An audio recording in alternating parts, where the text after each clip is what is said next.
Taiping, sebuah bandar yang memiliki keindahan bentuk muka bumi, kekayaan alam semula jadi yang indah, serta bangunan warisan yang terpelihara menjadikan Taiping sebuah bandar yang unik dan istimewa. Keistimewaan ini menjadikan Bandar Taiping sebuah bandar yang terkenal dengan pelancongan eko dan warisan sejarah. Dari permulaan sebagai sebuah bandar pelombongan, lalu berkembang menjadi sebuah bandar yang dengan bangganya kami panggil sebagai rumah. Setiap batu bata yang diletakkan dan setiap jalan yang diturap membina asas yang akan menahan ujian masa. Kemenangan dan kekayaan alam ini memberikan bisikan catatan ulang tahun ke-150 Bandar Taiping dengan slogan rasminya, kelestarian warisan mendepani urbanisasi. Cuba kita bayangkan ada sekumpulan burung yang berkampung di dahan-dahan pokok.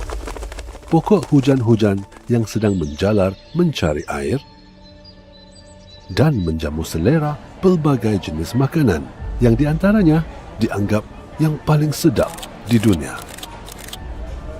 Bandar yang mempunyai bangunan yang tertua di Malaysia menerokai keunikan paya bakau yang terbaik di dunia. Sungai yang boleh membasuh keresahan jiwa anda. Mendaki bukit yang penuh spesies flora dan fauna.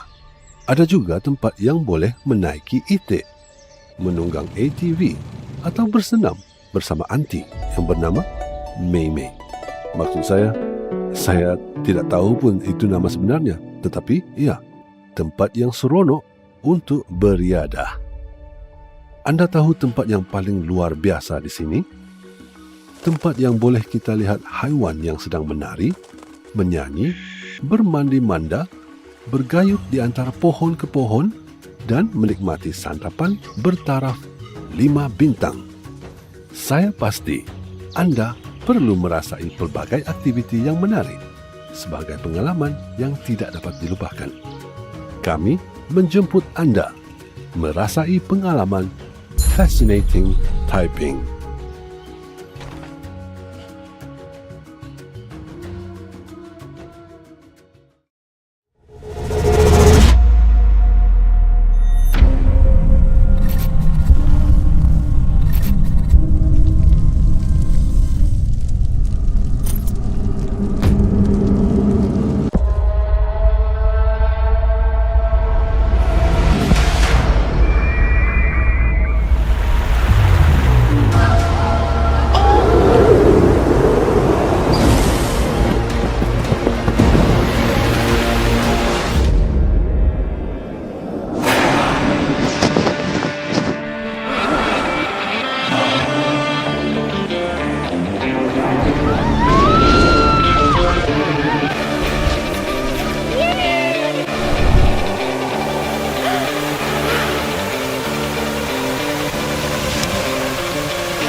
lagi.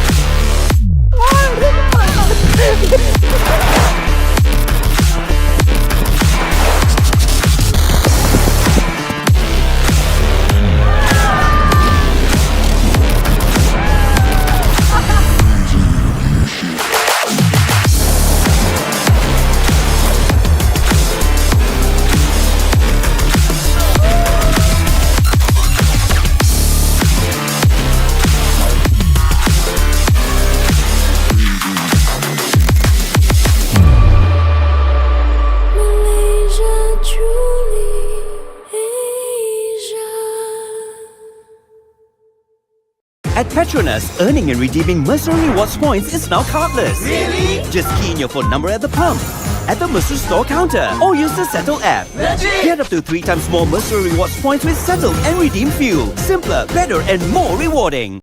Taiping, a city that has the beauty of the landscape, the wealth of beautiful nature and preserved heritage buildings make Taiping a unique and special city. This privilege makes the city of Taiping a city famous for ecotourism and heritage. From its humble beginnings as a mining town, it has blossomed into a city that we proudly call home. Each brick laid and each road paved built a foundation that would withstand the test of time. The victory and richness of nature whisper and echo the historic commemoration of the 150th anniversary of Taiping with its official slogan, Heritage, Sustainability in the Face of Urbanization. What I mean is, try to imagine a flock of birds making their home in the trees, the rain trees, their branches reaching out to the water and savoring the many types of food which are among the best in the world. The town that has some of the oldest building in Malaysia, exploring the uniqueness of the best managed mangrove swamp in the world, rivers that bathe the restless spirit within you, and ascending the hills filled with flora and fauna. There are also places where you can paddle a boat, ride ATVs, or even exercise with an auntie whose name is Mei Mei. I mean, I don't even know whether that's her real name, but it's an excellent location for exercise. Do you know a place which is the most special here? The place where we can see all kinds of animals dancing, singing, swimming, swinging from tree to tree, and enjoying a 5-star breakfast. I am sure you will experience various interesting activities, as it will be an unforgettable experience. We welcome you to experience fascinating Taiping.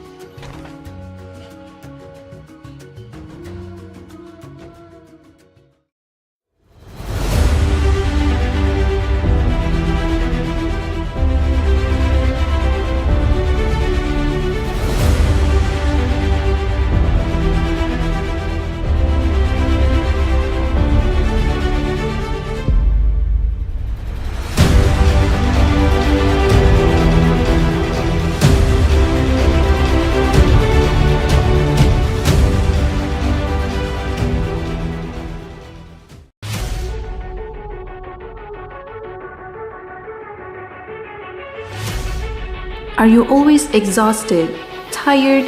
All of that can change with Bubbles O2, Malaysia's only naturally oxygenated mineral water.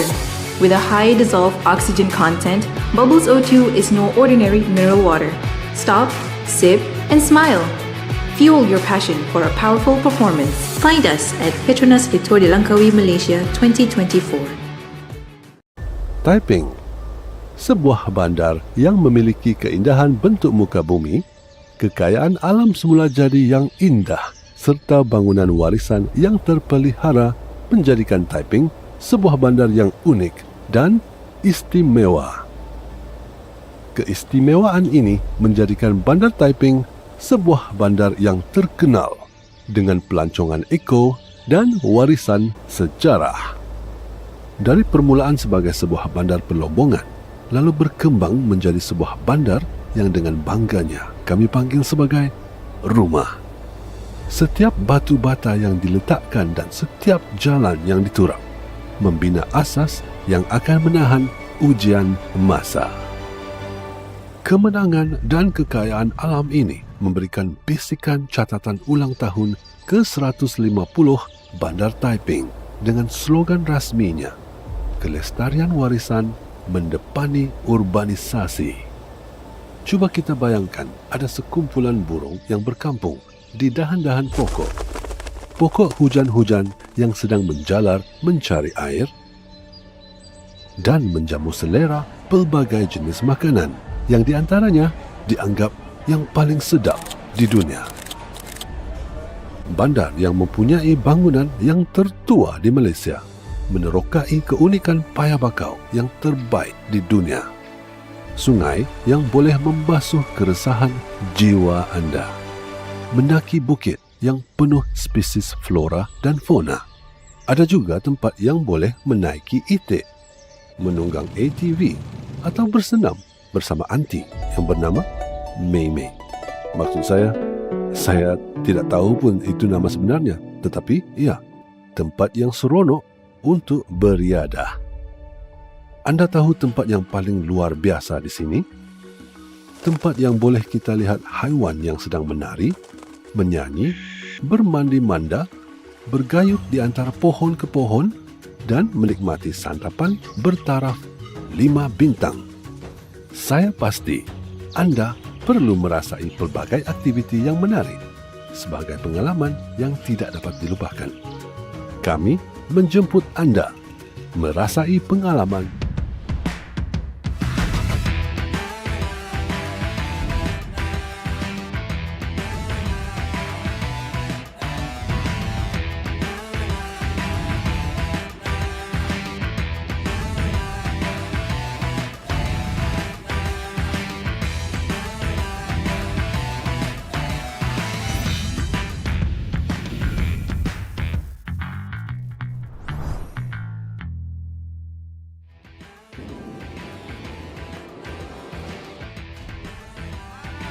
Luar biasa. Mana suara penyokong-penyokong LTDL Arab?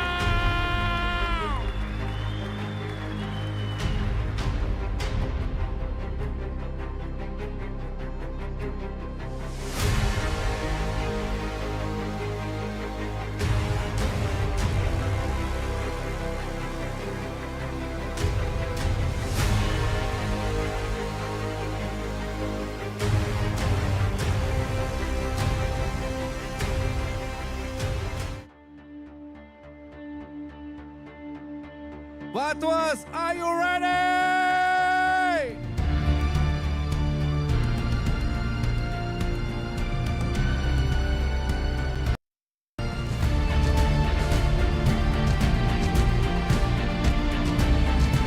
Ayo Batuas, berikan tumpuan untuk penawan peringkat yang kedua ini. Sama-sama kita berikan tumpuan. Mana suaranya? Mana suaranya? Ada aksiden. Otra vez.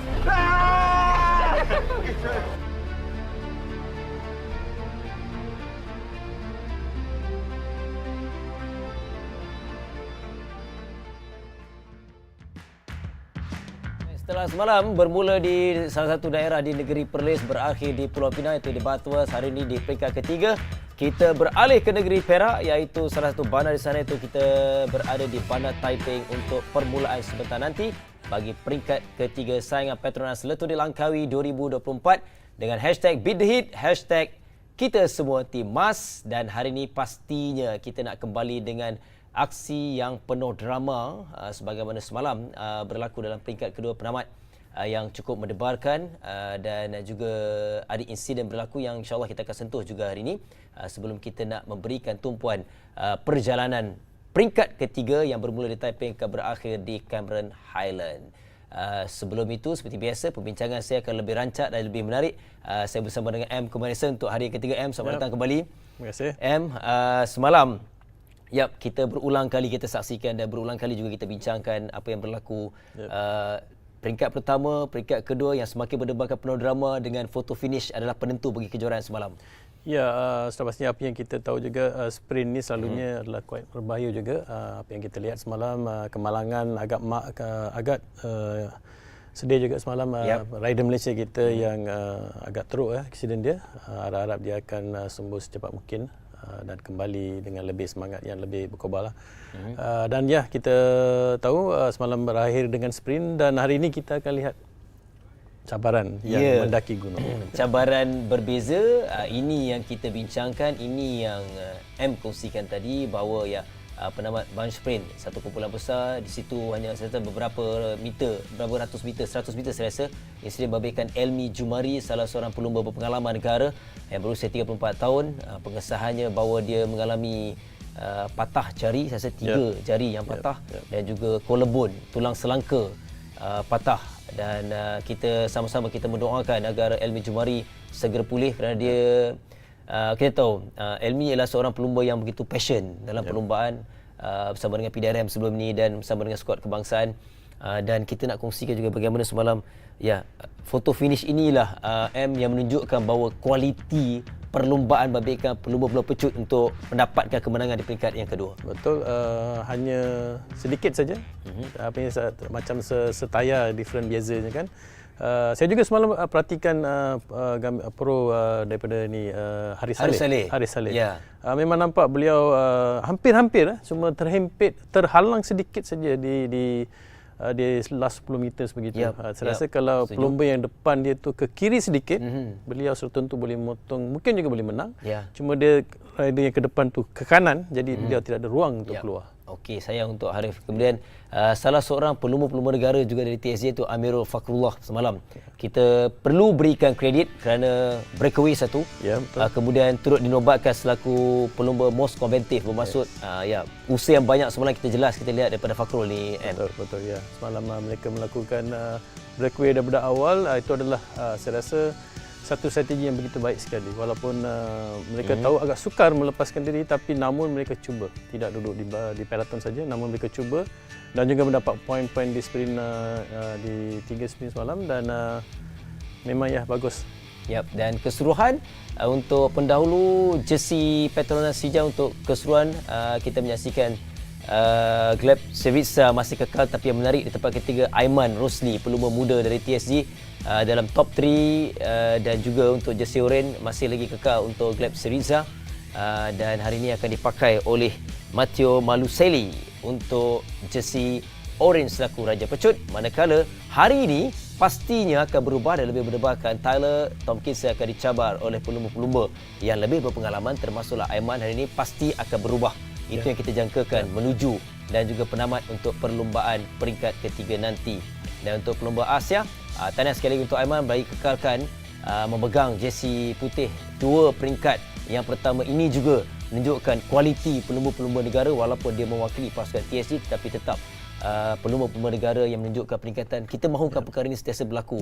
Sentiasa agar mereka boleh lebih dewasa, lebih pendedahan untuk berjaya mendapat poin ataupun jersey-jersey di masa-masa akan datang. Okey. Peringkat ketiga yang sering kita kongsikan, kita dah wawarkan pada awal ni, percaturan berbeza, persaingan dan mungkin dramanya berbeza kerana sejauh 170.3 km permulaan yang landai, tetapi pendakian akan terus berlaku. Hari ini membabitkan 3 zon pecutan dan juga 3 zon pendakian akan bermula pada Kuala Kangsar, kilometer 17.3 untuk kom yang pertama, kategori 3 saja, tetapi cabaran selepas itu ada 3 zon pecutan yang mana selain di Kuala Kangsar, kemudian Sungai Siput zon pecutan yang kedua dan juga di Ipoh kilometer 77.3 dan selepas itu pendakian yang semakin mencabar. Dengan ketiga 1422 meter untuk mereka menuju ketika di Kampung Raja. Ini adalah kategori 1. Kategori 1 inilah yang akan memberikan satu perbezaan nanti. Pakar-pakar pendaki akan mengambil alih perlumbaan dan akan mereka menuju di berincang menghampiri penamat nanti untuk ketinggian 1630 meter. Ini adalah kategori tertinggi untuk pendakian kategori horse yang akan memberikan saingan untuk hari ini. Pastinya lah kita akan melihat nama-nama pelumba-lumba yang akan mengguli ketika ini. Ya, sudah pastinya hari ini kita akan lihat pasukan-pasukan yang akan mencabar untuk kedudukan keseluruhan yang merebut jersey hijau yang akan mula bergerak pada hari ini. Saya pasti akan lihat tim EF tunduk akan kehadapan hari ini, mula mengatur langkah untuk mendapatkan race jersey yang hijau untuk keseluruhan. Seperti apa kita tahu, poin yang kita akan dapat untuk jersey mountain hari ini yang horse kategori, mereka akan dapat 15 poin, 12 poin, 10 poin sehingga ke 68. Dan untuk kategori 1 10 poin, 8 poin, 6 poin. Jadi poinnya lebih pada hari ini. Dan kategori 3 hari ini 3 2 1 poin. Jadi sudah tentunya jersey mountain pokok jersey pun akan berubah hari ini. Sudah pastinya kita akan lihat itu juga. Dan kita simpan dulu kita akan bincangkan lagi kerana seketika kita nak mendapatkan Lily di lokasi seperti biasa. Lily ni kebiasaan peringkat ke peringkat dia ada cerita yang menarik dan berbeza. Kita terus bersama dengan Lily sekarang.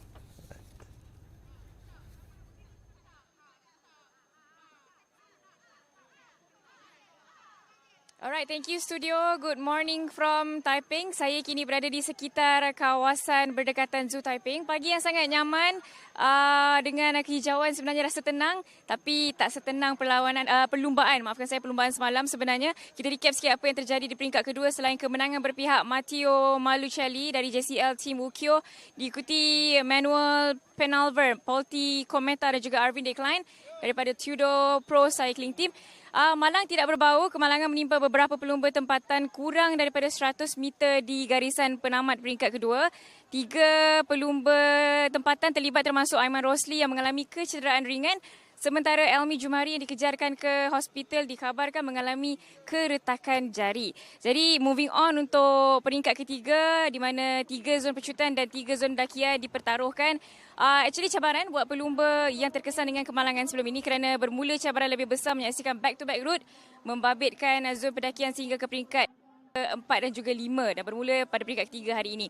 Soalannya, mampukah dalam jangka masa yang pendek ini semua pelumba recover daripada segala kecederaan yang dialami? Semuanya akan terjawab dalam perlumbaan sejauh 170.3 km yang akan berakhir di Tanah Rata. Okey, saya suka juga nak kongsikan perjalanan menuju ke garisan penamat. Meriah kalau kita tengok semalam dengan sorakan adik-adik, cikgu, penduduk dan juga ramai yang hadir untuk memberikan semangat kepada pelumba. Kita mengharapkan feeling yang sama hari ini.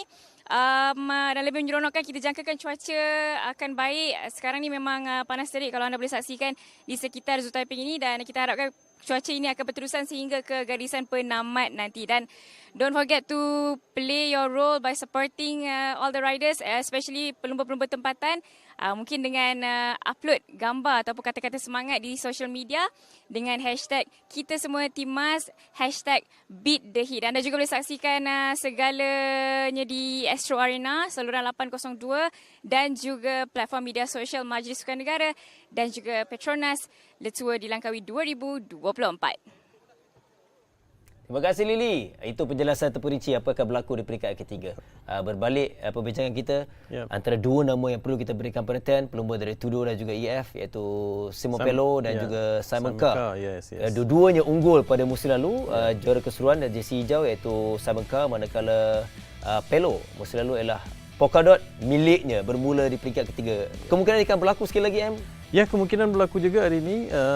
Tapi kita tidak boleh katakan kerana setiap musim tu pelumba-pelumba tu masing-masing ada yang performa dia bagus, performa dia tak bagus. Jadi memang kita anggarkanlah pelumba-pelumba. Ada juga pasukan-pasukan lain juga seperti Paul Double, Hans Bow, Jose Manuel Dice daripada Bogor apa semua. Mereka pun berkaliber juga sebagai climber. Jadi kita harapkanlah, kita lihat nanti apa yang akan berlaku. Dan sudah pastinya pasukan-pasukan yang kita lihat sekarang ni yang EF Tudor, Escotel, Burgos, DSM semua ni akan cuba sedaya upaya hari inilah, cuba buat breakaway. Kalau nak katakan nanti apa yang akan berlaku, saya boleh anggarkan apa yang agak boleh berlaku adalah mungkin start saja permulaan. Saya rasa akan ada 5-6 rider akan melepaskan diri daripada peloton. Mereka akan biarkan juga, peloton akan membiarkan dulu, dan seperti akan sampai dekat camp KOM yang climbing tu yang akan bermula di kilometer 118. Yap. Di situlah mereka akan betul-betul mula membuatkan pergerakan. Tidak di kategori ketiga tu tidak begitu. Yap. Okey. Di kategori yang kedua tu barulah mereka akan betul-betul mulakan perlombaan. Dia akan pendakian tu lebih kurang dalam 19.5 km.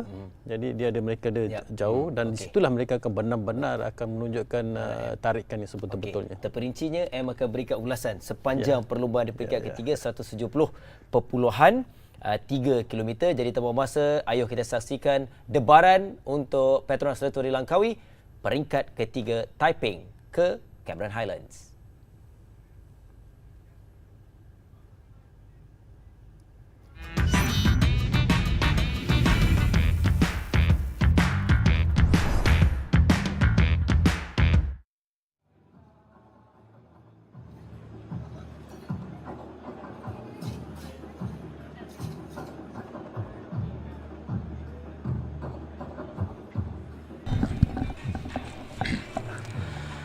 All right, good morning.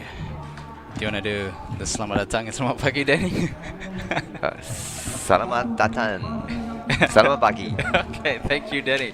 All right, so selamat datang and selamat pagi again, everyone, to the 28th edition of Tour of Langkawi, Petronas Tour of Langkawi 2024, and today, the most awaited stage of this year's edition of Tour of Langkawi, Stage 3 from Taiping to Cameron Highlands, the Queen stage of this year's edition of Tour of Langkawi. And also, despite the absence of Genting Highlands this year, Cameron Highlands is definitely not going to disappoint the fans of cycling this year. Obviously, we all know, despite both of them are horse category climb, beyond category, which means the toughest climb that the UCI put a ranking on.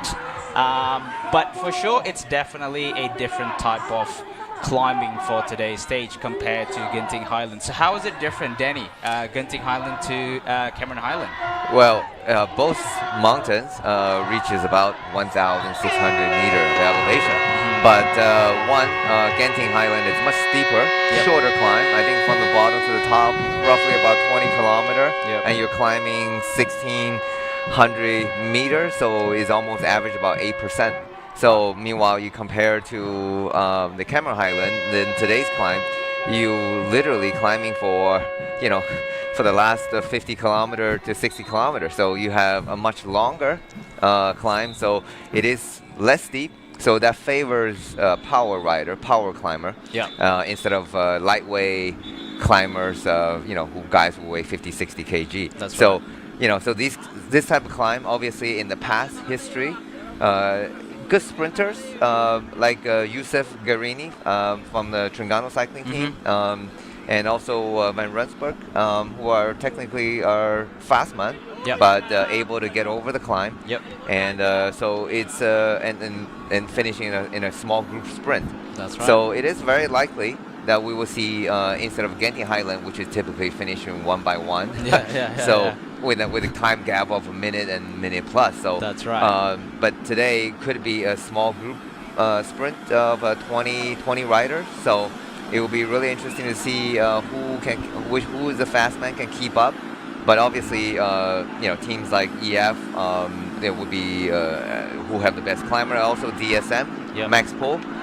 They would have trying to set the pace really hard and trying to break up the group on the climb and trying to minimize the number of the contenders in the end of the stage. So, and also the run into the stage is kind of once you peak at Binchan at 1,630 meters, and it's actually it's going to be a downhill run to the finish. So, so some fast men who able to conserve the energy may possibly catch up and into the last 8K and set up for a small group sprint. So that's what makes this year's edition exciting, because you don't have an outright winner.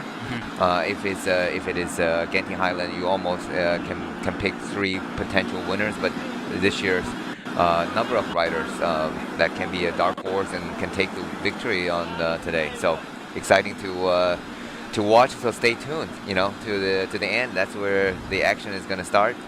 For sure. So for people that are in Perak, so try to make your way to Cameron Highlands and be by the roadside and see the riders come past you. I guess. So yeah, just be mindful of your Strava segments. For sure, they're going to take them today. All right. So yeah.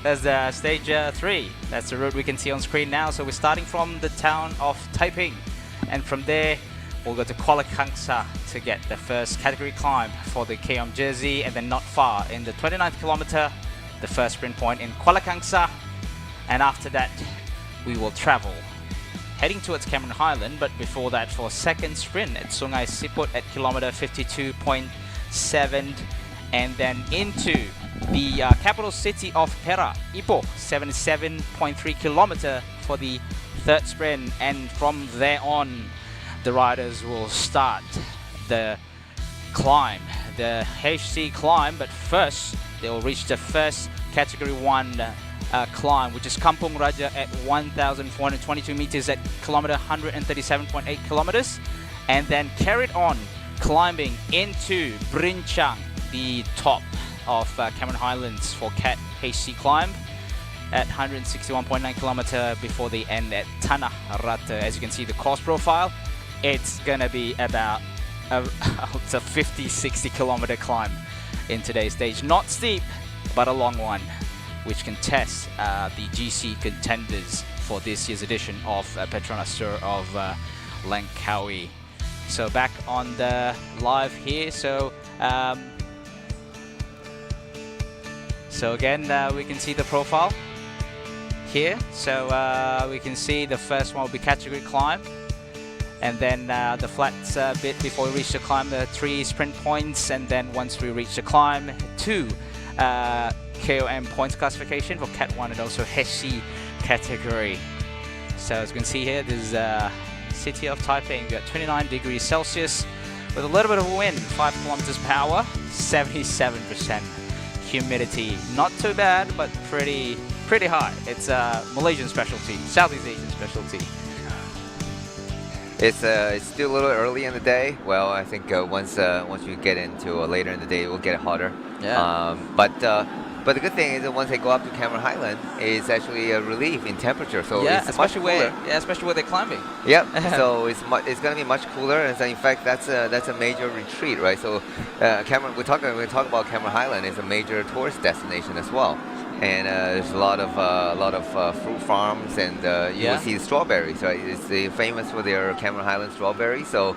And it's always kind of rainy and foggy. It's not heavy rain, but a bit of drizzling weather. So, and in fact, it's a major tourist, retreat for people living in Malaysia. They want to get out of the summer heat, and that's right. And then they go up to Cameron Highland for the weekend, and it's and you make sure you got to bring your jacket because it does get down to, especially in the drizzling condition, it gets under 20 degrees. So it's fairly. Not a cold, but chilly days. Yep. Yeah. A little bit chilly for us Malaysians. We're not used to that temperature on our daily life basis. But yeah, the race starts in the town of Taiping. So earlier, the race was flagged off at Taiping Zoo, which is probably the only zoo in Malaysia that has night safari. Yeah. So if you haven't seen lion as well, so the Taiping Zoo have lions. So that's where we took our kids to go and see lion.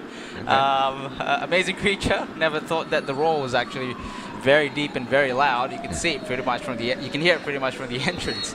All right. Okay. So yeah, and then at the backdrop there, you can see some hill. That's Bukit Larut. In fact, Bukit Larut has the most amount of rain in Malaysia, geographically speaking. I don't know why specifically, but when you do a little bit of research, probably it's just where the intersection between where the clouds is. Don't ask too much of detail, But you can Google Bukit Larut. That's it receives the most amount of rain here in Malaysia. So we have about 5.4 kilometer of neutral zone. It's a bit of a chill, as you can see. Gleb is sitting in front there. While he can still be in front. He's laughing, and so today for the sprinters, it's just it seems to be a little bit more relaxing, so they don't have, obviously not going to test on a sprint finish. Yeah, for sure.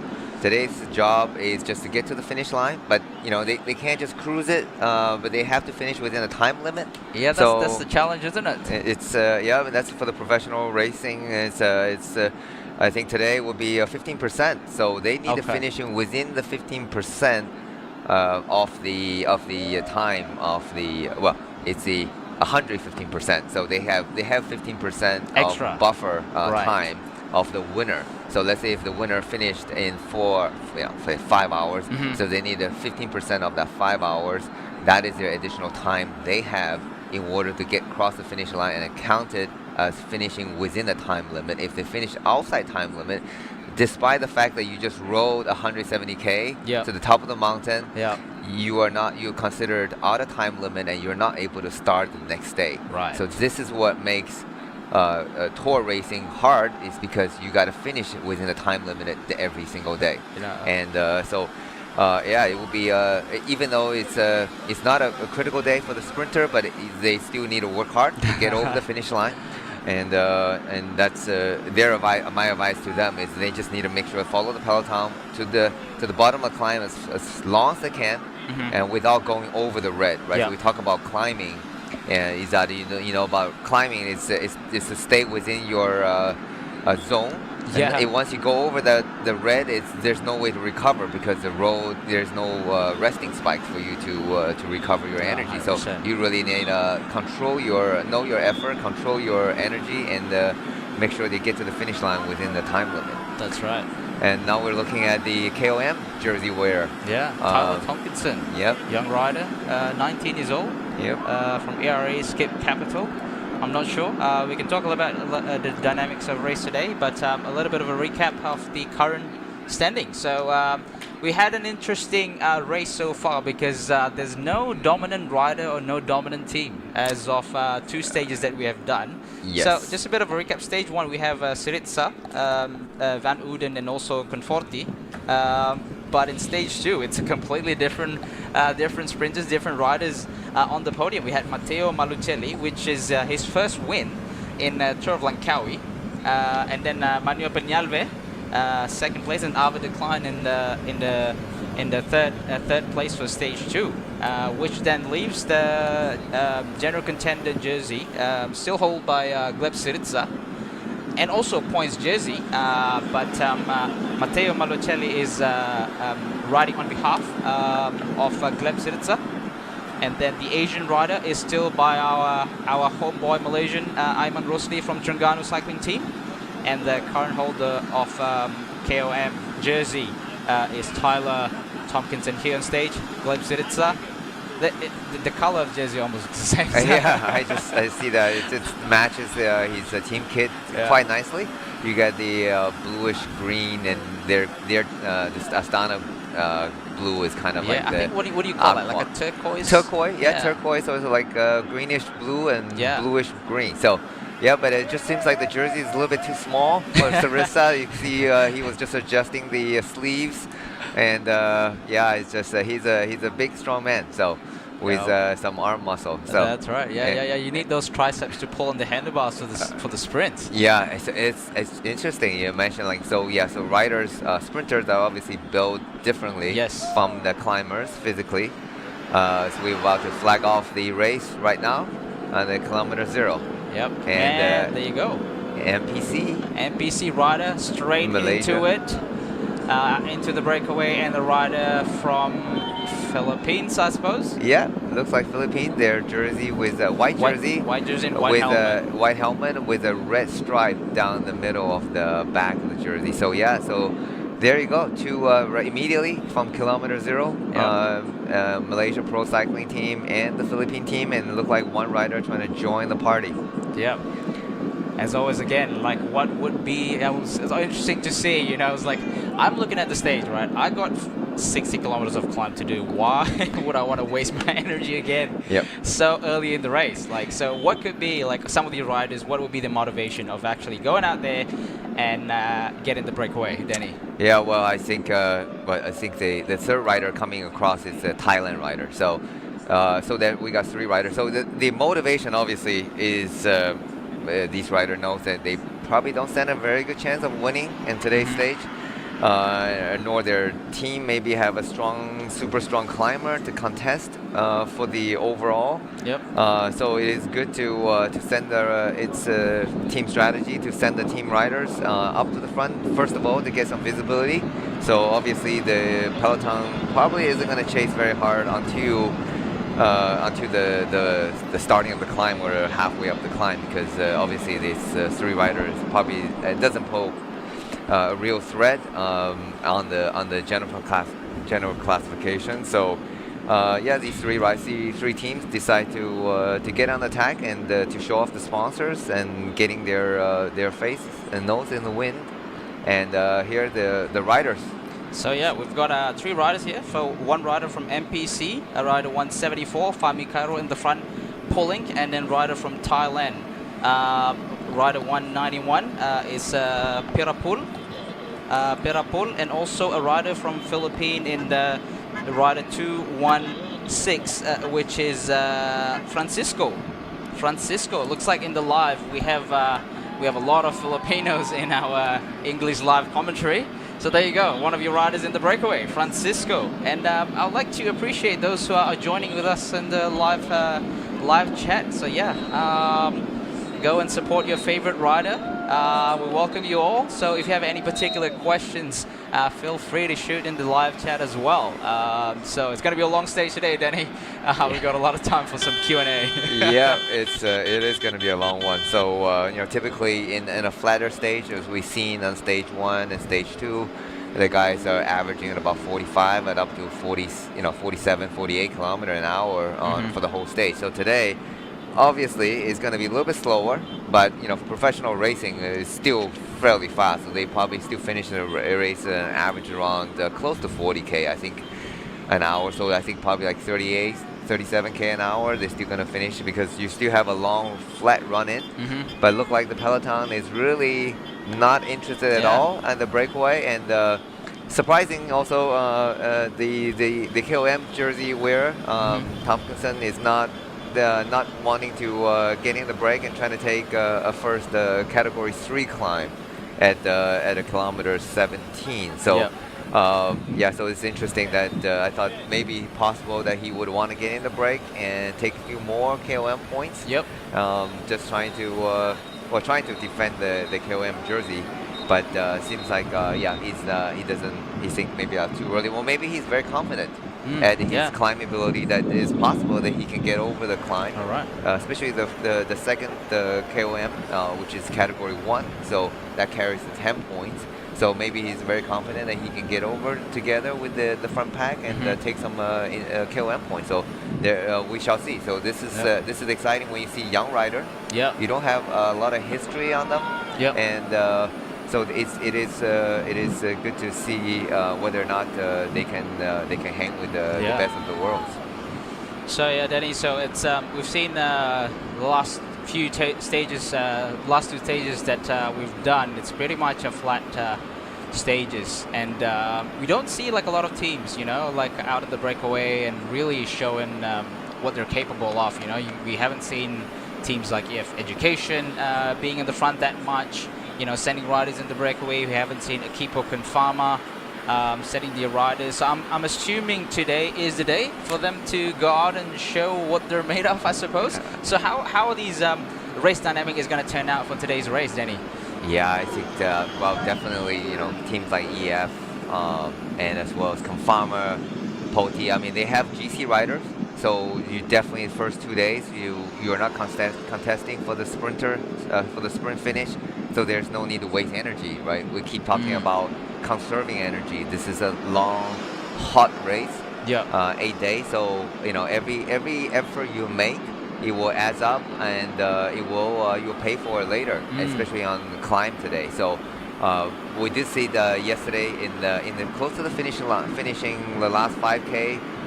We did see EF Education train was up in the front, and the main purpose was not to contest for the sprint, is to make sure to keep their GC riders safe, because they need to get to the 3 kilometer, last 3 kilometer in order in case of a mishap, that they still manage to keep the same time, not losing any time. So talk about mishap. Yeah, that's yesterday, the finishing. we did see some horrific accident that will crash in the end. So That's right. And then Malaysian rider, national team rider, Jamari, and had a horrific. Let's talk about that, Izan. Yeah, so we did we were commentating, for the sprint finish, the excitement, and all of a sudden you see a crash. Your fingers crossed, you don't want it. You kind of know who it is that had the worst one, but unfortunately it is who you thought it is, which is a good friend, Elmi Jumari, from Malaysia national team. So. Obviously, you follow him personally. He put a lot of effort as well. And quickly mention as well, another rider that was involved is a Philippine rider and also a Thai rider. Weirdly, it's a national cycling team riders. But yeah, so we did saw a post as well from Harif Saleh in Instagram. He did show, that he paid for his own bike. It's like a gift for himself. A gift for himself for participating in this year's. Tour of Langkawi, you see the equipment that he actually bought. It was an S-Works SL7, a Roval Rapide CLX wheels, NV handlebars, a new Shimano Dura-Ace 12-speed group sets, and for you guys listening to the live. A lot of these national riders, especially Southeast Asian riders, a lot of them are really self-funded, right?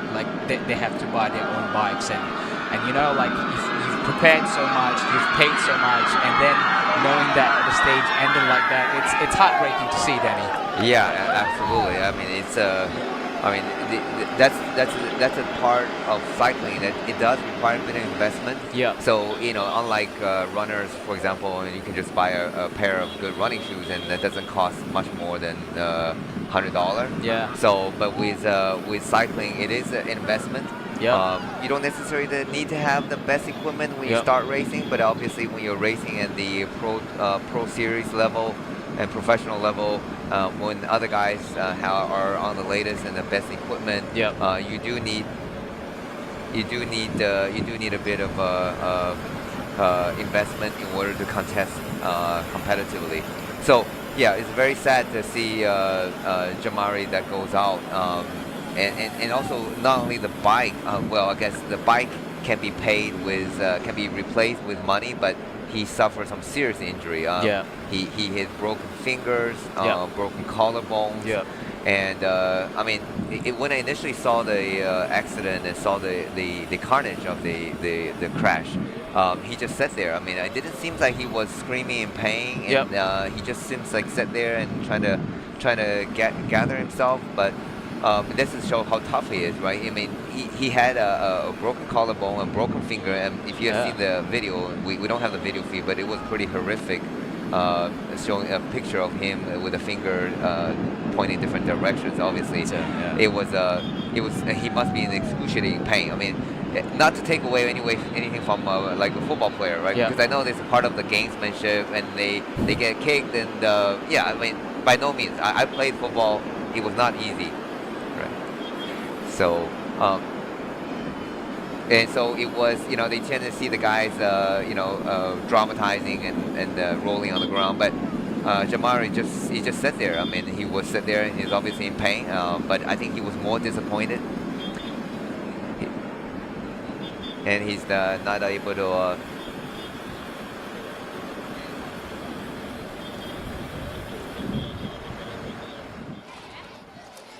Alright, sekarang ni kita tengah berada di hadapan SK Talang dan kelihatan adik-adik ni semua memberikan sokongan ataupun sorakan kepada semua pelumba-pelumba yang akan lalu di laluan ini selepas KOM pertama dan juga sprint pertama habis. Dan inilah dia keadaan semasa yang menyaksikan adik-adik ni semua memberikan sokongan. Make some noise, bye-bye!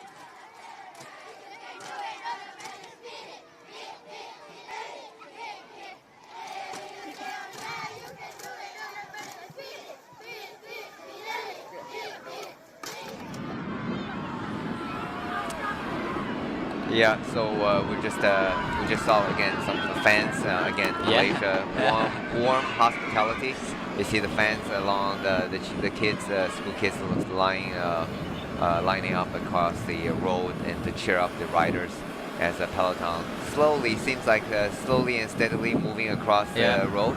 But just to get back to Jamari, so he, I mean, he's probably more disappointed, not able to contest for the win, and also, disappointed that he's not going to be able to finish the race. That's so, right, yeah. That's the first thing come to their mind, and this is what, makes the bike racer tough, tough guys. Like a quick search at the Pro Cycling Stat, he last did his Tour of Langkawi was 2018. Obviously, he didn't finish that. And I think he was delighted to get the opportunity to do it again this year. But then when it ended like that, that's probably just that stare of like, oh, come on, like kind of stare like that. It's a disappointment kind of stare when you see the photo of him. But anyway, speedy recovery to every rider that was involved in yesterday's crash. Today,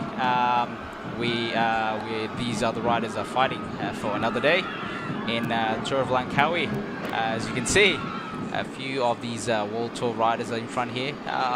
Look like they don't look like they're racing though. I think you see the time gap is already gone up to 2 minutes and 25. So they just want to keep a very steady pace, and then let the time gap likely to go up to even 5 minutes, and then before they decide to take up the charge. And then also, again, the poker game sort of starts to see which team really want to control the front for the mountain stage. So we obviously see the first 2 days has been interesting, right? And you see the guys who are on the front working the most didn't necessarily get the reward in the end. That's the right. victory, Yeah. right? The first day, Astana didn't do much until the very end, and they were able to bank the win, the victory. And then stage 2, Ukyo obviously didn't have to do much at all throughout the day, and but in the end they were able to rally around their sprinter, and deliver the victory. So it's that's where we talk about the poker game, and do you do too much or too little?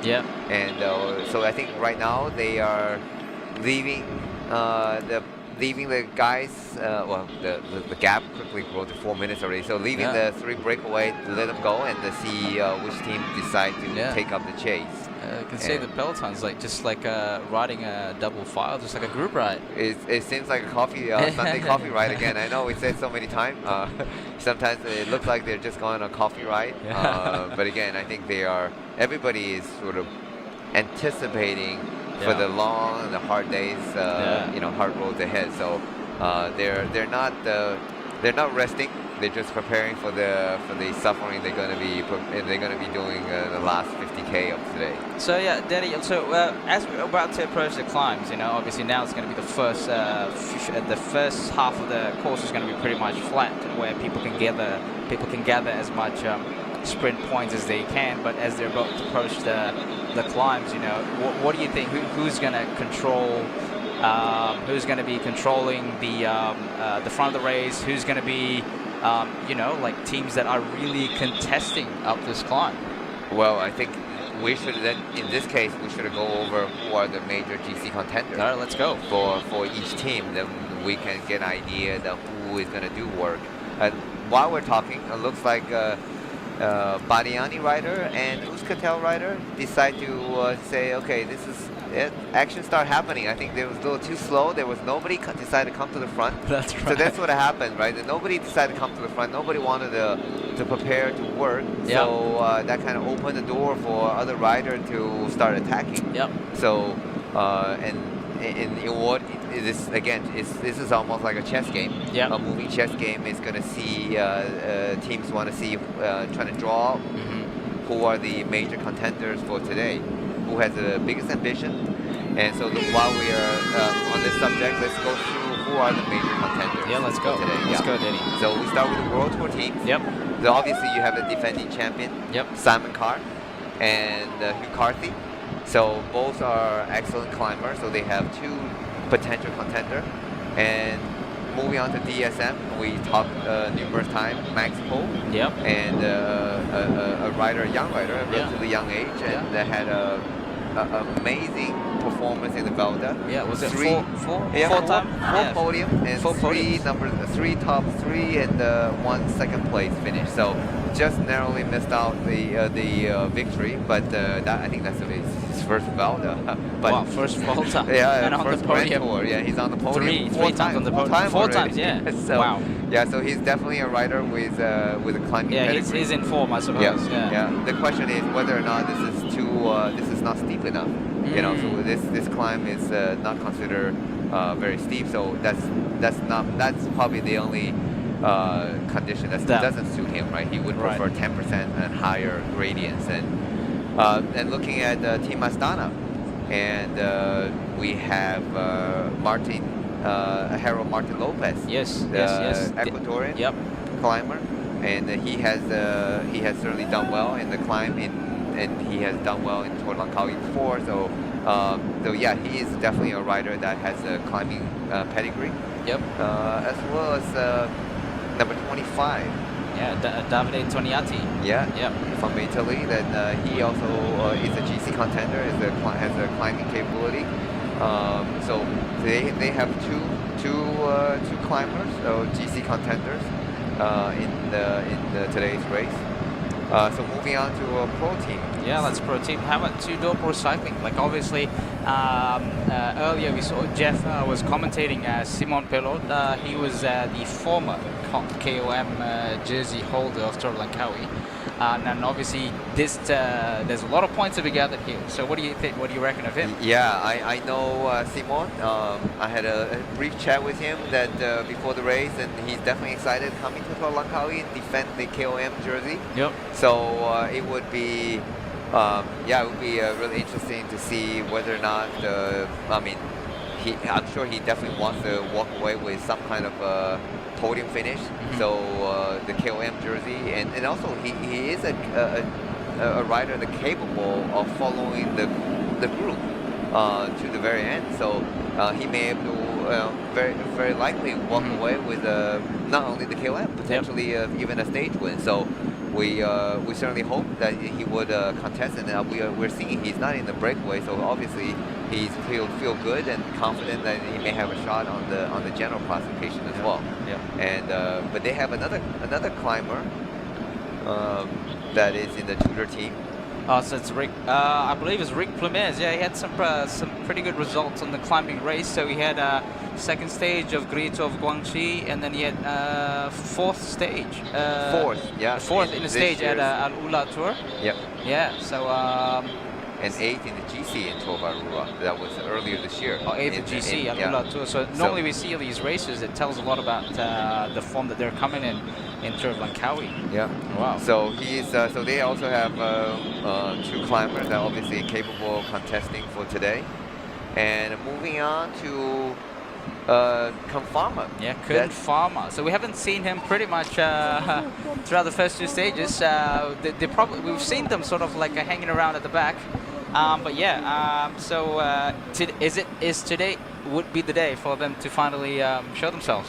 Yeah, well, I think on paper, I think they have the most climber. Yeah, okay. We were just going through who are the climbers and potential contender for today, and on my paper I marked 4 rider out of 6. So there you go. They may not have an all-right top climber, but they have obviously a strong team. Yeah. And we know that in this type of situation where the climb is not super steep, a strong team will certainly help. So they have a couple riders that certainly has the capability of winning today. If you want to go through the names. Okay, so we've got Ibon Ruiz. So you got some pretty good results as well. A couple of KOM jerseys this year's for Volta Asturias. He had the KOM jersey for that particular race, and then we have Unai Iriba and also Pablo Carrascosa. He had a pretty good. So these are some of the climbers that they bring into the race. Another one will be Danny van der Toek, and also Guterres. These are basically, based on their previous results, have been very prominent climbers. Yep, as you see that they definitely have brought a strong team. Yeah. So back, just take a look at it. We're 1 kilometer to the first intermediate, to the first KOM. Yeah. Kuala Kangsar. Kuala Kangsar. Yeah. Yep. So it's let's see, out of the 3 riders, who is gonna try to contest for the first KOM of today, category 3 at Kuala Kangsar. Yep. So again, 3 riders in the breakaway. We have a rider from Malaysia Pro Cycling, rider 174, Fahmi Khairul. 1 rider from Thailand, national team, rider 191, Pirapol. And 1 rider from Philippines, rider 216, Jude Francisco. And so this is category climb in Kuala Kangsar. Kuala Kangsar is the, how do I say it, sort of like a royalty town for Perak, right? So this is where the palace for the Sultan is, in Perak. So it's known for like history of royalty. So there's a lot of museums out here if you really want to understand the history of Perak and the royalty of Perak. So it's a good place to go. Yep. Getting back to the front of the peloton, let's just see who are the teams controlling. Look like it's Team Astana. Yeah, on the Gleb front. Surisan, second wheel. Yeah, That's probably a swap role today. Yeah, so he's doing a little bit of domestic work for their climber, and meanwhile the 3 breakaway on the front seems like still working. They're not attacking each other just yet for the KOM points, and I think, you know, being the KOM being so early, and maybe their purpose maybe is not to go for the KOM points, because obviously it's very early in the day. Maybe they just want to conserve and work together as long as they can before they get to the foot of the real climb, which is at look like about 100 kilometer to the finish, and then the roads start to creeping up. Yep. So that's the Thailand national rider on screen. We're seeing now. They have some instant ramen sponsors. Okay. I don't know if they've come up with a special one to support their riders. You know, special formula, special like a healthier version to boost their performance. You never know. I'm not sure about that. That would be interesting, though. That would be interesting. You know, there was one time there was Jelly Belly teams in the States. Yeah, they did come up with the Jelly Belly sports beans. Oh, that's true. Yeah. 100 meters to go. There you go. Philippine rider decide to launch the attack, kind of take the maximum points, and he's gonna get there. Oh yeah, he got it. Excellent. Philippine rider Jude Francisco. I'm pretty sure the Philippine viewers will be happy to see their countrymen out there getting the points for category 3. Category 3 climb. So how many points is that, Danny? Let's double check. But that's a good job by the Philippine rider, because he led the whole climb, on the front. So he's able to get the point. So it's 3-2-1. So 3 points. He gets. So there you go. Technically, he is leading the KOM. Yeah. So it's the unofficial KOM jersey wearer, but obviously. I think it's going to be a... It was interesting because he attacked from the front. Like, he didn't actually attack from the wheel. He's just, like, gassing from the front. Like, it looks like no one's coming over my wheel, so I'm just going to go. Yep. And, well, that's one way to take the KOM points. Yep. And he's continuing on. And, looks good on the bike. And they're using... Elvis. Elvis. Yeah. Nice looking bike. Yep. And that's probably another Asian brand. Asian brand. Yeah, it's quite affordable as well. Like, even for like the price point for those of you that live in Malaysia, it's quite a accessible price point to like a good performing carbon bike, which is, I guess, very aero. Just looking at that, there's no exposed wires, disc brakes, electronic group set compatible. It's pretty good. And also there's I'm not sure what these Thai rider is using as well. It's like Hayate or something. I don't know. Probably another Asian brand. Yeah. So I mean, for the new cyclists just getting started, we talked about earlier, cycling is a bit of investment to get into the sports, but you don't necessarily need the S-work to get started, right? If you are riding on a starting basis, so you can actually pick up a very affordable, smaller brands like what we see here. with a complete bike and the Shimano, even 105 or Ultegra parts. Yep. For about 20,000 ringgit. So Yeah. it's a $5,000 complete bike with wheels.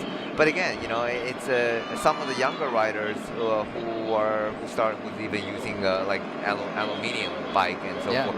So my advice, is to new rider who's starting. You don't necessarily you're gonna be upgrading your bike. Every couple of years. So you don't necessarily need the Ferrari of the bicycles or the Ducati of the bicycle that start off. And you can start it with a fairly affordable bike, and as you're getting better and better, and you will be able to upgrade. So I think the key part for the new cyclist is to getting the consistency of training and riding. And, that's true. And that's more important than just equipment upgrades. That's true. So I think when you start riding at 40k an hour, then then definitely a fast bike was going to make a lot of difference. But when you're just starting off, the fact of doing it on a consistent basis is probably more critical. There we go, back in the peloton action. It seems like, again, nobody really want to come in. Nobody wants to show that they're ready to take up the charge on the front. This is probably like it's the pelotons look staggered up. Probably just finished that first climb. It's impressive to see Gleb is up there in front.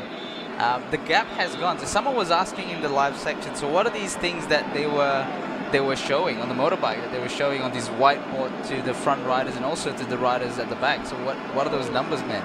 So good question. So the whiteboard is generally used to show the time gap between the breakaway and the peloton. And also they will write the name and the number of the breakaway riders on the chalkboard, on the whiteboard, and to show to the peloton that who are in the breakaway. So obviously in this particular race, in this particular situation, these three riders are not main threat for the GC. And but in some other cases where, for example, where if you have just for a case, Simo Pilo in the breakaway, right? So he's a rider capable of getting at least, pretty late into the day, and he probably can manage to take the category climbs and each category 1 climb and potentially even finish it all the way to the end. So that would consider a dangerous rider. So what happened is the peloton needs to know who are the riders in the breakaway, who are the potential dangerous riders, so they can decide, talk among themselves whether or not they need to chase, close down the brake, or let the brake go. So in this case, since there are no major threat, although we never know, this is bike racing. That's right. But a moving chessboard, a moving chessboard. And so for now, I think the peloton again is still playing the poker game, trying to lure out the team to want to control, to see who has the biggest ambition. So obviously everybody's sort of looking at EF, but I think they're also being very smart, right? So it is 170k with in heat and humidity, and they are not going to commit their rider too early. And sometimes a lot of teams, this is the time when the team does the negotiation. They go up to the other teams and they say, hey, you send one rider, I'll send one rider. But if you don't send any rider, I'm not sending anybody, and we're going to let the gap go. Right? So this is where the poker game starts, and I think some of the DSs are doing the negotiation right now, and that's what I think. There's nobody is super committing, and although we just see another Thai rider trying to getting across, with the followed by a Trigano rider. If taking the KOM points, but that's just to get over the KOM. So the peloton is quite far behind, and they're just getting over the first KOM points, and the gap is a 6 minute and plus 6 minutes. The biggest gap we've seen so far in this this race. In this race so far. But I think no need to panic, and I think this is going to be continuing on for the next 100 plus kilometers. That's another day in the heat. Because once the road start tilting up, it's amazing that the gap come down so quickly. Right. So it is if you go on a bike ride, is that in the moment you hit the climb, it's a different feeling, different muscle you're using. Yeah, you're sitting differently. The bike's now tilting upwards. You're sitting in a slightly different position as well. That was interesting. You mentioned that because that's why, I remember Tadej Pogacar. He adjusted his saddle. If there was a mainly climbing stage, so that it tilts it further down. If you put it on the flat ground like we have here at the moment, it looks as though it's tilting 6-7 degrees or something. Why do you think that's? Why would he do that? That's interesting. Yeah, because when the bike tilts up, now the saddle is level. Right, so we can see. Well, before we continue, we can see on the screen now. So this is the map. As you can see, that green one is the leader. So normally, when race says leader, it's the riders in the breakaway. So at the moment, we have these 3 riders: Fami Khairul, Pirapol, and also Jude Francisco. There you go on the screen. So these 3 riders establishing some pretty serious gaps. So obviously, I think potentially they're trying to go for the sprint classifications for best Asian riders, don't you think, then? Yeah, well, it's possible. Possible they went, if you take all 3 sprint points, you get 9 seconds. Although I'm not sure when you get to the climb, then you may lose massive amount of time. So, but again, the interesting about bike racing, right? Because there is also prize money for every intermediate sprint as well. So, so there's, so if you are not in the contention for overall, you might as well pick up something. Yeah. So something is better than nothing. And that's part of the bike racing. So it is true that there's only one winner in every stage. But however, there are other prizes along the way, so it's not only one rider takes it all, but there are some other some minor prizes for the riders to contest, and that's what makes bike racing interesting, right? True. You have the KOM factor, you have the points classification, you have the Asian. In other races, they also have the best young rider. So you have different kind of points and classification for the other rider, not to contest. So it is there's a little bit of thing, a little bit of glory for everyone.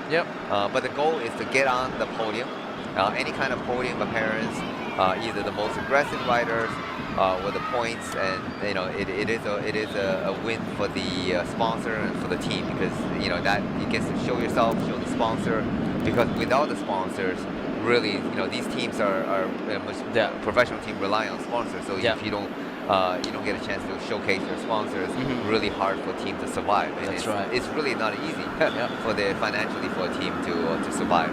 But more action on the front of the race. Yeah, that looks like Leaning Star.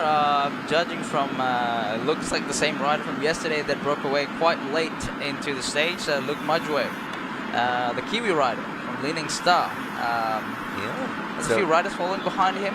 We couldn't really see from the footage that we have here. Yeah, I do see Tudor rider just following on the back, and again, looks like he's trying to control. Yeah, he's waving the motorbike, trying to tell them to get out of the way, don't pace the rider. So he's there, probably trying to help control the breakaway, not wanting the 2 additional riders joining the 3 leading rider in the breakaway right now.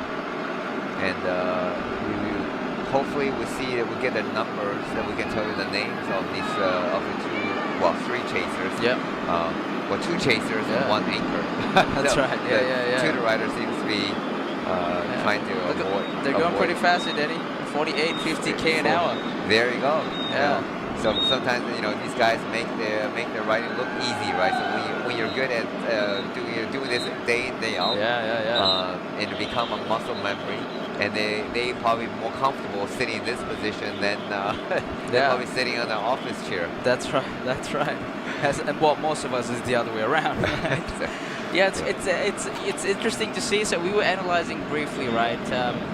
What these guys are using and wearing. So it seems like everyone's on like an aero suit, more like an aero bike, and and also like an aero socks as well. So these are what we have on the screen now, the chases. So normally we have a breakaway in the front, and then chases are normally in between peloton and also breakaway. So we've got these chases, 3 chases. So rider number 22 from Leaning Star, which is Luke Mudgeway. Yeah, Luke Mudgeway. And then we have this rider from Tudor as well, which is rider number 35, which is 35 is actually Michael Zijland, right? And another rider is from Philippines, Ronald Oranza. Yeah.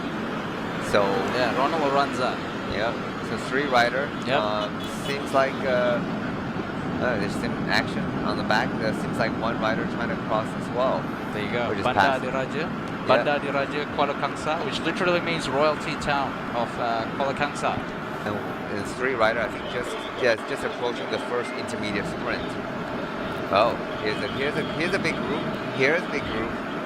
And this is what happens when you don't have a team really want to controlling on the front, and you're gonna get a lot of riders decide to say, enough is enough. It's time to go. 500 meters from the first intermediate sprint. Let's see who's going to get this one. Same 3 riders. Jit Francisco, Pedapol's in front, and Fami Khairul from Malaysia Pro Cycling as they enter the town of Kuala Kangsar. And look like Khairul is in the best position. Here's the sprint. There's a sprint again from Francisco Jude, followed by Fami Khairul. And is Fami gonna get over? Let's see who got the sprint. Looks like Fami Khairul. Looks like Fami Khairul gets the maximum point for the first intermediate sprint. Yep. This is literally sprinting for the town signs, anyway. Literally. Yeah, on a Sunday ride. That's kind of looks like. But obviously, this rider has other intent, other bigger purpose than the bragging ride on your Sunday ride. But this is part of the cycling. You can you kind of relate to your Sunday riding. You can see that you can be doing that on your Sunday ride. They're coming up this weekend. Yeah. Let's go sprint with that stop sign. Yeah. There you go. There you go. It's beautiful arch. Yeah. Beautiful arch. Yeah. And, with the royalty pictures on there. That's right. Yeah. Excellent. And also, it was a good sprint by Khairul Fami. So Jit Francesco went, and then Khairul Fami basically Fami Khairul actually uses Francisco Jude as a bit of like a launching pad to sort of slingshot him to get as much speed as possible coming into that intermediate sprint. Well done. 3 points to Kami Khairul. All right, 140K to go.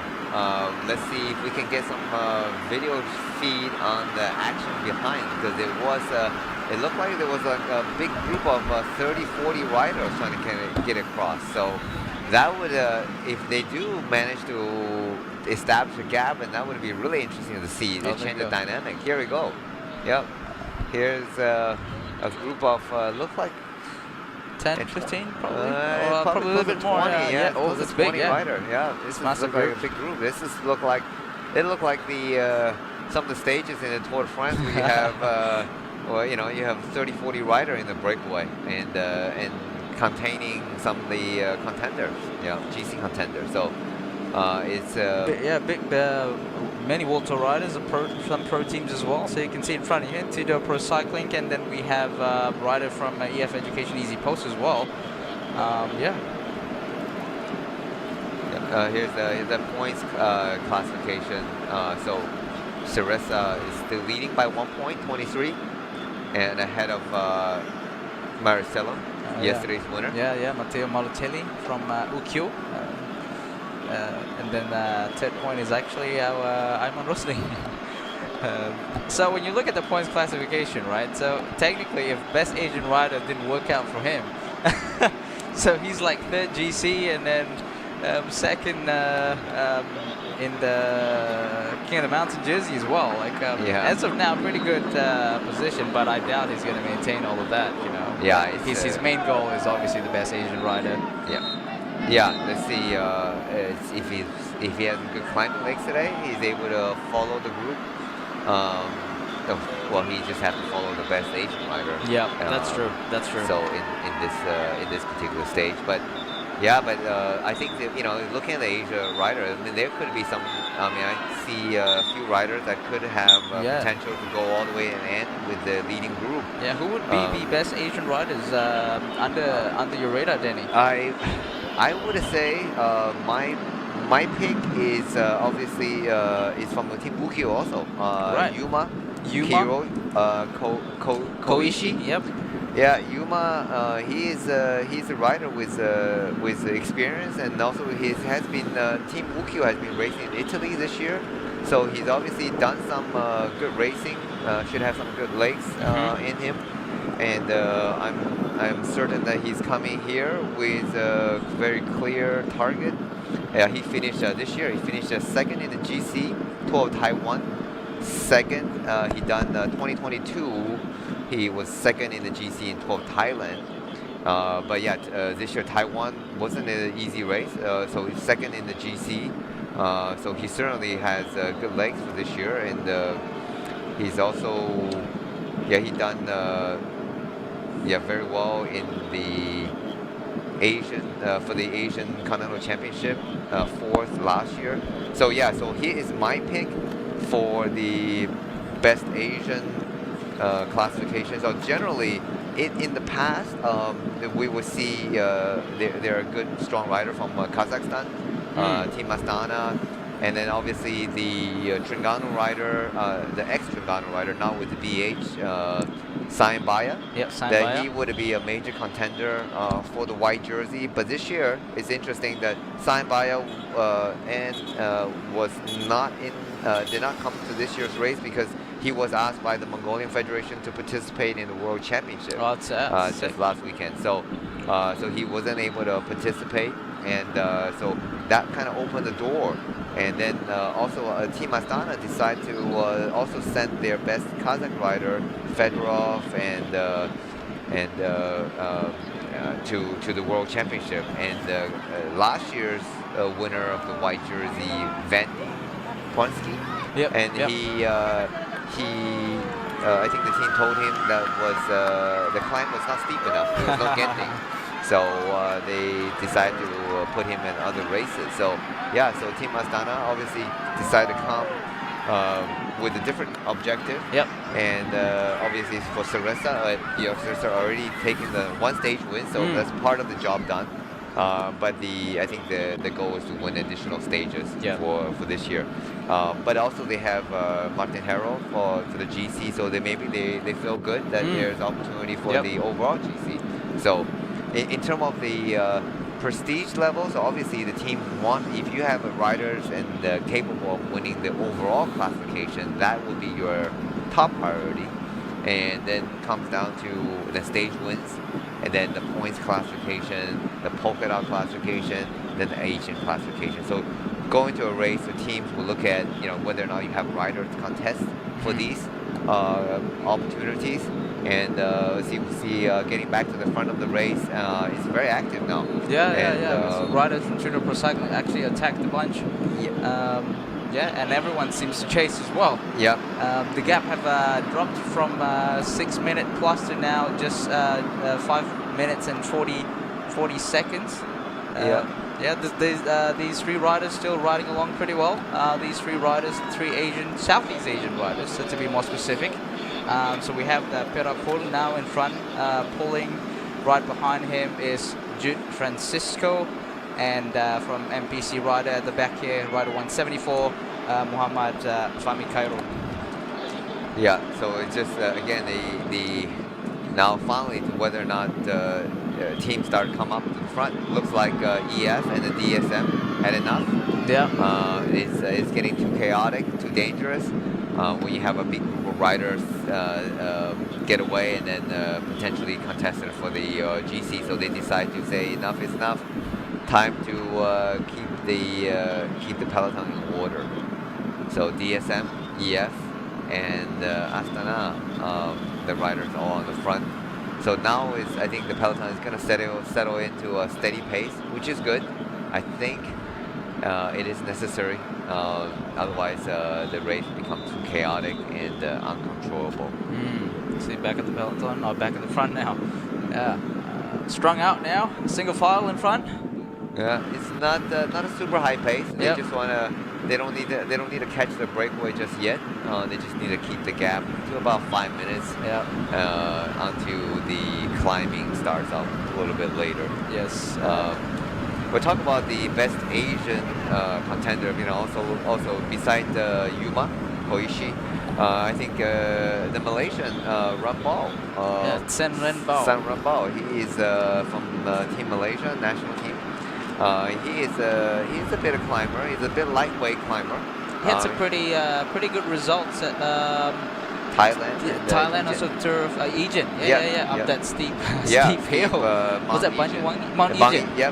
Bangi Wangi, Mount Ejen. Super steep, and I have the fortunate I have fortunate driving up that. Oh, okay. Was it fun? I have a fortune of not climbing up that climb. So. But I heard it was a struggle on its own driving a car up it. Yeah, absolutely. I mean, in 12 Ejen that I was a DS for Terengganu cycling team, and you know, it was very narrow road and super steep. And you imagine we're on the team car, and team cars are. I mean, we're not driving a very high-powered car. I mean, it's an average car. Family car, but it's loaded with bikes and equipment and as well as and food and drinks, and literally the climb was probably 20+%, and it was a super small. It was a very narrow road, so you can't carry a lot of speed, and because you're in your car, it's gonna get over. So literally, in order for and then you're on this convoy, so you have lines of cars trying to get up the climb. So literally, they were cars stalling in the half of the climb, and then literally had to back down, and then they had to get to a little bit of a rest spike, and then really gas it all the way up. And otherwise, they would have a hard time making it up the climb. So it was 20. I think it was around 20% average in some part. It was hard driving up, so I'm glad I was in the team car. Okay. Not riding up. And how did Renbao did in that particular climb? Yeah, he did considerably. He did okay. He was I think was the 11th or the 10th on the climb. I gotta look at the detailed result. All right. But yeah, but in that particular race, I think Terengganu cycling team had Mahawi Kudos, and Mikel Ayub, and Mikel Ayub, yep. And both are fantastic climbers from Eritrea, and so they were setting the pace really hard, and also the Roja team, Aiden. Who is also a fantastic climber. So they set the pace very high, and I think Rambao made a mistake of trying to follow them on a really super steep climb. So that's one advice for the cyclists, amateur cyclists. When you go on the climb, don't go to the red too early. Okay. Because it is a long, steady effort, and I see a lot of time where young rider makes a mistake, then they feel good, and they need to follow the guys in front, and then they cook themselves halfway up the climb, and that's what happened to Rambao. Okay. So he was probably in the 5th or 6th position, then he pretty much cooked himself halfway the climb. And then he lost at least the 4 or 5 position going into the finish. So, but today it's not as steep as the Mount Ejen, Bangi Wangi, and so it is.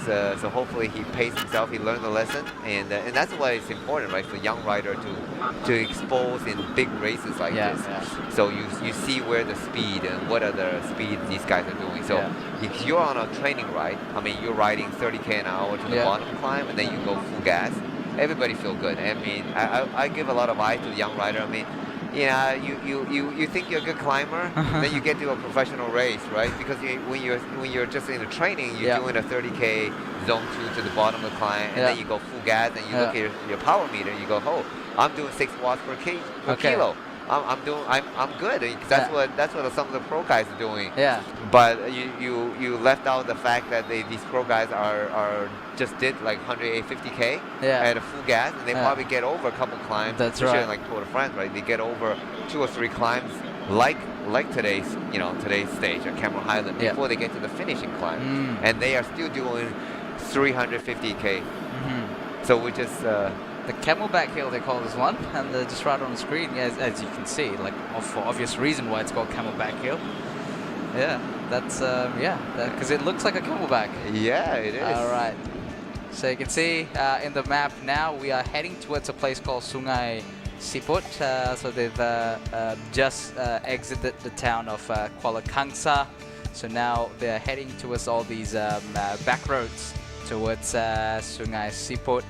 And you can see there, that's where the leader is, which is basically these 3 riders from the breakaway. And there you go. So these again, these riders from the breakaway.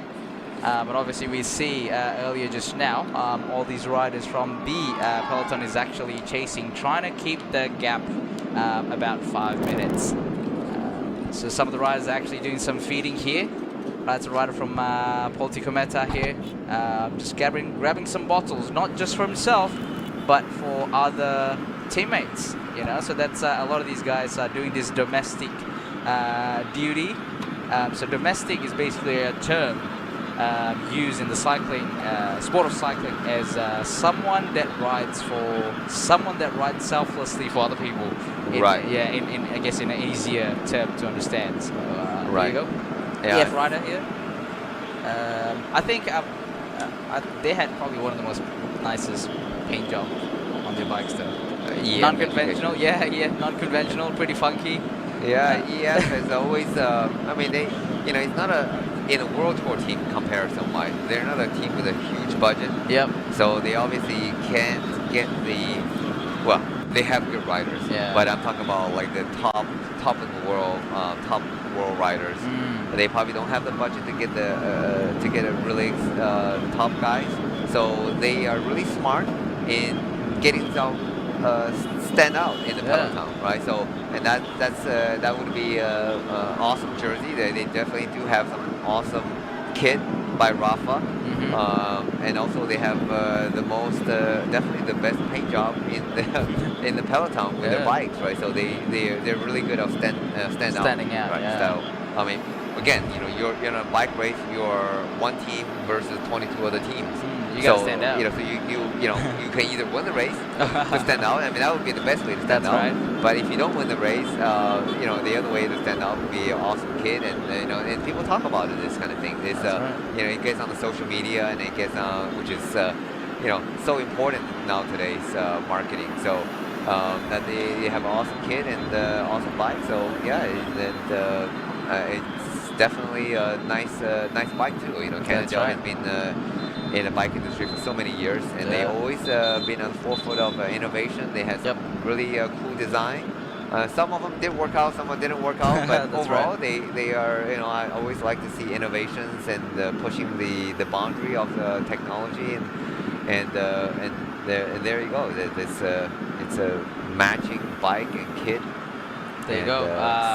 Food delivery. Yep, they're the domestic. So guys, if you're looking at it with a domestic, Hugh Carty actually doing the domestic job for this Japanese rider as well. So this is Yuhi Todome, rider number 5. Just delivering bottles. That's Sean Quinn receiving the bottle. Current U.S. national champion. Some pretty sick looking bike as well they have. Yep. And job done. So in a race like this where there's only 6 riders, so unlike some other races, big races, you have 7-8 riders. Yeah. So you have guys just literally specifically job today is getting bottles, but obviously with smaller number of riders on the team, sometimes the team leader has to go out and do a bit of fetching the bottle, because your real domestic is actually on the front of the peloton pulling. Right. But I see Simon Carr is not doing that. So Simon Carr should be the obviously he's defending champion, and it should be the one that they are saving for later today. And I think McCarthy will be saving his leg to do domestic work later on the hill. For sure, I think we will see him as soon as the row starts climbing up.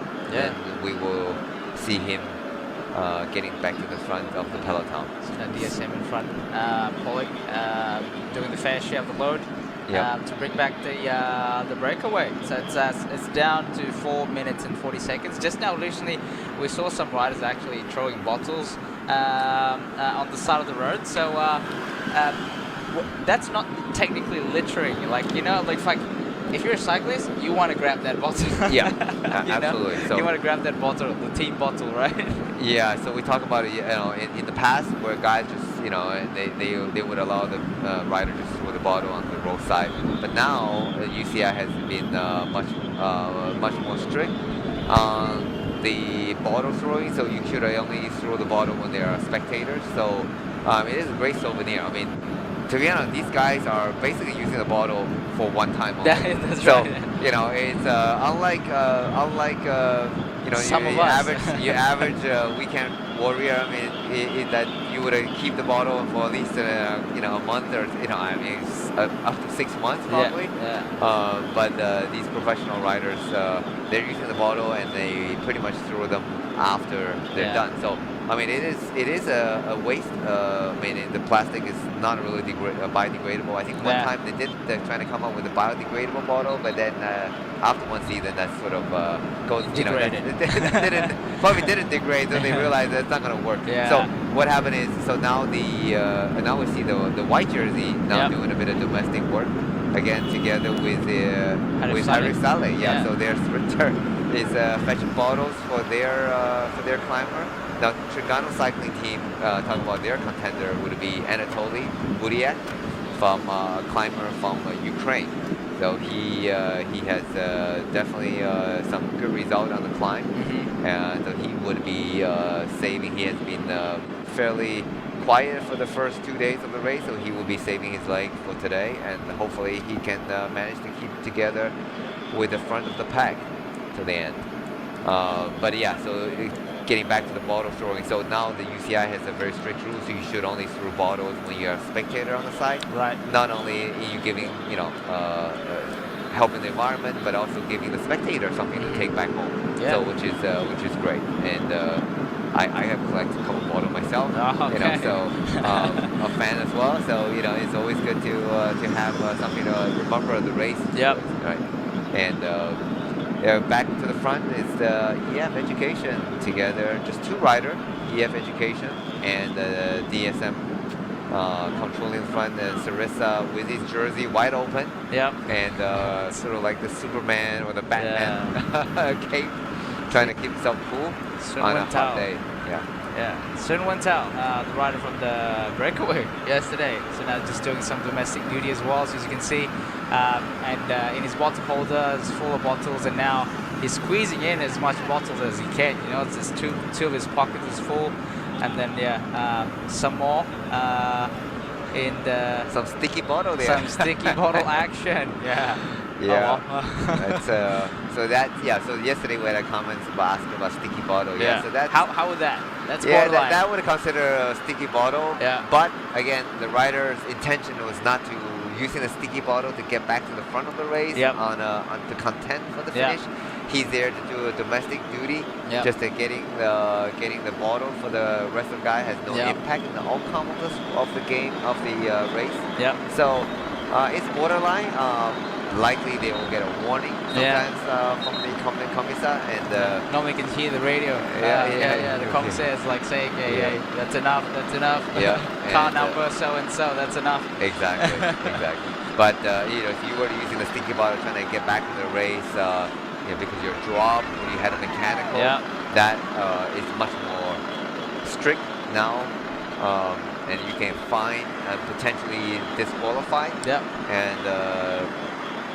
And as well as deduction on the UCI points as well. So you would try to avoid that for sure. So, but the leading team, I'm not sure who their DS. Probably not as experienced sometimes.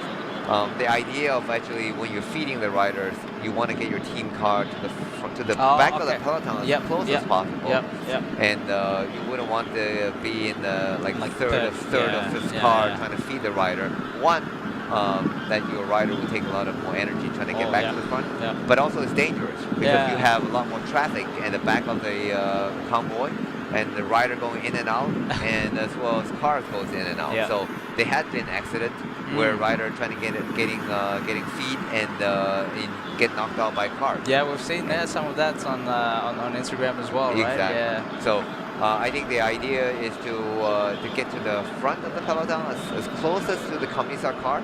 You cannot pass commissar car in the peloton. You want to get behind as close as possible. Then you just do a minimal amount of sticky bottle to get the rider back to the front of the back to the peloton. Back to the back of the peloton. Back to the peloton. Back to the back of the peloton. Yeah, and with a minimum amount of effort. Yeah. Right? So, but again, that's maybe the level of lack of experience. But Okay. Yep. Yeah, and then also like if you have to ride in the breakaway, you can always request the commissaire to actually drive up and feed your ride in the breakaway, as we've seen here. Yeah, in the breakaway, generally the commissar allows you, because it's a smaller group, they allow the car to feed along the side of the breakaway rider. So this is that will be the only situation where the team cars can go past the commissar car. Yeah. Because again, it's a safety issue. It's there's only a few riders on the front, and it's much easier to feed the rider along the side than coming back to the back of the peloton. And then it takes some really mad skills. Like you want to drive, and then you want to pass the bottle, and you look at the road, and then all of a sudden you nearly hit another rider, nearly hit another team car. It's like, what was the experience? I'm sure it's another like bunch sprint vibe as well in the back of the race. You know, we always joke about it. Says these DSs, you know, the riders on the front are racing. Yep. But the DSs are on the back of the peloton, and they're racing their team cars. They're driving like Formula One or rally racing, and they're going car. I mean, sometimes we're going inches from the car. Right? Oh yeah. It is a race among themselves. So because the DSs, most of them are bike racers. So, oh wow. They're racing cars. Racer, right? So they have that competitive spirit. And I know my old friend in the Turgano TSG's DS, Volvo DS, Jeremy Hunt, and he loves the race cars. So yeah, he gets pretty aggressive. But it's all part of the fun. But yeah, no, it's not easy. To be honest, it's not easy to drive a team car. And I remember in Tour of Greece, we had the team car, and it's unfamiliar roads, and the roads are very narrow as well. And then unlike what we see here on screen now. Unlike what we see here, and it's literally like one lane, and our team car is not automatic. It's a 5-speed stick, and on a rolling hill, I had to feed the riders on the right hand side, or on the left hand side, change the gears, and try not to hit the rider trying to come back to the group behind. So yeah, and then I have the Jeremy next to me and blabbing. I hope you hear about this and you'll have a good laugh. And I think out of that one race, I did stall the car one time, so he had a good laugh. But luckily that I got back onto fairly quickly. But yeah, it was a bit of handful at that moment. So no, it's but also more importantly, it's the safety of the rider. So the worst thing we want to do is hit the riders or have the rider bump into. So you have seen it. You know, today's fairly, Malaysia is very wide road, very safe. But you see some of the races in Japan as well.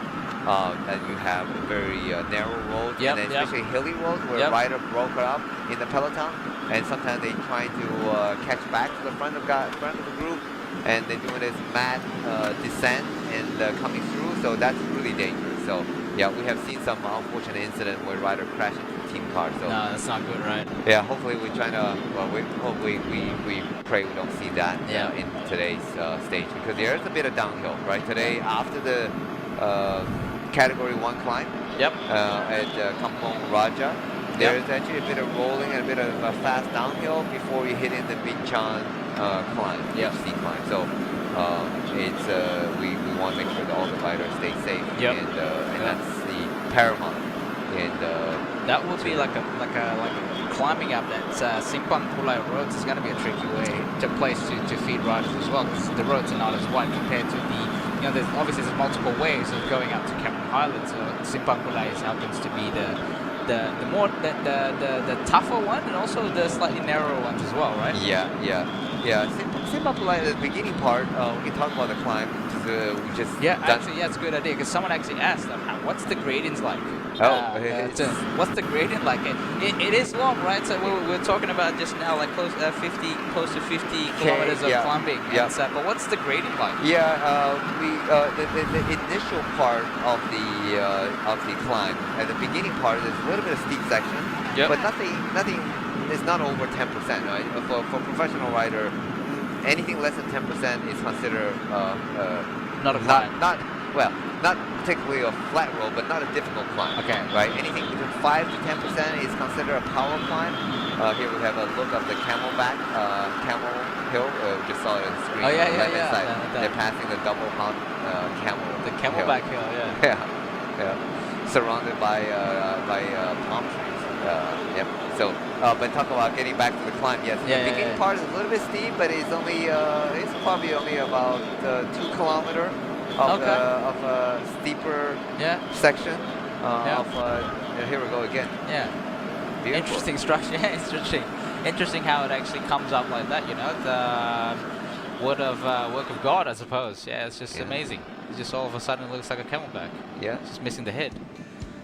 All right, here's the graphic again. That's the leader. They've just passed the town of Sungai Siput, and obviously from there on, they're about to head to the second sprint point.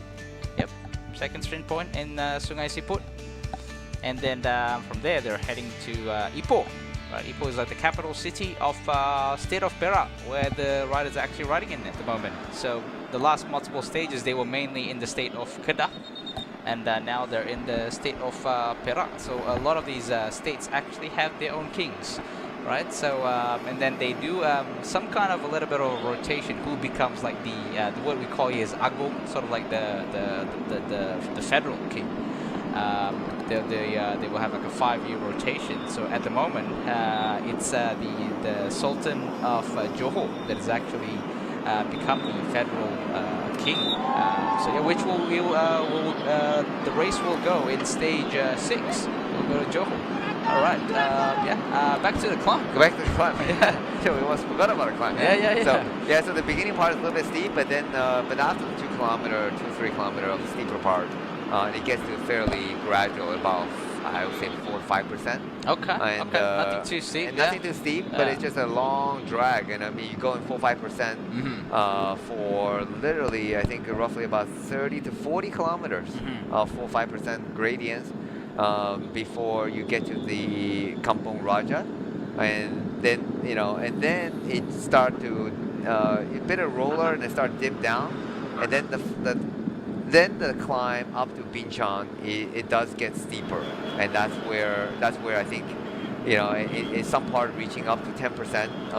But again, nothing extraordinary, but it does get steeper for approximately 5K, and that's where I think the real climber, the real GC contender is going to hit the race hard. And trying to split the real climber from the from the good climber. It looks like that downhill is going to be like judging from the course profile, is going to give like a very good run in, a good speed if you could really carry it before you start the climb at Brinchang.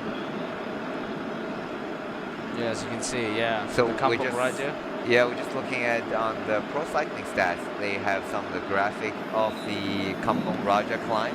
So it is on their graphic. It is showing approximately 19 kilometer, and it's all averaging approximately about 4% average up on for 20K. So 20 kilometer at a 3.6% average, reaching up to 1,428 meters. Danny, there we go. Another 100 meters to go. The Philippine rider, Yud Francisco, is really going for the points. Fabio Carlos is struggling to go, and all maximum points goes to Jude Francisco. nice job. Yeah, nice by job. the Philippine riders. Yeah, he got the KOM He got the KOM. and second in the first intermediate sprint. That's and right. First on the second intermediate sprint. Yeah. He got a little bit punch on him, punchy sprint. So nice job by Jude Francisco. Thailand rider. The Thailand rider is not participating too much on the sprint. No, he's just trying to That's conserve his energy and that's a trying. 2-3 gaps of bike there. yeah, he does. He's nice kick. Yeah, Nice he got a kick. good kick. Yeah, there you go. Just left one sprint to go, and then probably job done for this Philippine rider. Yeah. Well, might as well just keep going since you have a lead of 5 minutes, and That's true. you can go a little bit easier on the beginning part of the climb. So sometimes it's actually not a bad idea. We've seen in some big races, right? Some of the sprinters, in order for them to finish a HC stage, HC sprint climb, stages. So you have multiple HC climb in between, so that actually sometimes it's easier to get in the break for a sprinter, and then so they can ride the climb at their own pace. I understand. And so in order, so the peloton is probably going to go into his red, so he doesn't want to get into the red zone and get dropped and DNF the stage. So it's easier to go a little bit earlier and then ride the climb at your own pace. And with us again, repeatedly, that's critical for climbing. You don't ever want to be climbing in your red because you're going to be bunking. There's no way to rest. And then you end up not finishing the stage. So that's right. They ride on their own pace, get over the climb, then rest it up on the descent, and then try to get to the last climb within the big pack, or what they call the train, the sprinter train, so they can just ride up the finishing, right up to the finish line within the time limit. So so that's today's the riders are going to be tackling about getting about 1,000. It's probably going to get to about 2,000 meter climbing total elevation gain, because there's a bit of dip and then the climbing again. But some of the Grand Tour or the really hard stages in some of the European racing, you're climbing 3,000 to 4,000 meter in a day. So that's like doing this 2 times, sometimes twice, 3 times. So that's right. That is definitely a lot of climbing. That's a lot of stuff. And we just got some more information on the last climb today's Binchang. It's 8 kilometer averaging 5K, 5%. So it's not a terribly hard climb. Just 8 kilometer, 8.2 kilometer averaging 5.1, and the steepest section seems to be about 6.7% gradient. So again, nothing too hard. Except that when you add up the distance, you're looking at a proper 30, it's actually a little bit more than that, but it's almost 40 plus kilometer climbing and uphill. So the lack of steepness is substituted by the long distance of climbing. That's why actually, with situation like this, it makes the race interesting, because you don't have an outright winner, and that's why we see at the beginning when the breakaway went, none of the big teams want to take up the chase too early, so they were playing a bit of a poker game, and until a big group of riders threatening to break away, then they experienced the World Touring decided, okay, enough is enough. It's getting a little too dangerous and too unmanageable. So, for new cyclists start riding, one of the things you tend to learn when you're doing these accelerations, again and again, that actually draining. It's actually harder it drains your energy, and it creates lactate in the legs. So when you manage to keep a steady pace, you can ride harder. You can ride average speed faster, but feels like exerting less energy because you're keeping a steady pace. You're not building up the lactate in the legs.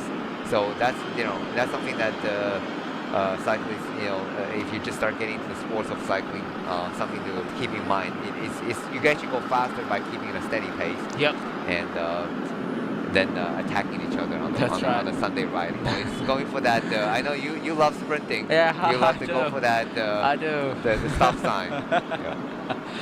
The peloton is just passing the sprint second points. intermediate Yeah, sprints. that's right. But I don't know they will be contesting anybody. No, it seems like nobody seems like contesting. Nobody contesting. Everyone just rolls through, right? Yeah. And it's an interesting one because you see, like, even at the guys at the breakaway just now, it's a common trend that people in aero suit, aero bike, and weirdly nowadays, like, no one is actually how do I say, using like super shallow wheels for climbs. Obviously, like climbs like Cameron Highlands are super fast climbs, right? So none of these guys, like even like you see the riders like in the how do I say, two-door pro cycling, they're using pretty deep wheels, you know. Like even like EF Educations, you know, there's still like a 45 mil depth, you know, 45 mil depth wheels. So seems like weight is not so much of a thing at these very fast, very top tier level of pros, you know, because apparently they've done this research that as long as you're like under 6% and you're riding around at 4.4 watts per kg, aero is still a thing, right? Yeah, absolutely. That's I think at 5%, 4 to 5% for these guys, they're climbing at 30k plus an hour. Yeah. So to them, once you exceeding the 30, getting 30 to 35k an hour speed, aero, it plays more a factor than weight. The faster you go, and like aero is more important. And obviously at that speed, like it's upwards of 33, 35k an hour. It just becomes more important than the weight actually. Yeah, and also thanks to technology, carbon technology, right? So now you can get a 45 millimeter depth wheel or 50 millimeter depth wheel. I mean, the carbon wheels, and they're still fairly light. I mean, you're talking about 100, 200 gram. What do you think? Yeah. I mean, like nowadays, like you can get like even like Chinese brands that are not so expensive, that are more accessible price point, you know, you can get them at a pretty competitive weight at about 1400 grams, you know, which is a competitive weight. Like obviously it's not as light as some of these like lightweight or the new how do I say, fancy scope wheels, right? That are now fully carbon bonded to the hubs and the rim. So those are like the 60 mil depth is only about 1200 grams or something. Wow. Yeah, obviously it comes with a hefty price tag, right? But nowadays, like you see, it's the aero socks, aero everything, you know. I've made a simple rule. Like if you wanna race your bikes, you need to pay attention to three things, right? Like it's not necessarily the brands, because nowadays you can, like for example, we see in the breakaway, we get this Elvis brand or Hayate brand, which are brilliantly aero. Polygon bikes are pretty aero as well, right? So number one is that you pay attention to the aerodynamics. Number two, you pay attention to the rolling resistance. We're talking about tires, right? So you spend a little bit more on tires. You got brands like, you know, good tires like Continental. A lot of these pro riders that are coming here are on Victoria. They're running those Corsa Pros, running tubeless as well. Made the rolling resistance a little bit lower compared to running tubes. And then number three is drivetrain efficiency, right? So when we talk about drivetrain efficiency, you don't necessarily have to buy those ceramic speed oversized pulley wheels, right? So those are more expensive upgrades. So you can get something like, for example, you're running Shimano, go and get a Dura-Ace chains, you know? Or even just a clean bike. Yeah, clean bike. Yeah, clean bike is a fast bike. You know, clean your chain, put some good quality lubrication in, and there you go. That's like 8 watts of savings compared to a dirty drivetrain. So you get these dialed in. You get these three components dialed in. You can go really fast with the bike. Absolutely.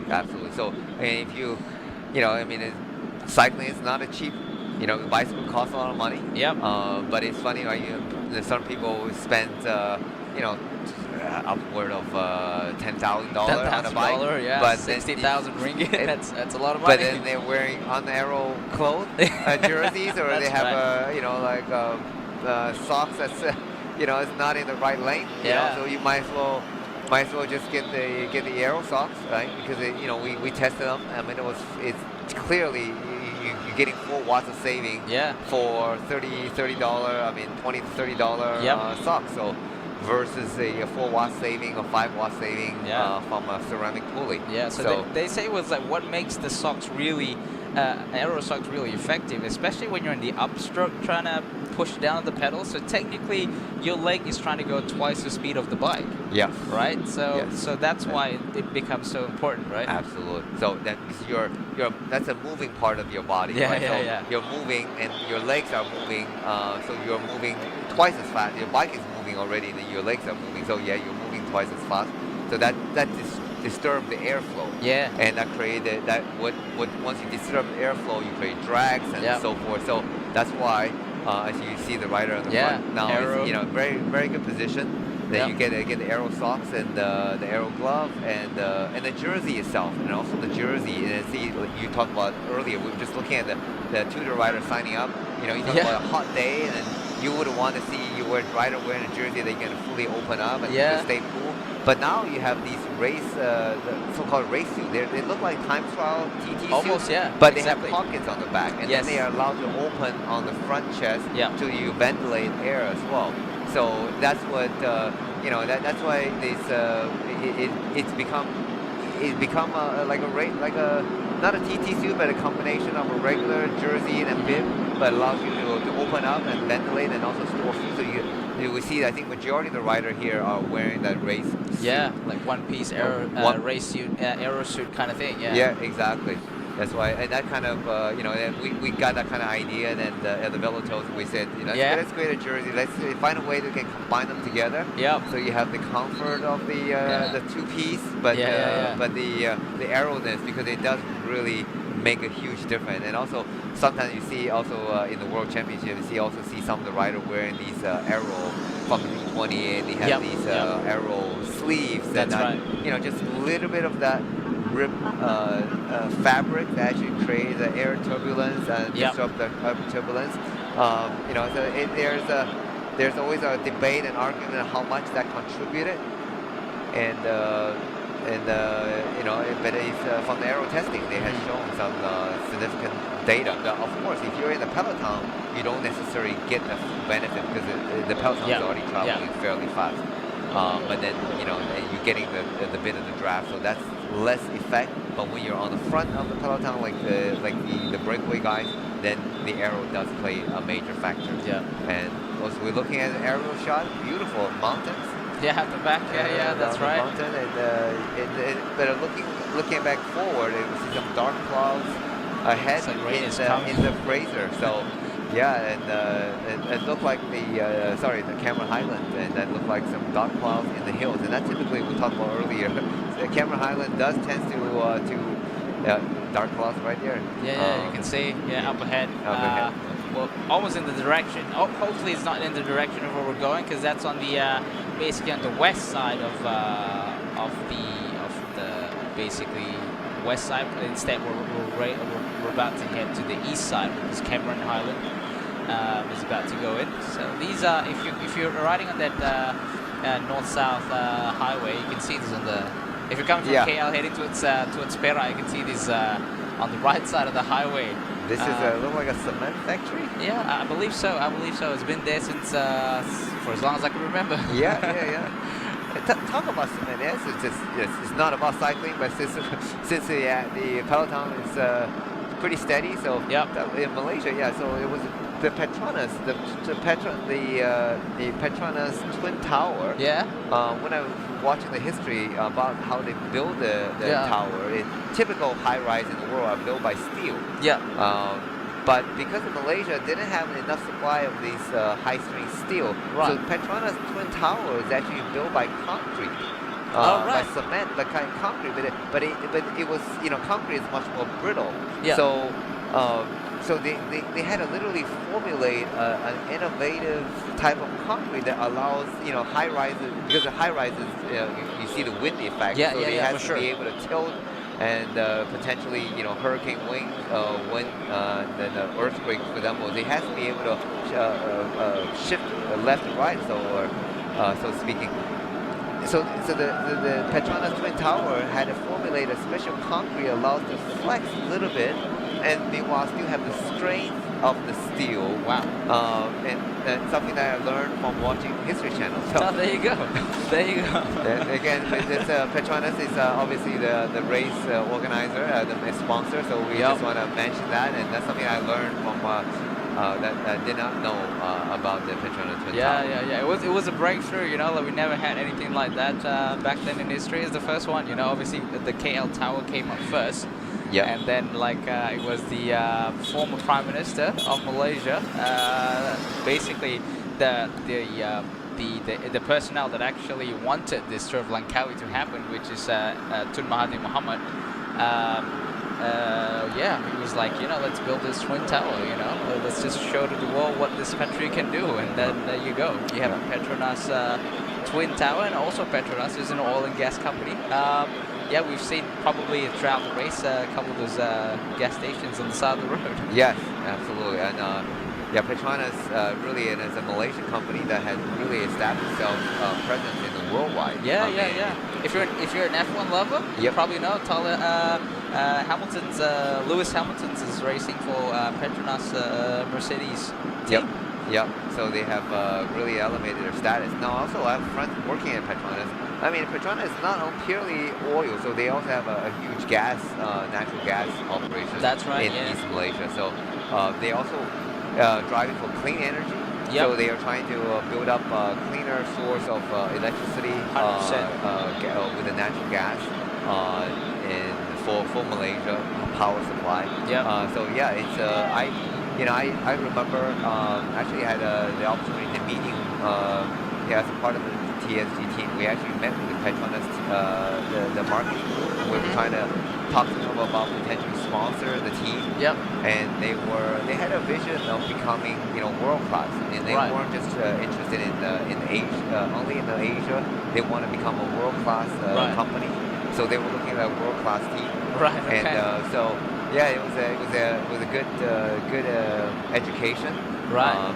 But it was definitely a good vision. So I think that's very clearly with PETRONAS, not only that they have a vision to become a great Asian company, but it also is well known throughout the world. Yeah. So you can see, like, just on the screen right now, like, they are riding fast, and you can see, like, I believe they're not the minimum amount, the size of the chainring is probably 54, and then judging from there, it's probably bottom half of the. Yep. Yeah. We look at a team car, TJ Van Gardner. Yeah, TJ Van Gardner, and that's a local mechanic. Yeah, so that Rajan. Rajan, yeah, that's Rajan. a Malaysian. Yeah.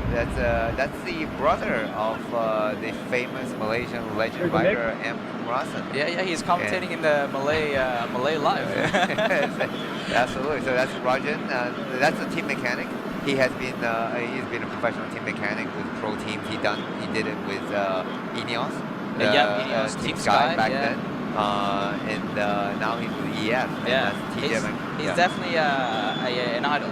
Absolutely. He's an idol. Yeah. So and then TJ Van role Gardner. model.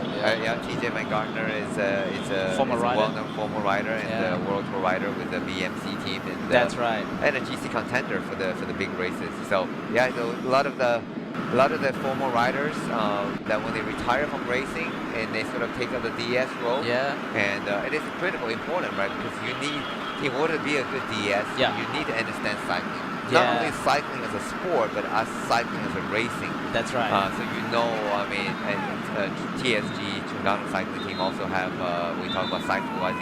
Okay. He himself is a very good rider. Yeah. So when he stopped, retired and from racing, then we asked him to become a part of the TSG DS team. So he obviously done a great job. So Cycle, if you're listening, that thank you for your hard work and then also and to guide the team and to guide the rider, because they've been to the situation. I mean, obviously every race is different, but they've been to the situation. They know what it takes for the rider to do well in the big races, and they understand. They try to minimize the effort the riders do in the races. Just as we talked about earlier, feeding, right? So so a very experienced Team DS will want to get a team car to the front of the peloton, to the back of the peloton, as close to the back of the peloton as possible. So minimize the energy and energy spent on getting back to the peloton. That's right. And also it's the safety of the rider to make sure they won't be too far into the convoy of the cars where you have cars going back and forth. So that's all this is plays a big part of the DS role, and so the experience definitely count a lot, and providing the race instructions and how they guide the riders into the finish, Yeah. into the pace themselves into the throughout the race. And so it's critical, reminding them to eat, hydrate, That's right. and Oh, yes. yeah. It's going to be a long climbing after this, so I think we're not far off until the third sprint point in the town of Ipoh. We're not far off, judging from the map that we have here. They are actually heading towards the town of Ipoh. And then, yes, you can see this rider is feeding Francisco. Jude is just having something to eat and something to drink. It's really important because you're burning a lot of calories out with this race, right? So these three riders have been in the breakaway since the beginning of the stage. So at the moment on screen is the rider Muhammad Khairul Fahmi from Malaysia Pro Cycling. And then the guy behind him is from Thailand national team, Pirapul, and obviously the Filipino rider in the third wheel is rider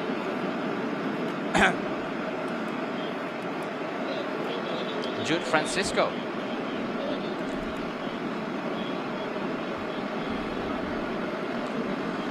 And for those of you that have joined us, recently joined us in the live today, so we've ridden for almost 70 kilometers. We've got 104.8 kilometers to go, and we've passed 2 sprint points. The first sprint point was won by Khairul Fahmi from MPC. The second sprint point was won by Jude Francisco from Philippines, and beforehand Jude Francisco have also got the maximum point for the first category 3 climb in Kuala Kangsar. So the gap from the peloton is about 4 minutes and 50 seconds. At the moment you can see on screen rider from EF Education, Yuhi Todome. It has been in the front controlling the peloton, and the rider from DSM just behind him, and a few riders from Astana, Kazakhstan is also contributing into closing the gap between them and the peloton, more like controlling the gap between the peloton. So we're judging from the look of the clouds in the sky, so it looks like it's about to rain, but the position of the cloud looks like it's on the west side, whereas these riders are actually heading to the east side towards the center of Peninsular Malaysia, climbing Cameron Highlands. Looks like a swap of turn there from Yuhi Todome to the DSM rider, and then just coming just right behind him, sharing a fair load of bringing or controlling the gap between the breakaway riders and the peloton. Just riding tempo until they unleash just at the base of the climb. So not much happening, just a steady route here from the guy in front. 3 riders in the breakaway and also the peloton. Steady pace. So back in the peloton here, they're working together very nicely, swapping turns.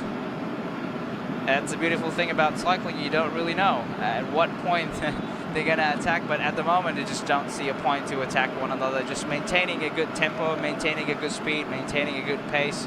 We're friends for now, all right?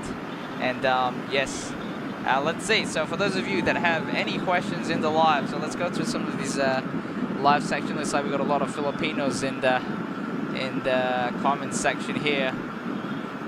All right, let's see. Well, no, we haven't reached Cameron Highlands yet. So we probably about another 30-40 kilometers until we reach the base of the climb. Someone, let's see.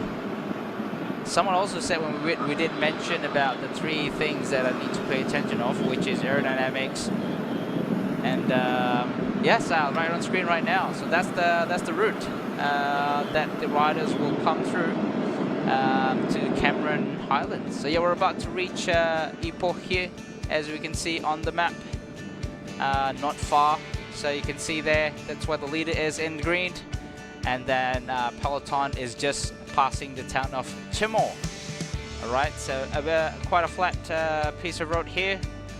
A bit of a wind, but judging from quick googling as well, looks like the wind is pointing from north to south, so I'm assuming they're having a little bit of a tailwind here. Luckily it's some nice wide back roads as well. We're lucky here in Malaysia to have some nice back roads.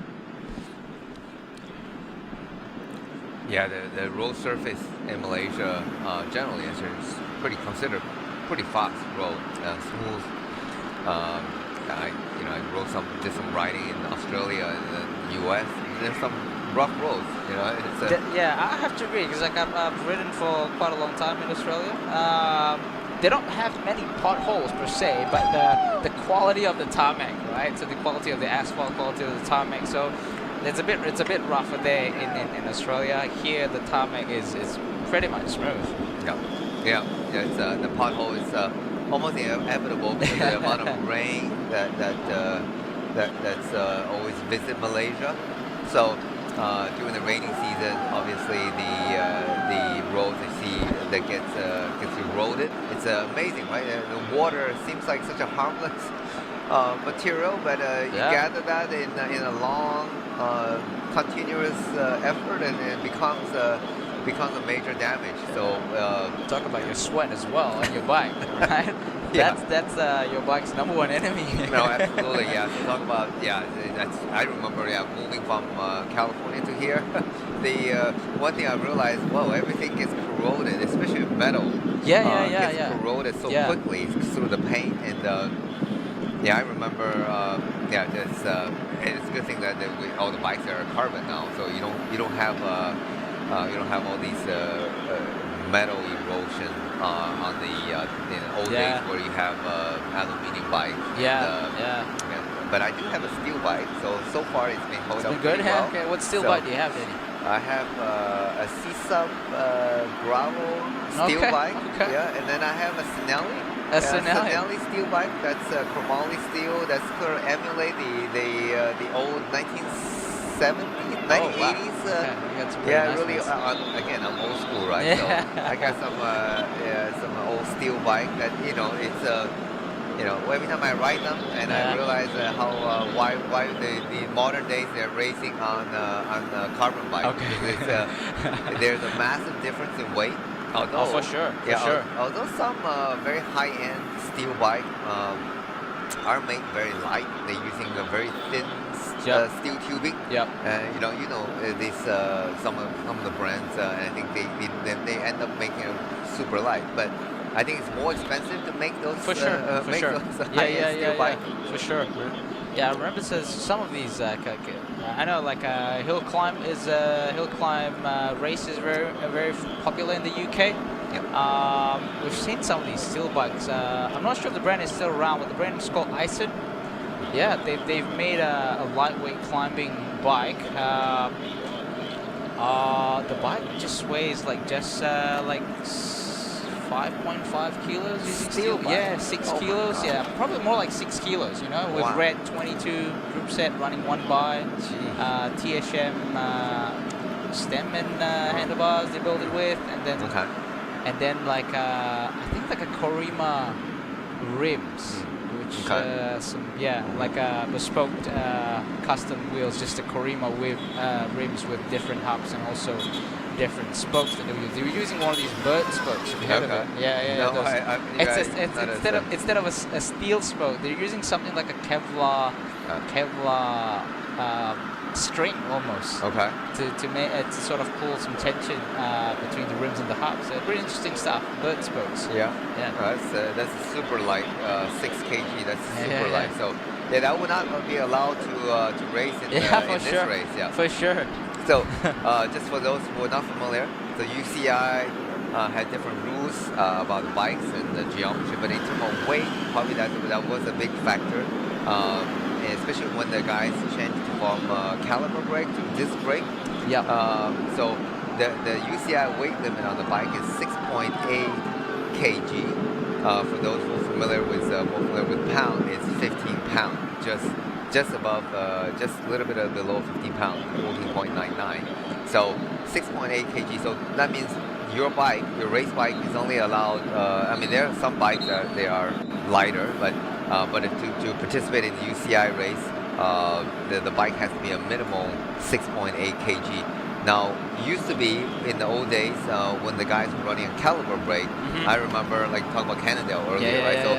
Super 6 Evo. Yeah, Simone. I think they had to add weights That's on right. the top view. Yeah.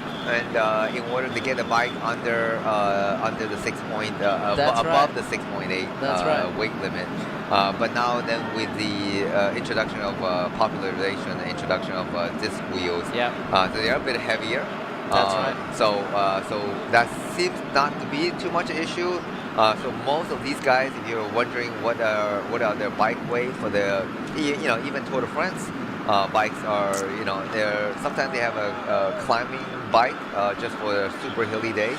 Their bikes are set up a little different. So a little bit lighter, but you still get looking at about 7 kg. Very rarely you get a disc wheel, but disc bike that gets under 7 kg. But there are cases, there are guys that are able to do that for very special climbing days. But personally, I think on average, I think a lot of these bikes are about 7.2 kg. That's probably a good weight for a race bike. And if you're thinking about the weight difference, but it's funny, right? People always worry about the weight of their bike when they go to climbing. Then you're thinking about a 7 kg bike, which let's say an 8 kg bike, which is considered fairly heavy, to a 7 kg bike. The difference is only 1 kg. If you're a rider if you're average weight of 70 kg rider, so you might as well just lose 1 kg. Then you basically get the benefit of the lighter bike. Like especially sometimes, like for example, it's not like a relatively light bike. Like trying to, for example, you've done everything you can. The bike is going to weigh, for example, 8 kg still. Like especially with I guess like a more entry level carbon frame or something. Like the bike is just going to be 8 kg, right? And then trying to lose that extra 1 kg is going to be from the bike. It's going to be like super expensive. It's almost not worth it. Right. So there you go. So I think we talk about bike cycling is a bit of investment, but you can actually use that just for health benefit, and you get into the sports a bit more, and then you realize you can lose weight, and then you can get the same benefit by just riding consistently. And my advice to the riders who are just starting the sports of cycling, get a consistency going. And try to get a habit of going out. Maybe you start off with once a week, but then you start increasing it to twice a week. That's right. Then maybe you really like it, then you get to ride on the weekend, and then you get to ride maybe once or twice during the weekdays. So you're getting a habit of riding, and then you will realize it's a good way to lose weight. So and stay healthy as well. So now we're just coming back up to 500 meter to the intermediate sprint. Let's see if our Philippine riders take the third ones. Take the third one. So it's 500 meters to go. He's on the front. I mean, it's been consistent that he's just been going from the front, and for whatever reason, these other two guys just could not keep up with him. My money is on him. Here he goes. There he goes. 100 meters. 100 meters to go. Like you mentioned, he really has a good kick, and so Karo Fami is no, I think he got it. No, he got it. I think the Francisco. There you almost go. a last minute launch, the late launch, almost. But I think. Here we go. Here's the replay. No, this is not. Not the replay. It's an aerial shot. But there you go. That's a replay. Jude Francisco. He had a good job. He put some significant gap, and then Fami Cairo. Jude Francisco got it. Kudos to him. Good, good sprint. Good sprint by Jude Francisco. But also good job by the Malaysian rider just to contest for that. It's a good sprinter, hey. He looks good on. It looks good on the bike when it comes to sprinting, and you like sprinting, so Yep. it's we talk about different physique, right? Yeah. Sprinters are built a bit differently. That's right. Explain how are they different? It's for the first time, right? When I was playing back then, I was into sports. I was into basketball, right? And everyone kind of have to do the same thing, other than the difference is what position you're playing. But until you sort of like got like seriously into cycling, I just realized that so there's someone who's actually naturally good at climbing. There's someone who's just naturally good at sprinting, right? So, and then like technically, if you just do a lot of climbs, you can just be a good climber. Like it's just like these. You can ask Siritsa to go do as much climb as possible. He's just not going to become a climber, He was just like, there's this genetic elements that is so prominent that I've personally only realized when I started cycling is that if you are sort of built as a more fast twitch, like genetically you have a more fast twitch, meaning like you're very good with like sprinting, right? Like very high torque, high revolution, fast muscle movements. No matter what you do, you just cannot become a climber, and vice versa, right? So you can improve them a little bit, but you cannot become better than people who are more naturally a climber or naturally a sprinter. Like for example, you ask Mark Cavendish, right? It's like, just do more climbs. So just do more climbs. It's like that's all he does, right? Yep. He trains in the climb, Yep. but he's just not built to be a climber. Yeah. Right? He's just built to become more of a sprinter, and then obviously he trains for the climb so that he could finish, because at the end of the day sprinters needs to be aerobically fit as well, because if you're not at the end of the race you can't sprint. Yeah. Right? Yeah. So yeah, that's just a sort of like a bit of like an awareness of a bit of an awakening. Also there's like some people are just physiologically built different. Yeah, absolutely. I think we talk about Matt Cavendish. Yeah, I remember reading that interview of him. So they asked him, "Do you train for the climb? Train for the sprint?" He goes, "Why do I need to train for the sprint?" I just get to the finish line fresh as possible, then I can sprint. And so obviously that's natural to him. That's what he does. So one of the advice that you brought a good point. So one of the sometimes I get people ask me if how do they improve themselves on the cycling. I always say that work on your weakness.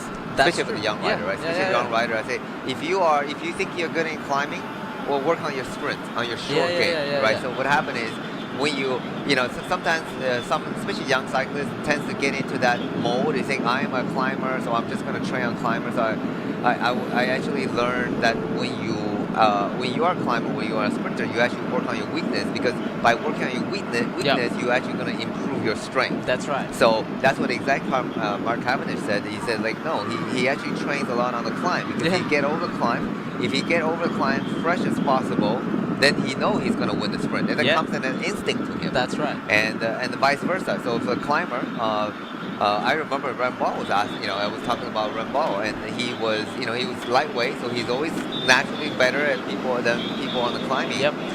But I look at his power data and I said, you really got to work on your short game, because if you don't work on your short game, so you're not going to win many races. That's you're not going to do that well. So I think also work on your short game is going to improve your climbing, your strength. So he actually did that, and you can see the improvement. So it talked about the short game. So I remember talking to Jeremy Hunt.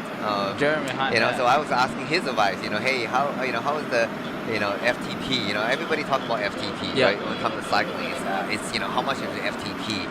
What is your VO2 max? Believe it or not, guys. I mean, I'm sticking my neck out saying this. I'm telling you again, FTP and VO2 doesn't matter in a professional race, right? Because if it does matter, you're only going to put a guys on a machine, and you're going to test them on VO2, you're going to test on their FTP, and then you're going to just decide to pick up the winner. So, obviously guys like Pogačar has an amazing VO2 and has amazing FTP, but I can almost certainly assure you he doesn't have the highest number. Right? So his ability is actually, Jeremy Hunt said, well, the bike race is won or lost in 30 seconds. I go like, what? How can that be? That is right? true. Because you made a point. Because if you have guys that go on an attack, so you're even an amateur level or professional level, you see these attack happens. So within the 30 seconds, if a break goes, if you're 30 seconds, you haven't decided to go, I need to jump across that gap to get in that break to try to win the race, Or if the attack happens, somebody else attacks you on the climb, and Yeah. within 30 seconds you can't manage to hang on. Well, that's pretty much game over. Yeah, that's so, true. So it's not so much the critical of FTP and it's all these are important. Yeah, these yeah, are similar, very similar to car racing, right? So if do you say that the car with the highest horsepower, with the biggest engine, is that going to win the bike race? Yeah. Not Win the car necessarily. racing? Yeah, No, yeah. not necessarily. Otherwise, it's just become a race to the horsepower. That's right. I watch MotoGP. Okay. And some of the bikes that they're great at handling. They don't have the biggest horsepower. And they're not the fastest on the straight line. That's but right. they're corner very fast. So Yeah. similar idea, right? So bike racing, it is a strategy involved. It is a short game. Yeah. It's a poker game. Yeah. It is a moving chessboard and so forth. So it's not the pure number that matters unless Yeah. you're doing time trial. Okay. If you're a time Okay. trialist, okay, then you're gonna say, Danny, you don't know what you're talking about. Yeah, because, yeah.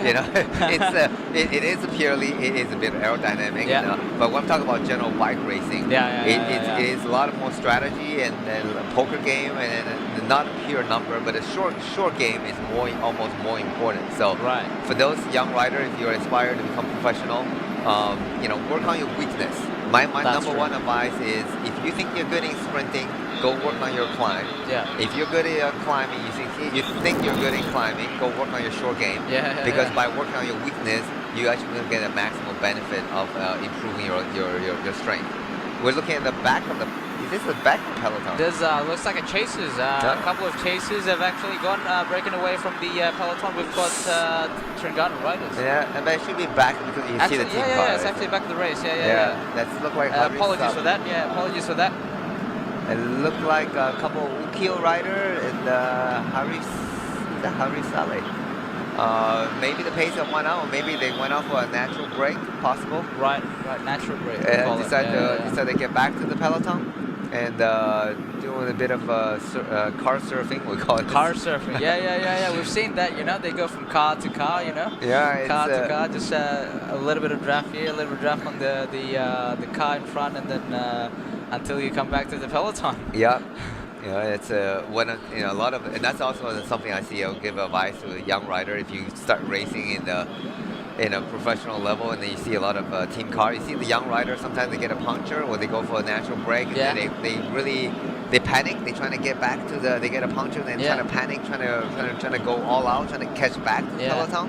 Actually, the idea is not, and then they blew up. Right? They blew up, and they end up, exerting too much energy, and then they drain their racing fuel very quickly. So the idea is, first of all, not to panic, but to get back to the convoy.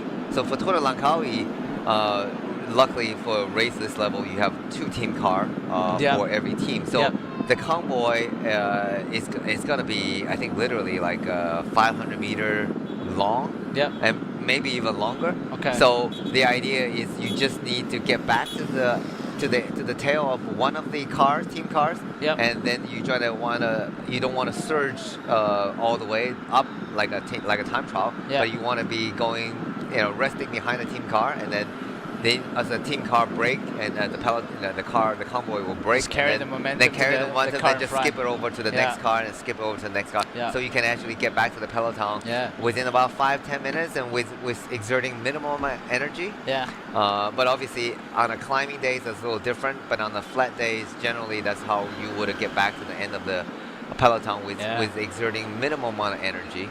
But again, it comes with experience. A lot of young riders, new riders, tends to panic, and that's when your heart rate goes up. You go in the red. You go into the red very soon, and next thing you know, is that you end up getting dropped. So I've seen that happen. You've seen that happen. I've seen it happen. Driving the team cars, and then you trying to tell the rider to calm down, trying to give them a tow. And just to get back to the back of the convoy. Someone asking him live. I think he was seeing some guys from the Astana, Kazakhstan's like showering using the bidon, using the water bottle. Is it that hot?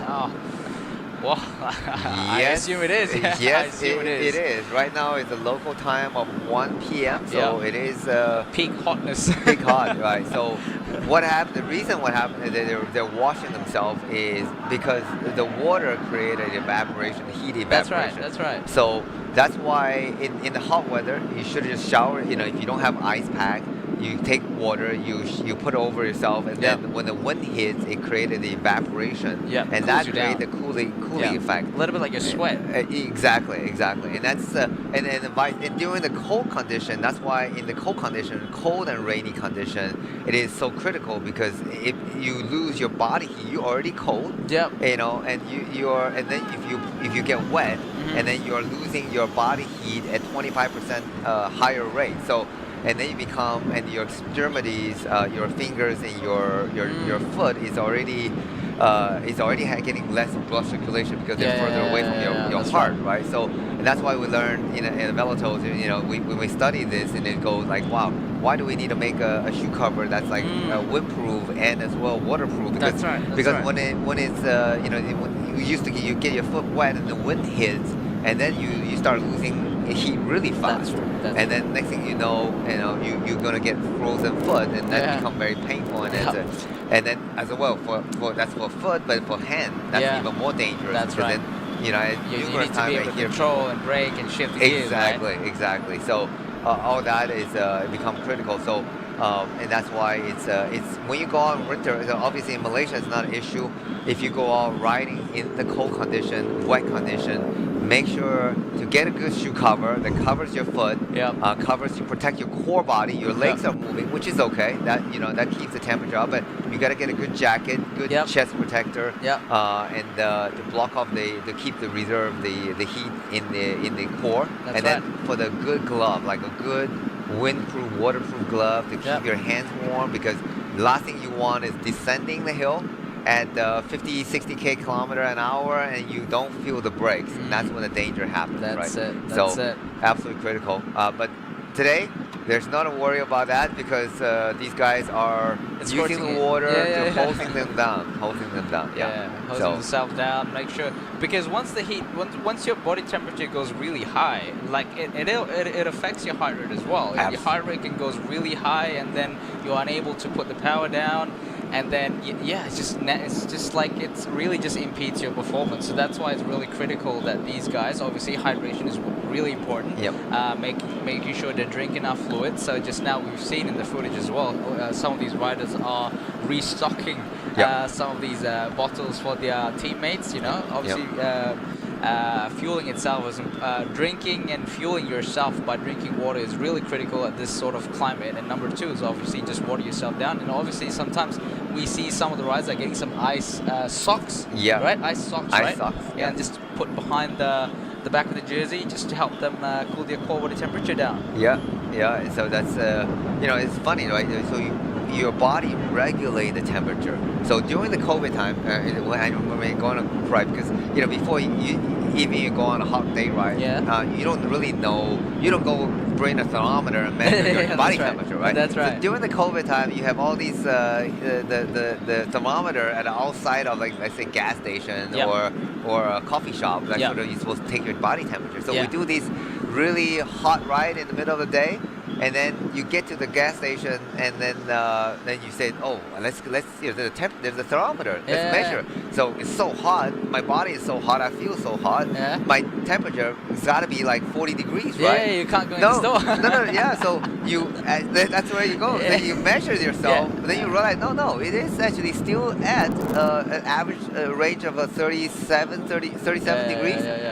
So you go. So you see, like, wait, how did that happen? Because you're so hot. Like, actually, your body, that's what you talk about. Your heart rate actually increased significantly. We are warm blood. We're not lizards. That's right. That's why we don't go into the middle of the field to get warm, right? So your body actually regulates as a warm blooded creature. Your body, your heart rate elevates in order to keep yourself cooling. That's right. Right. So they increase the blood circulation. So when your heart rate increase, but then you decrease your other functions, the part of the body. So that's why you lose energy during the extreme hot if you're not properly hydrated. Yeah. And nowadays, with even scientific training, so guys always go to altitude training, trying to induce stress into their body. Yep. So the new thing is, if you can't get to the altitude, you actually do the heat training. Yeah, So yeah, you yeah. actually force your heart rate to go up. Yep. And trying to do the training. Yep. So if you want to do any heat training, Malaysia is a great place to come here. Go riding at 2 o'clock in the morning, at 2 o'clock in the afternoon, 1 o'clock in the afternoon, and you get some heat training done. Yeah, That's so right. you get stronger, so you don't have to go high altitude if you prefer the heat. Yeah, I remember I saw this YouTube video from Harry Sweeney, who's an EF Education Easy Post rider. He did like a 5-hour ride, and then after that, you sort of have to get the temperature of the, in the bathtub, the water temperature to up about like 40 degrees Celsius. Okay. Right, and then just sitting there. Sitting there. Yeah, right. just sitting there for about 20 minutes. And then the worst part of that, because you're not, I mean, you wouldn't say because you're wet, right? So technically the sweat is not doing its job to help you cool your body down. So it's like, so yeah, he said like at that 20 minutes, like if he had to go for 30 minutes, he would pass out. Oh, wow. God. Yeah, so Wow. obviously because he lives in Andorra, Okay. right? So it's a high altitude, Right. very cold. Wow. Yeah, so he had to do that. That was, I think from that video, was trying to prepare himself for Volta, I believe. Okay, Because okay. Volta always ends up very hot. Hot, Yeah. right. Oh, wow. Gee, okay. But I know you guys at Propane, you guys do some kind of cold Yes, recovery. so us at Propane, so we're using a lot of how do I say, state-of-the-art kind of technology, where we use cryotherapy. So that's more of like a cryotherapy to help for recovery. It speeds up recovery. So really, like if you watch Captain America, where it comes out of that chamber. So pretty much the same stuff. Okay. Okay. Not to preserve you, obviously, but it's just to make sure that you have the how do I say, a very rapid recovery rate. Okay. So By cooling the body down. by cooling, Okay. cooling the body down, so that the next day you're fully recovered, and then basically you can hit it again. Wow. With training. Okay. Yeah. All right. Yeah. Okay. We should hit that chamber. Yeah, let's go. Yeah. So back to the race. So you see some of the riders have grabbed some musette. Okay, And so then it's a bit of a replay, replay. yeah. Riders are cooling themselves down. There you go. More with bubbles O2, oxygenated water as well. Right, so cooling the cell down is really, really important to keep your core temperature down. So this rider from Astana, Kazakhstan, making sure that they're cooled down. We've got some pretty serious riding to do after this. Almost 50 kilometers of climbing. Obviously it's not such an exposed road, but then you have this humidity that can really bring your core body temperature up if you're not keeping on top of this. Yeah, but actually Simpang Pulai is a bit of exposed. So the other way going up to Tanah Rata, I think the old way is very covered, shady, but Simpang Pulai is kind of like I wouldn't say a highway, but it's definitely a major road, 2-lane road, so it's a bit exposed, and you're not getting a lot of shade. There you go, one or two of the riders just tossing out the musette. And then you can see the guys at the roadside just straight away took it. Oh, absolutely. There you go. Yeah. It's like they were probably waiting for this. Yeah. That's why they were by the roadside. Yeah, it's. I mean, you've seen it in the other races on TV that the kids, especially the kids, and they really ride alongside. There was videos of I think it was Matthew Vanderpool was just slowing down and passing a bottle to the kids, and but yeah, that's this would make bike racing so special. You wouldn't be able to get that. I guess tennis that you can wait until the end of the match and trying to get an autograph tennis ball, but it's trying to go to a baseball match and try to catch a flying baseball, but the chances of that is probably a lot less than if you just standing in the feed zones. That's true. There will be a lot of bottles throwing out. So I remember watching driving through the race and the kids just screaming and they bottle, or in Europe they bidon. So it's a fun it's a good experience for them. So they not only come here and watch the race, experience the race, but also get a little bit of souvenir to take home. Yeah, that's right. And you don't have to pay for anything. That's a good thing. Yeah. You need a bit of luck. That's about it. Yeah, a little bit of that. So again, so the riders, this is at the front of the race, and the breakaway rider is getting feeded for the Malaysia Pro cycling team.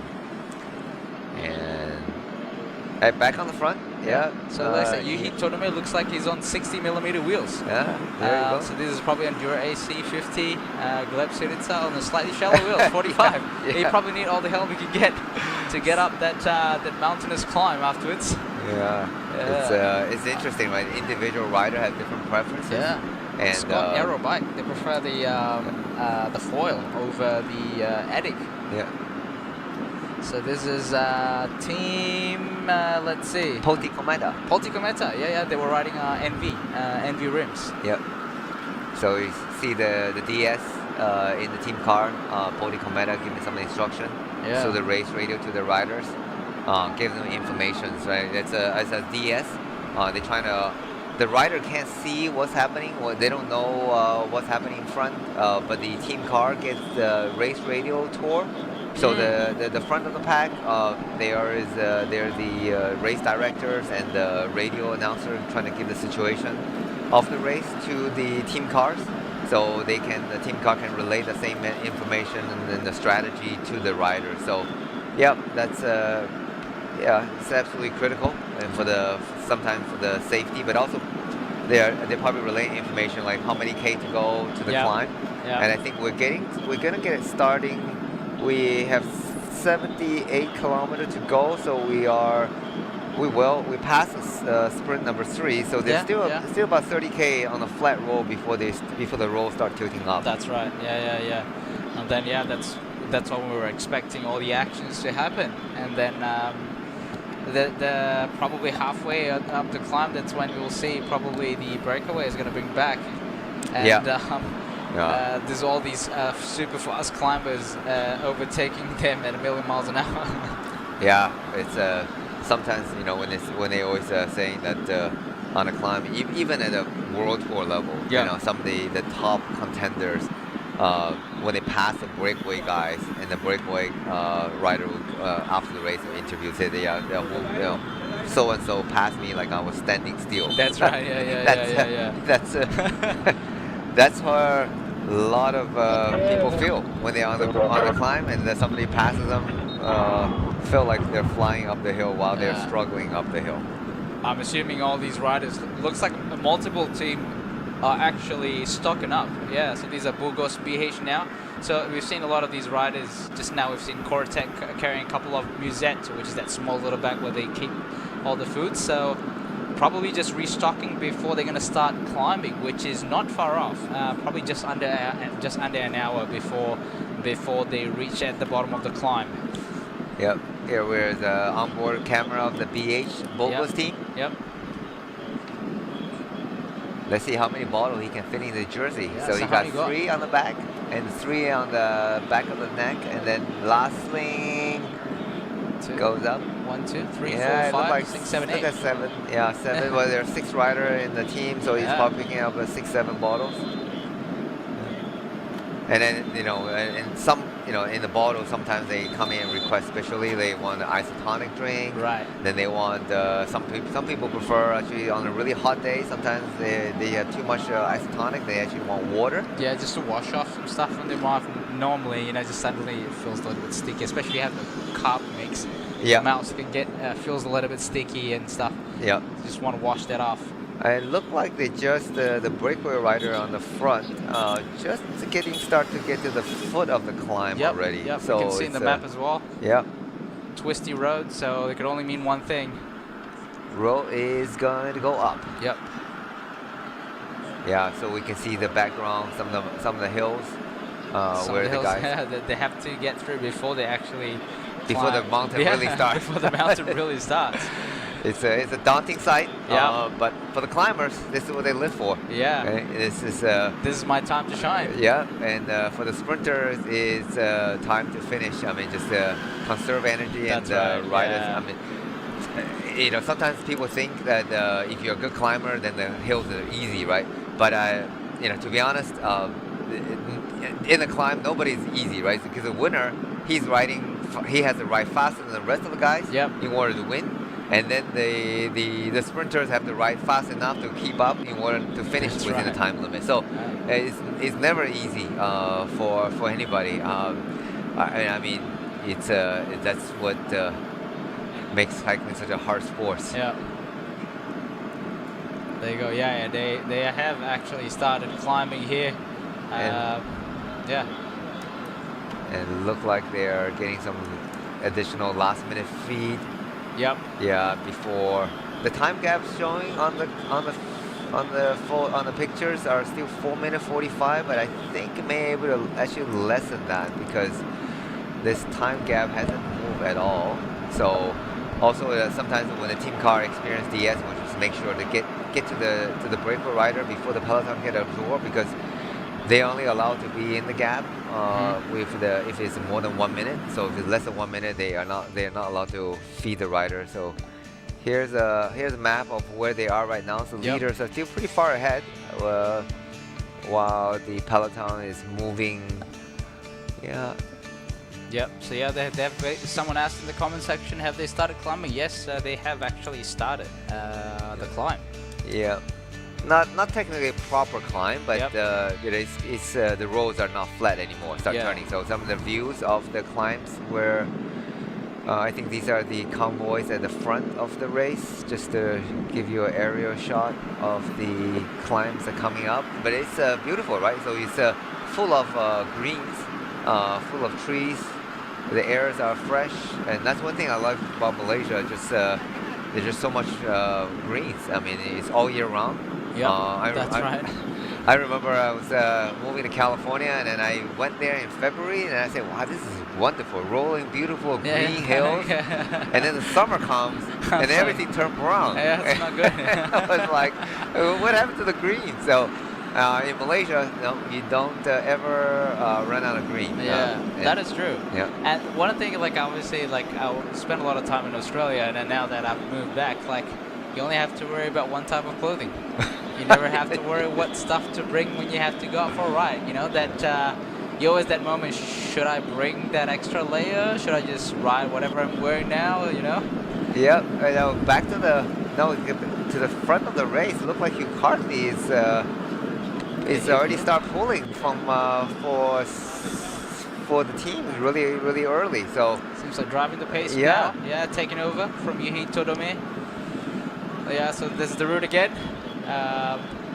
Winding up. Shots, winding up. Yeah, you know normally when you have that sort of a little bit of a switchback type, that's where the gradient is slightly higher than normal, right? So a lot of greeneries, just like Danny mentioned, there's a lot of greeneries. You can hear like a lot of these rainforesty sound, some of these, I don't know how to describe it. I'm born and raised here, but that you have this rainforest sounds, like the sound of the water, the sound of the bird, so you don't know if it's a bird or a monkey. You get monkeys.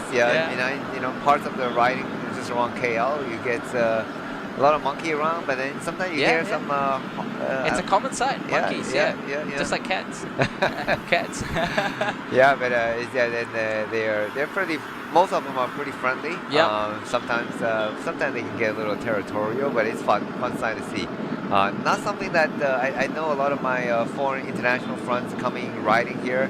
When they see monkey, they actually really surprised. They go say, no, we only see monkeys in the zoo. Yeah, that's right.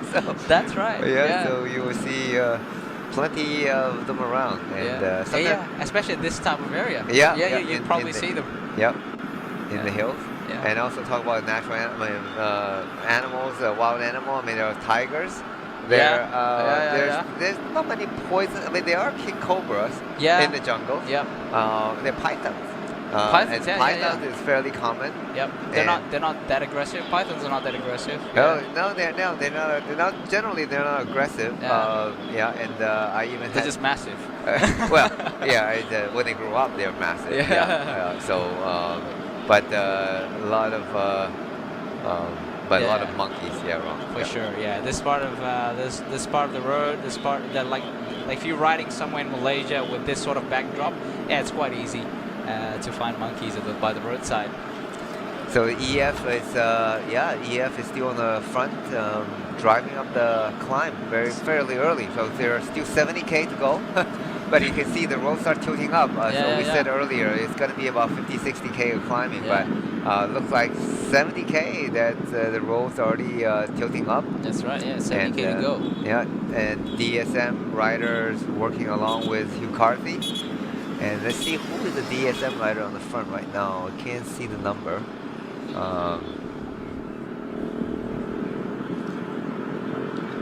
Yuhi Todome just now from EF. That's basically job done. You know, he's for as long as I can remember, he's been there for a very long time, just driving the pace and keeping the gap between the peloton to the breakaway in check.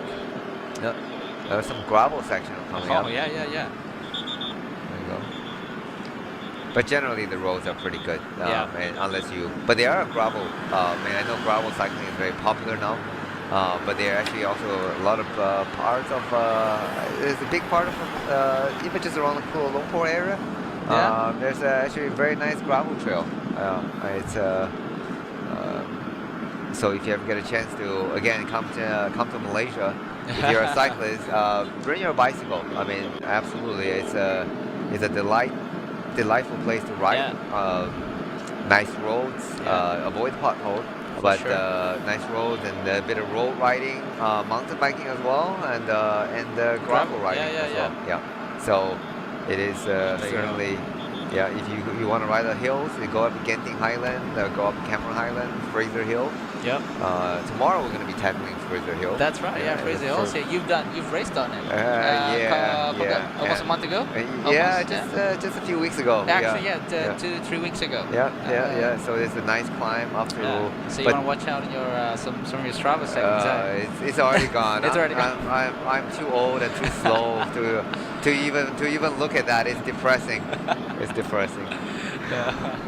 So you can see the peloton now. So as we've sort of expected, EF Education Easy Post is really driving the pace in front here. It looks like Hugh Carthy in front here, Denny. Yeah, it's Hugh Carthy right there. So I think they know their climb is not steep enough to really break everyone up. So they decide to drive up early, right? So if you can't separate Simon. If you can separate on the steep part, you might as well just drive it hard. So we're gonna have an interview coming up pretty soon. Yeah, so just stand by for the interview.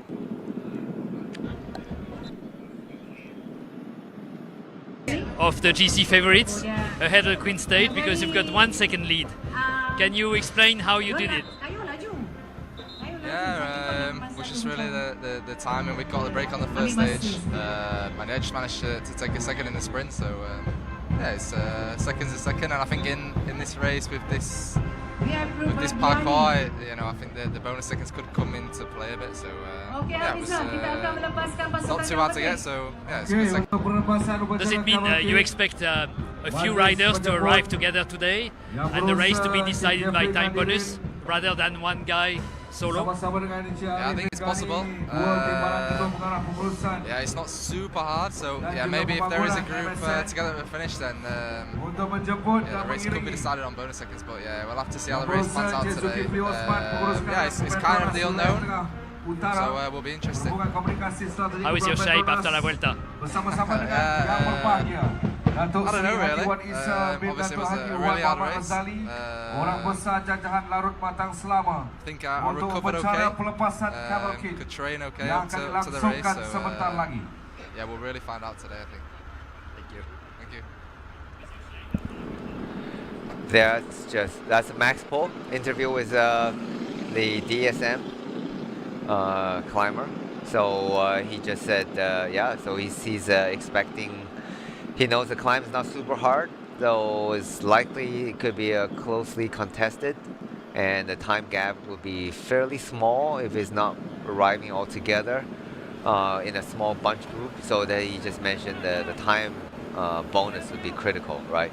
So just to remind our viewer, At the finish line, there's a 10-second. If you win the stage, even you arrive together, the winner of the race has a 10-second, 6-second, and 4-second time bonus for the stage winner. So let's say if you have a group of 20 riders get to the finish, how do you differentiate their time?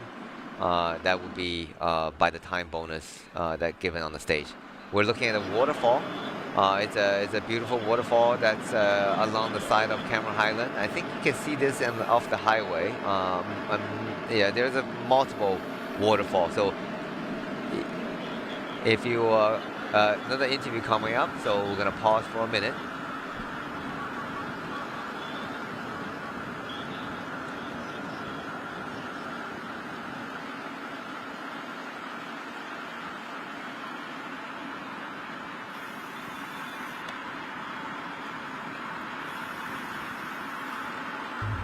Simon, what's the feeling of being at the start of the Queen stage?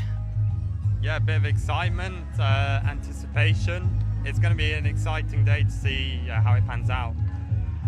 And it is an important day because GC might be only today. Yeah, exactly. It's probably going to be the deciding day, one way or another, for the GC. So, yeah, it's going to be a really interesting one. Have you evaluated the competition in the past few days? Yeah, not so much. Been two pretty easy days, but we know who the good riders are. The other World Tour teams have some good riders here, so yeah, we're going to be looking at them and yeah, just see what they do, and then we also have our own plan. So you expect a tough competition from the start of the climb, or the big explanation at the end? I think it's going to be maybe closer to the end. That looks like the steepest section. Yeah, it's a very long climb, but not so steep, so the drafting is going to be important. And yeah, we'll see if a team takes it up to try and make it hard as well. Have you mentalized a back-to-back victory at LTDL? Hopefully, yeah, that would be a really nice achievement. So yeah, I think today's the day to make it happen. Thank you very much. Thank you. All right, so that was Simon Carr, the former winner of Tour of Langkawi, the 27th edition, which was in the year 2023. And from that interview, he is actually coming to maintain his stature as the winner of Tour of Langkawi, as you can see here on the map. So the race has started climbing. Still some gap between the leader, which is the 3 riders in the breakaway, and also the peloton. As you can see, the gap is about 4 minutes and 35 seconds as showed on the screen. We have the race about 71 kilometers to go. The road is tilting up now. The action is about to happen. A beautiful backdrop here for today's race. You can see some fog actually. Yes, it normally tells it the temperature is a little bit cool up here. Like lower clouds, not quite high altitude here. We don't have high altitude climbs out here in Malaysia. But yes, these are the backdrops that the riders are having while they're racing up these Cameron Highlands. I'm not sure if they're able to enjoy the views out here, but well, yes. I think they're enjoying the view of the rider in front of them. That's right. And for those that are struggling, probably enjoying the view of the back wheel of the rider in front of him. Yeah, and it's looks like it's wet road. So yeah, we talk about it is bitter, always drizzling. So, well, this is your stage because you are from Cameron Island. Are you excited? Yeah, I'm excited. My hometown in Cameron Island and also my role as a climber. So this stage is a big day for me.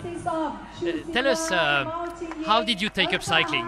How did you fell in love with this sport, and have you seen LTDL before?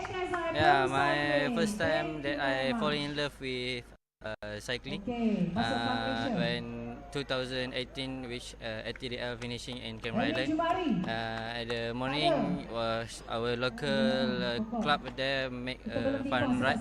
So I joined. Then after the fun ride, I stay until the all rider finishing. So I fall in love and I started to going through this sport.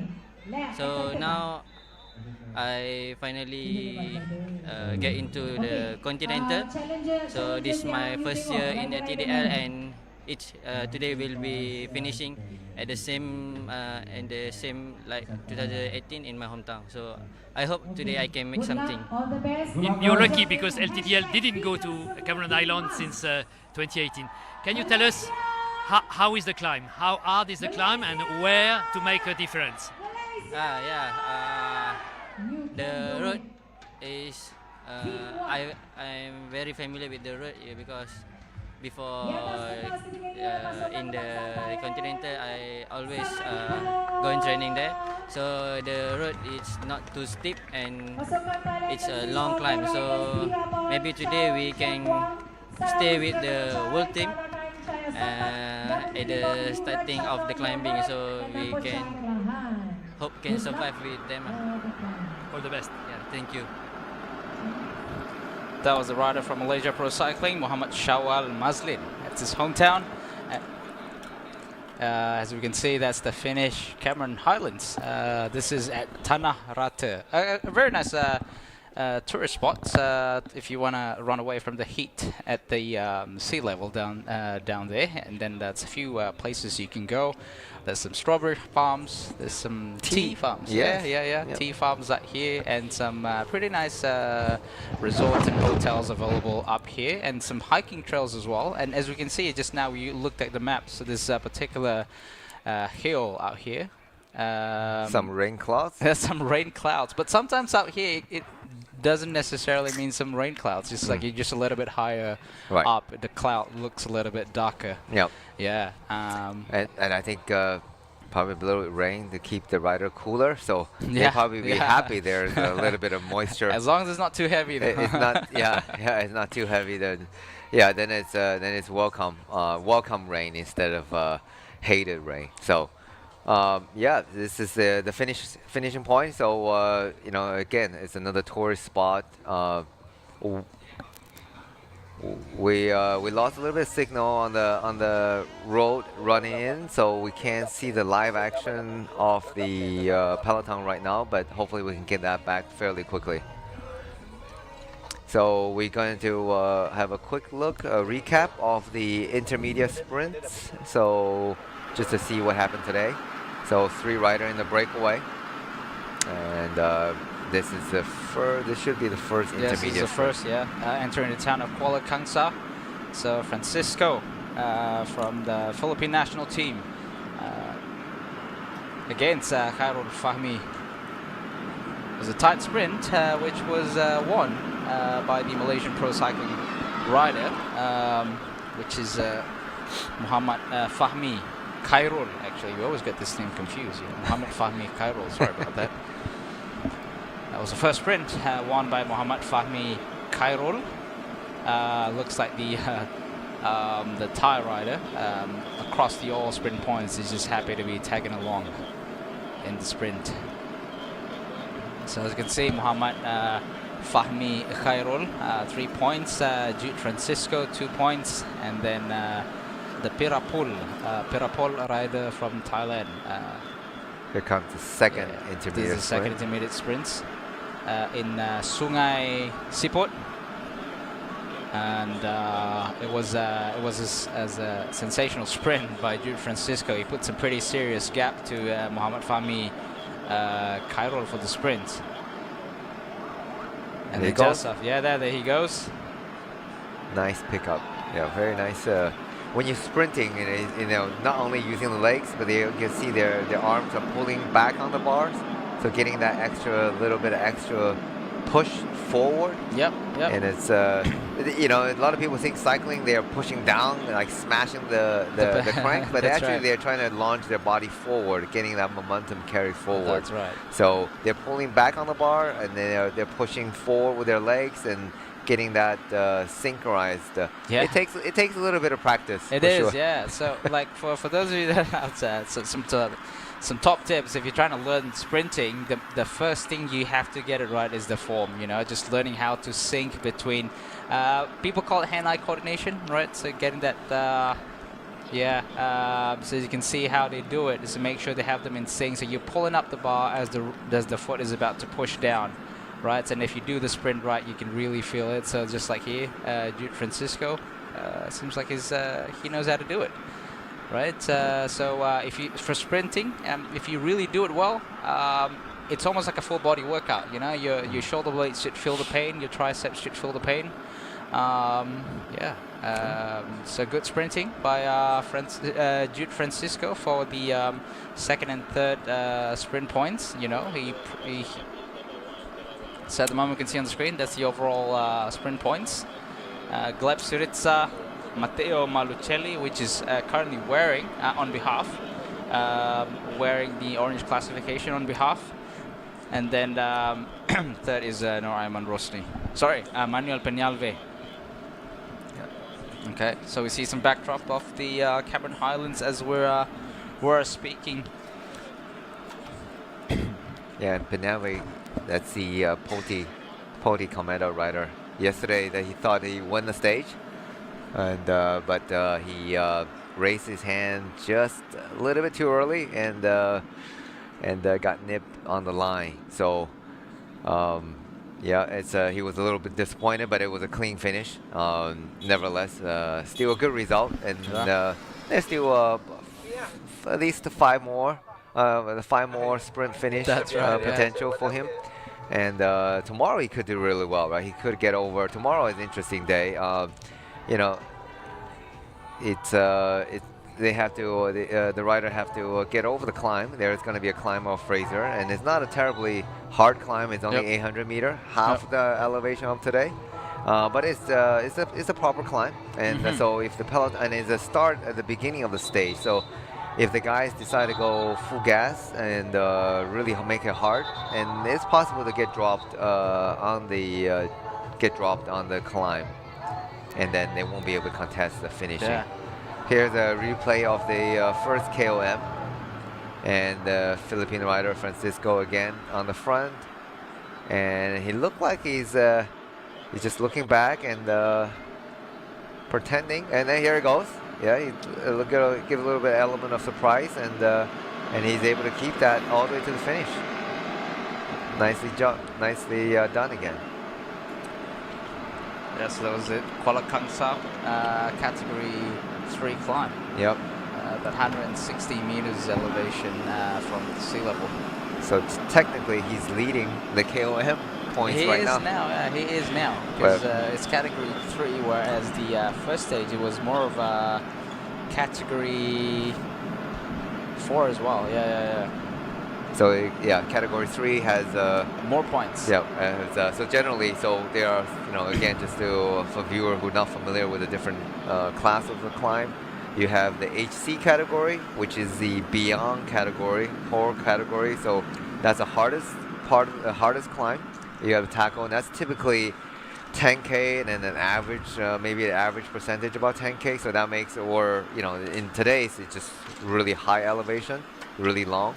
That's the hardest kind of climb. And then you have category 1, category HC climb carries a maximum of 15 points. And category 1 climb, which is going to be today at Kampong Raja, that carries 10 points maximum. And then you have category 2 climb with maximum points of 5. Category 3, 3 points, and category 4 climb with 2 points maximum. That's right. So if today, technically, if the riders that have they're able to take the category 1 and category and the last finishing at the Binchang climb, then you're collecting the maximum 25 points. That's a lot of points. And in the last, and now although that may likely be the winner of the KOM, but there's opportunity for other days when you're going for the intermediate sprints. So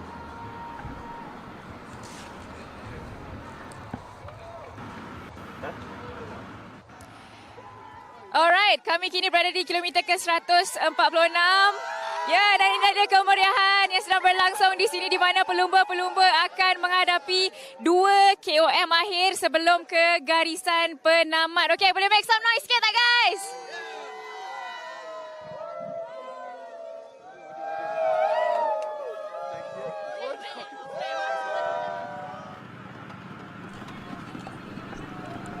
All right, we can see the crowds on the on the roadside trying to cheer for the riders that are coming up in this Cameron Highland climbs. You know, it's not so steep. You know, not surprised to see some of these spectators actually will run around at the side of them.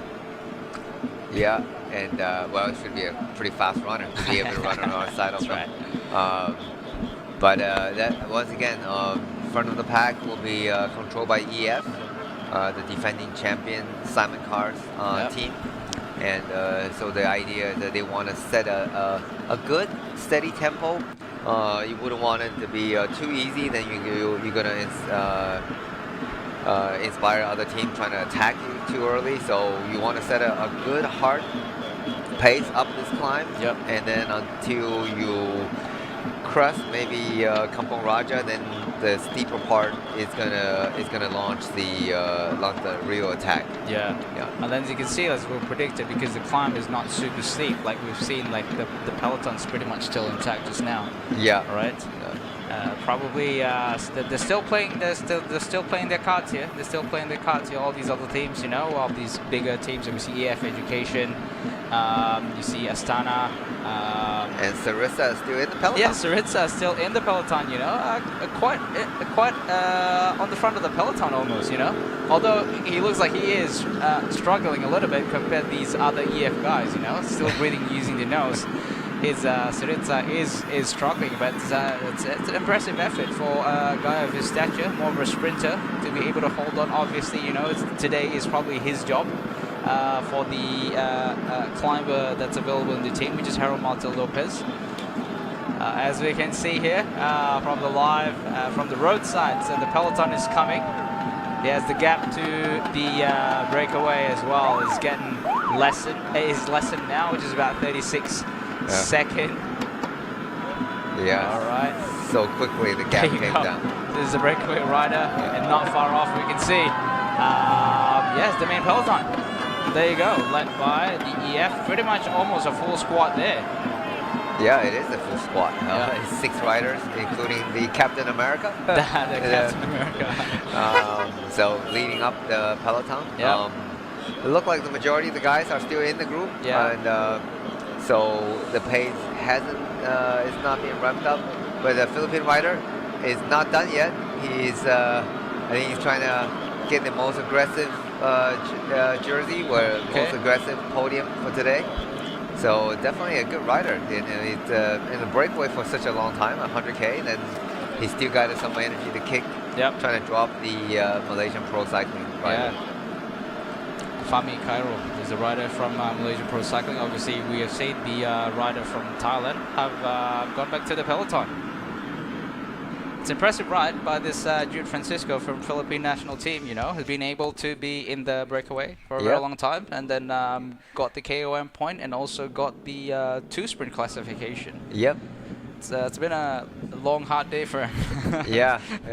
It's well, it's been a productive day because he gets to show off the national jersey of the Philippines, and certainly showing pedigree. Good. Considering not much action from them. They're still going at it.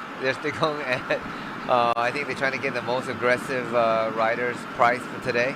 So even though they're just dangling like literally 10 meter, and I think that's it. That he is going to be the last man standing of the breakaways. That's it. And in order to get the podium position for the most aggressive rider, and he's not done. You know, he's keep going. So really good strong ride from the young man. All right, so it's the back of the peloton. Still intact. Doesn't seem like anyone is dropped from the peloton. Everyone is still riding. It's a big ring climb still, you know, because it's a big ring climb. Everybody's for most of them. 53, 54 right now. Minimum 54. Yeah. These days, you know, and probably with 34 tooth cassette. So So it's not super hard yet, but Mark you Renshaw can. there. Sorry, I interrupted you. Yeah, no got a bit of fanboy. Mark Renshaw. Fanboy with Mark Renshaw. I just had to mention. You're probably not the only one. Yeah, I've seen some of the guys in the live that actually, you know, want to get a chance of taking a photo with Mark Renshaw at the Kuala Lumpur stage. Okay. All right. Hopefully you get them. Hugh Carty in front here, driving the pace. Yuhi Todome, the rider behind him. Yes, as we've talked earlier, so they're on 60mm rims. You know, driving the pace. Yeah, some riders just prefer deeper wheels, and they feel like there's a good momentum. And yeah, then, that's true. And some riders really prefer shallower rims, you know, on the climb especially. So yeah, I know when I was doing the DS job and before the mountain stage, you gotta check with everybody in the team meeting. So what do you want, 35 and 40, and then some riders, no, I want you know 50 on the back and 35 on the front. You know, so individual rider have a different preference in setup. So, but it looked like McCarthy and the guys on the front that are all on. Gotta be at least 50, right? Yeah, 60, because they're running on Vision Metron wheels, so Metron only available is either 45 or 60. There you go. Yeah, so most likely 60. Well, only a professional know that. Yeah, I was like, yeah, that they're running on Vision Metron wheels. Same as Astana. Astana is also running on Vision Metron. Okay. Apparently, I've heard from them is that it was by choice. Cavendish specifically picked those Vision Metron wheels for his Project 35. Wow, there you go. I did not know that. I got some insights. I don't know, there must have been something about those wheels that Cavendish must have liked. Yeah, that's yeah, that must work out. Cavendish is such an experienced sprinter, and he has won been, it. yeah, he's been racing so long. I mean, it's just such a smart rider, right? It's not many riders able to keep that longevity. Talk about in this race, Harry Saleh, comparatively, he has been, doing this race 14 years, so he's obviously has a good longevity as well. And yesterday we saw him finish number 7. Pretty close to the front. And he got boxed in, so he had nowhere to go. But it looked like he had a little bit of speed left. Hopefully he gets a chance to do it again day after tomorrow. Maybe. But also definitely there's last 4 stages. Of the race should be a sprint finish again, so hopefully you get a chance to try that again for potential podium or victory. So Mark Cavendish must be good. So I need that must be a good wheels FSA. So as you can see, I just saw earlier Syriza is pulled off. Wanted to ride on his pace, and then we can see really EF is really driving the pace. As we can see at the back of the peloton, people are just by self-selection just want to drop out of the race. It's like at this, probably the pace is really going high. You can see a couple of riders are struggling still, and some of the riders have just dropped from the big ring into the small ring and just want to ride their own pace. As you can see at the back of the peloton there, EF is really driving the pace and setting a good pace for his GC contender Simon Carr. Carr has been on the front for a long time and switching with the Japanese rider. So these two guys, and Yuhi Todome. And Todome did the majority of the work on the flat. So good rider to be able to work 100K on the flat and then trying to ride up to the climb, trying to lead up the climb as long as he can, and that's what makes a good domestic special. They go. I mean, of course, if you're the protected rider, you have the duty and the task of performing and winning the race, right? So, but the domestic have to really suffer for hours and hours. That's right. And in front of the race, in front of the race, and they don't get anything. You don't get a stage win. No. And you probably finish the race with a result of 60 position. So on paper, it doesn't look good. So you said individual performance, but that's why these guys are professional. They sacrifice their own chances and their only goal, because obviously he probably could have a contention in the white jersey, the best Asian rider jersey. So, but he's sacrificing his own chances and working all in for Simon Carr. And that's what makes the professional. And talk about a good domestic. I think another Japanese rider remind me is Yukiya Aroshiro. He is just. I had the fortune of riding with him, did a bit of training, and he was in the team. I was doing an assistant DS job, team equip Meitan Hampo, and Yukiya was only 20, maybe early 20s, and he was doing the first Tour de Langkawi. and I remember him just first time and young, and he was in a breakaway all day with another rider from Shimano, and Yukiya did probably, I would say, 70%, 60-70% of work. And with a two-man breakaway in a long stage, finally got caught. And then he tried to lead out for his teammate Takashi Miyazawa, sprinter.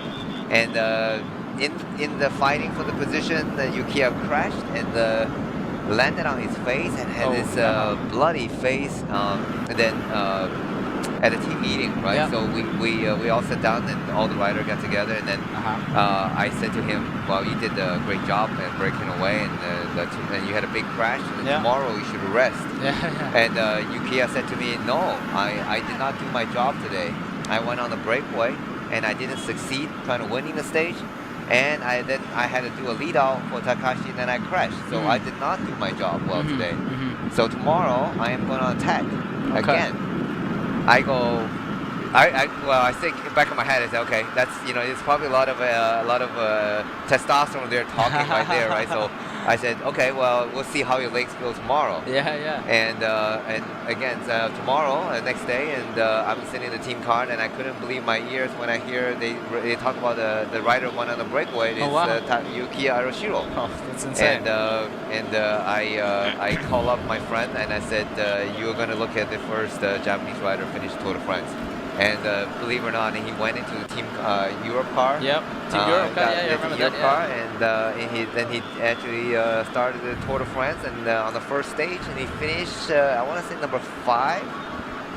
And that's when I think Cavendish won that stage, and that was the opening stage, and he finished number 5 on the first day. So that's insane. Yeah, it's just it's a special kind of rider, and he's just so good, and so now I think he's coming to the retirement age, but he has been an important domestic. He's riding for a team Bahrain Merida, and he's done a great job for the team as a domestic, right? But he sacrificed his own chances just to ride for other riders. So we're looking at that same situation with the EF rider, Toname. He's doing a great job and still following Hugh Carthy. It's not easy to follow some guy like Hugh Carthy on the climb, and he's doing that. And we're seeing Sarissa finally is. It looks like he's carrying some bottles. I don't know if he still is. Well. Yeah, I think what happened is they know they're gonna have the team car is gonna both the team car A and B is gonna leave him. He's gonna be on his own for the next 60K. Okay. so it's stocking 50K. up. So he's stocking up because they're not the team car is not able to wait for him anymore. Right. So that makes a lot of sense. Yeah. So he's gonna try to stock up as much as he could, and he knows. He needs to finish, and he still need to hydrate. He can't stop by the roadside and go to 7-Eleven and pick up some more water. So he's gonna have to ride it all to the finish on his own. Again, the aerial shot of the beautiful Cameron Highland. Below are some of the fruit farms. It could be strawberry farms. Mainly strawberry farms. Mainly strawberry farms, because it's the only place you can get strawberries here in Malaysia, besides the convenience stores or the supermarket. Right. But these are local strawberries. So if you're a fan of strawberries, so that's where you gotta come, and you can pick your own. I think you can go to the farm. Pay a little bit of money and then just go pick your own. And I think eat it fresh. Eat it fresh, and also it's a fun activity with kids. That's right. Bring them in and they say go get your own strawberry. Right? So. It's a fun thing to do. So you can see a lot, but also there's a lot of other vegetable farms. That's right. All over. Like lettuce and some rocket. Rocket and so it's nice. That supplies a lot of the local vegetable for Malaysia. That is true. So it's nice to see. Beautiful place to ride. And Sarissa is trying to get back to the back of the groove. But that's really he's. That's important, right? He's trying to sprinting. So because this part of the climb is kind of it's going up, but it's very gradual. There's a little bit of resting spike. So he's probably trying to hang on as long as he can before the roll really kick up. So again, it looks like clear. It looks like it's not raining, so the roads are dry. So it should be a nice climb up. Although we're saying that in the studio, but the riders on the road are not having easy time by any means. That's true. Yeah, especially now. It's strung out, Denny. It's strung out on the climb.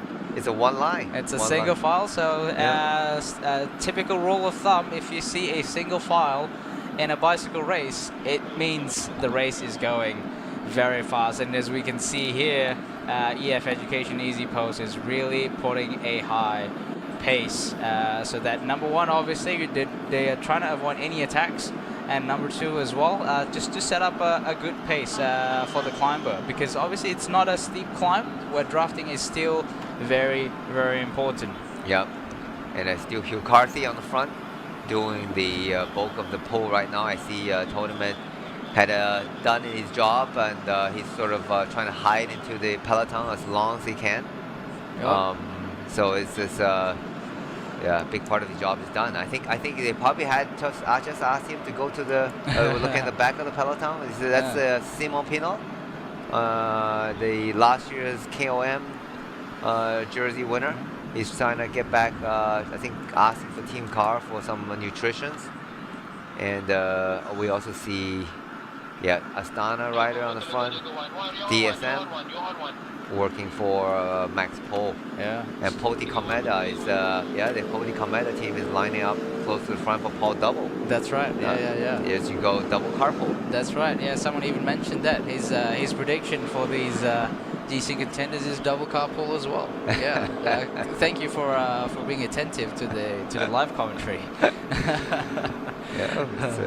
It would be funny if you see double carpool on the podium, 1, 2, 3. That would have made my day. That would have made our day as well. Yeah, that would have made Jeff's day because he made that prediction as well. That would be hilarious. That would be hilarious.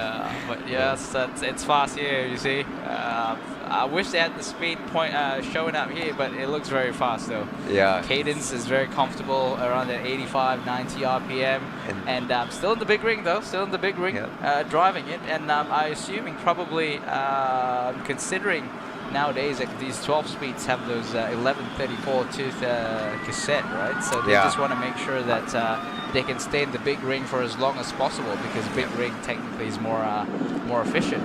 Yeah. But I'm wondering what, for stage like this, it's not super steep. Are they going to use, I think they're probably using 28, maximum 30? Not sure. I'm not sure, to be honest. But judging, for example, like Pogacar, a lot of his stages he still runs on 34 so that he could keep riding on the 55. Okay. Yeah. Okay. Oh, wow. Yeah. He's using 55. Yeah. Okay. He uses 55. Carbon TI, the brand of chainring that he's using, right? So makes a special one for him, which is a 55 and 38. Okay. But he's not a human. That is true. That's also another factor. But I think majority of the rider, is on 54 and 30, 30 or 34. Yeah, 30 on the back. Yeah. So it'll be interesting to see. We can check with Colin Rogen and ask him. What are you using? That would be good information to know. That's right. Yeah. So if any of our viewers out there, if they get a chance to see the finish or talk to Rajan and the EF team, they should ask him. If you can take some photos and tag us on Instagram as well. Yep. So these was the drivetrain setup for the EF Education Easy Post team. Yeah, we very much appreciate it. But my bet is that they're running on 1134 tooth cassette. Just to keep that cadence more comfortable. Yeah. And to be able to keep riding in the big cog and the big chainring. Sorry. Yeah. Tudor team on the front. You see everybody's lining up fairly. Still a very big group. I mean, I think it's got to be. It's not the whole peloton. Obviously, there's some guys already getting dropped, including the race leader, Sarissa. Yep. But I think they're still looking at 70, 80 guys in the peloton right now. And Hugh Carthy looks like it's not laboring. He's just setting up a steady tempo right now. And some rider from DSM, he's going across. I thought he's waving for goodbye, and he's just picking up a bottle. That's really smart. So this is something that we talk about, like the team cars. They will stop along because it's difficult for the team car to come up. Yep. So they actually have people and the souvenirs lying along the side of the road to do the feeding. So this is one thing you talk to, especially in the bigger races where you have multiple hill passes. Yeah. So what happened is, you wouldn't want a rider carry 2 bottles going up a climb in the middle. So you would have a souvenir or team staff waiting along the side of the road just before the top of the climb, and as the rider crossing over the top of the climb, then they start picking up the bottles or nutritions in order to refuel, but without carrying the extra weight going up. So that's part of the team management planning. They do they scouting out the route ahead of time to know where the place to feed, and so that's just a lot of people watching bike races, they only see the cyclists doing their job. That's true. You tend to forget, in order for these guys to race, and they are souvenirs, and they are team bus drivers, they are DSs, mechanic. Obviously, those are obvious staff that needs to be in the race. But there's so much supporting staff that goes into a team. So where you have a world tour team where typically they have 30 riders, they have pretty much probably close to about 30 staff as well. Just to support the guys. And going to different races. They also have different crews because you can have 3 races simultaneously going on at the same time. So it is not an easy job. Some people say it's not so much about the racing; it's about managing logistics. It's funny. That's why we talk about the team sponsors, right? So you have Easy Post, Post NL, and all these are logistic companies supporting, sponsoring the team. Because big part of the bike racing is logistic. That's right. In Europe, fairly easy. Not comparatively easy because in Europe. Because it's a land, you have a land connection from country to country. So all these European teams typically travel. The rider, they can live in Girona, a popular place where the rider live, Andorra, for example. They fly to the race with just personal stuff, no bike, and they have a training bike at home. So typical World Tour rider has 4 bikes, four bikes. We have five bikes. So you have a TT bike. Some bigger team have 2 TT bikes, one spare for the team. So they have 2 TT bikes, one for the race, one for training. Then you have a bike for racing, to keep for training. But then you have 3 bikes at the team garage for racing. So you have one for race bike, one race spare bike, and one just for crash replacement. So. So these guys, they travel to races, and the team staff actually drive the team's lorries and the team buses to the race with all their equipment and with all their bikes. So, and that's what in European teams, that's what they typically do. So they travel to all the races by buses. So the team staff, the rider may be only flying to the race 2 days before the race, but the team staff started the journey a week ago in order to drive like hundreds of miles across Europe to get to the next race. So, but in Asia, it's a little different, right? With the TSG, and I'm sure with all the other, because the races are different in different countries. So you can only travel there by plane. You can drive. You're probably gonna get your goods confiscated by the customs because they're thinking you're smuggling like 20 bikes across the border. So it's not a viable option. So the teams fly to place to place. So it's fairly expensive cost. So we're just looking at the Malaysian team. So this is in the middle of the pack or near the back of the pack. You can see Ayman Zarif is there on the polygon bike, and there's George Jackson there. Afiq Husni from Malaysian national team. A couple rider on the back. So still driving by Hugh Carthy on the front. And but the riders on the back seems to be laboring a little bit, but again, it's only 50k. It's still 50k to go. It's a lot of climbing still to do. Still about 50 kilometers of climbing to go. They're driving the pace here. They are really driving the pace here. Hugh Carty still, and just behind him is can't really say. maybe Yuhi Todome? I think Todome dropped off a bit. I saw him earlier. He was in the group now, trying to hang on. But Todome did 100K on the front, so I think he has probably job done. Yeah, maybe not 100K, but yeah. So, but because it was a long time for sure. a long time for sure on the flat. So, Hugh is probably gonna be interesting to see how long he drives. He lead the group. I think he's gonna take everyone up to the first climb, Kampong Raja. So, which is still, we're looking at 20K to go. This is the back of the peloton. And you see some of the Malaysian national team. Yeah, they're there. Hanshan and Nusantara. Yeah, Nusantara. I did get a glimpse of the polka dot jersey, Tompkinson. Yeah. And he was in the group, looking fairly comfortable. Yeah, mid-pack, I suppose. He was mid-pack. Yeah. So he's chances of keeping the polka dot jersey gets better and better as the kilometer tick over. That's right. Again, aerial shots. Here we're looking at the profile again. So it will be good to know where exactly we are on the profile before the Kampong Raja Category 1 summit. And should be, my calculation, should be still 20K to go. Yeah. And but it's there's a little bit of respite.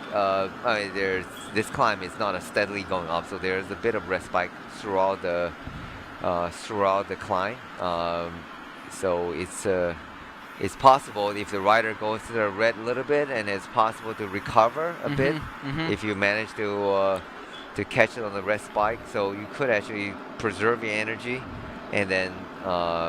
But that's what is set up for a really exciting finish, because you can have a lot of fresh legs here, and as you see, Hugh Carthy just looking at his power meter, just to make sure that he is generating. Yeah, that's right. He's setting up a good pace without, burning up too much of matches, and then trying to keep the peloton under control as long as he can, because as long as he stays in the front, nobody is gonna launch an attack. Yeah. Right. Yeah. The moment your last domestic pull off, and that's when the attacks start happening. So EF is doing a really smart job. Obviously, TJ is an experienced climber himself. That's right. Yeah. So he is he's keeping the peloton well under control, and trying to keep his domestic on the front, up there as long as he can.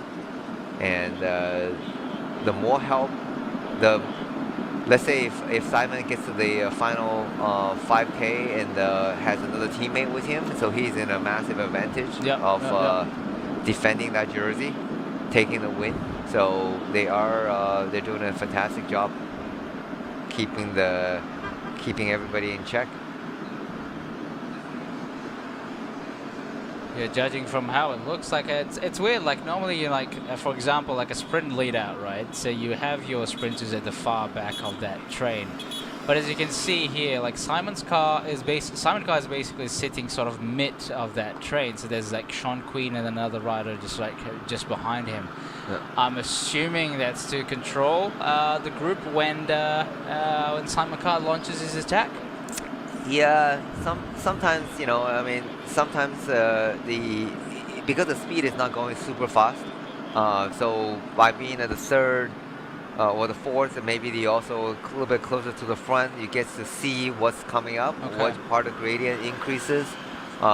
Because obviously as a sprint train, you want to be as far back as possible because in your train, so that way you minimize your wind resistance and energy spent. But you see the EF rider, so it's Yuhi. Yeah, looks like Yuhi. Yeah, Todome is still there in the group, but he's not on the front right now. It's pretty strong, like considering like how long he has been pulling in front. Yeah.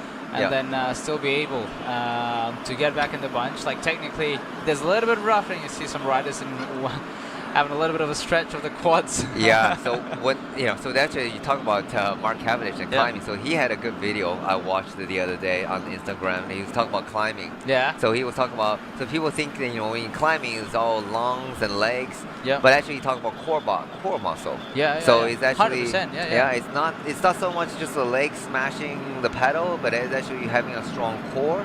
That helps you pushing the power through the hips, from the back to the hip, and the hip to the quads, and then down to the pedal. So it is the core muscle is actually more critical, because if you ever go onto a power strength training on a climb, the first thing you feel before you feel the legs and burning is actually your back. You feel that the back muscle is to keep that core steady. So instead of rocking back and forth, you try to keep it as steady as possible, and that's what drives the bike forward. So I see some of the new cyclists that's sort of like climbing, they are rocking their bodies and going left and right and smashing, pushing down on the pedal, but it's not so much the pushing down, it's actually pushing almost like 45 degrees, 60 degrees forward. That's right. Yeah. And that's where you have a downforce, but also you're driving the bike forward, and that's a bit of, and there's tons of tips, tons of videos, on the YouTube how to become a better climber. So I know I love to watch these like tips how to become a better climber, but obviously the most important thing is you just go out and ride more, and then you will eventually you will see the improvement of your cardiovascular capability.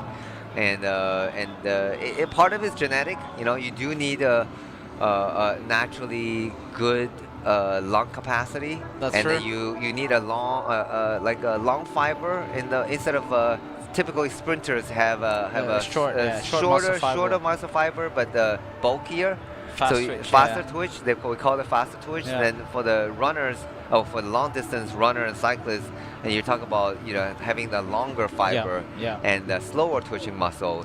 But it's good to store. I think it's good storing oxygens and red blood cell in order for you to last longer and cycling in a steady pace, but longer and faster. So that's the difference between the physiology between the climbers and the sprinters. You just cannot get over that. Sometimes it's just built that way. You just kind of have to accept that. But you can improve. 100%. It's absolutely improvable, because I'm by no means any kind of a good level cyclist, but I remember the first time I did a 50-kilometer bike ride. I was thrilled. I thought, oh my God, I accomplished 50K. Can you imagine that? But then you do like 100 kilometer, and then you go, wow, that's it. You did the 100 kilometer. That's gotta be the top. and then the next thing you go on a group ride and say, we're doing 160K or 100-mile ride, and that's a proper century ride. And then you go, oh my God, I hit the jackpot. I did a century ride, but then you end up doing a 200K ride. That's right. So you will see. That's what the beauty of cycling. You can see the steady improvement, but you have to give that commitment. You 100%. Have to do that on a daily, a weekly basis, and getting into the habit of doing it. And just like any kind of sports, right? Getting a habit, and that's why, to be good at. And if my advice for young athletes, the talent is one thing, right? It is. If you ever ask Azizu Awang, the famous, any kind of successful athlete, they will say, how much can you contribute that your success to talent and hard work? I can guarantee you, every single one of them will tell you that 80% is hard work, and it's only 20% is talent. Maybe even less than that. Because you can be the most talented rider, but if you don't have the hard working ethic, the discipline, and the willingness to do. The ability to sustain boredom. It's not a fun thing to do. Getting 100%. Up every day. Most cyclists here, they're getting up at 6 a.m. every single day. It's like going to school, right? And it's not a fun thing to do, but to be able to have that commitment and still enjoy it, that takes a lot of mental stamina and physical stamina. So, anyone want to get into taking up the sports of cycling seriously, it is a commitment. But I assure you, once you get into it, you can enjoy it for 20, 30 years. Oh yeah, for sure. Yeah, so it is a very rewarding sports. We see here, it looks like it's Tadome is back on the front. Yuhi Tadome is back to the front working again. It's great. It's like he has a switch or something. It's like time to go to he work. probably rest a little bit. Yeah, he is back on the front. Yeah, so you can see there's 6 rider, EF rider on the front. So maybe TJ heard our commentating that saying that Todome is on the back. Oh, He's saying, go get back to the front. No, I'm just joking. I'm just That's joking, right. TJ, if you're listening to this this YouTube channel right now. Yeah. But good on him. Yeah, so he's just that's a talk about domestic. He rested a little bit and he get back on the front. Because that's the only way of him to listen for the whole race. He probably tune in the English live commentary. Yeah. Oh, he's fluent in Bahasa. You don't know that. I never knew. I really should meet him. That's it. Like you've played like high performance of other sports. Like back then I was really into basketball, played for uni and everything. There's just nothing like the sport of cycling. Like I don't know, I'm assuming age is also a factor, but I doubt it. You can get away with lack of sleep when you're playing basketball. You can get away with not paying attention to your nutrition. But one day of bad diet, or maybe a couple of days of bad diet, or multiple days of bad night's sleep, it's just, it's just really just going to affect your performance on the bike. Right. Really. Right. Well, I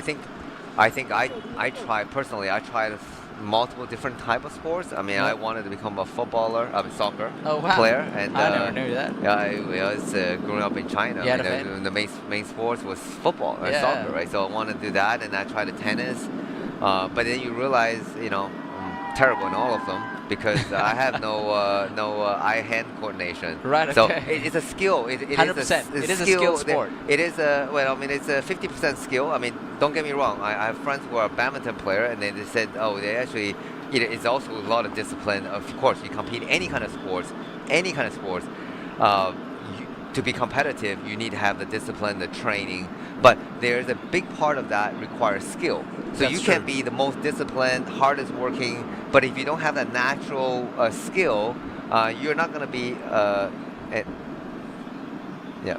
and you probably, and for a basketball player, if you're dreaming of being a basketball player, you probably have to be a minimum amount of height, That's right. So, yeah. That plays, so, but also skill definitely has to play with a huge part of it. Yeah. But with cycling, it's really, you do have to handle the bike properly, but you don't require a massive amount of skill. So your training, your discipline, your physical fitness has a bigger part to do with it. So that's probably why I think when it comes to sports of cycling, that having a bad night's sleep does make a huge impact. 100%. Because you need to be on the bike for a couple hours, and that really affects your performance. 100%. Yeah, and it's that's a difference between different kind of sports. But no sports is easy. I have friends who played very competitively badminton, which is another major Malaysian sport. And he said, and he's also a pretty good cyclist, and he said badminton was harder versus cycling. So, there you go. Different opinions, different preference. And, okay, so at the moment, so we see Yui Todome is back on the front.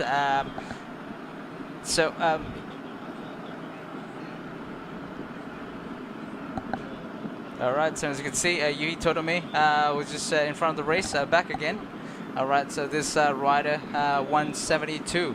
Rider 172, Zulkifli from Malaysia Pro Cycling takes a little bit of some water to cool himself down. As you can see, still a massive group out here. Tudo Pro Cycling just at the back here. Rider number 31. It's Simon Pino.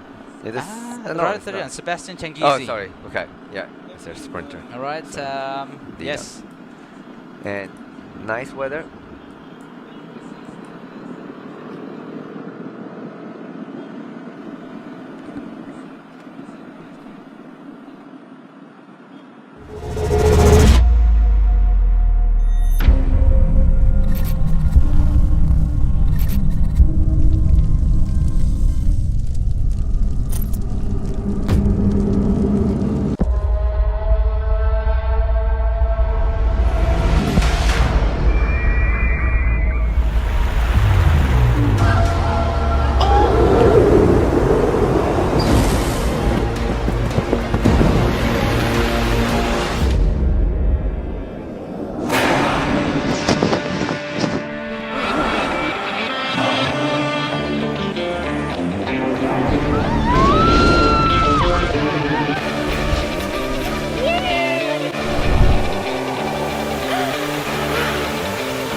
Morgen. Selamat pagi.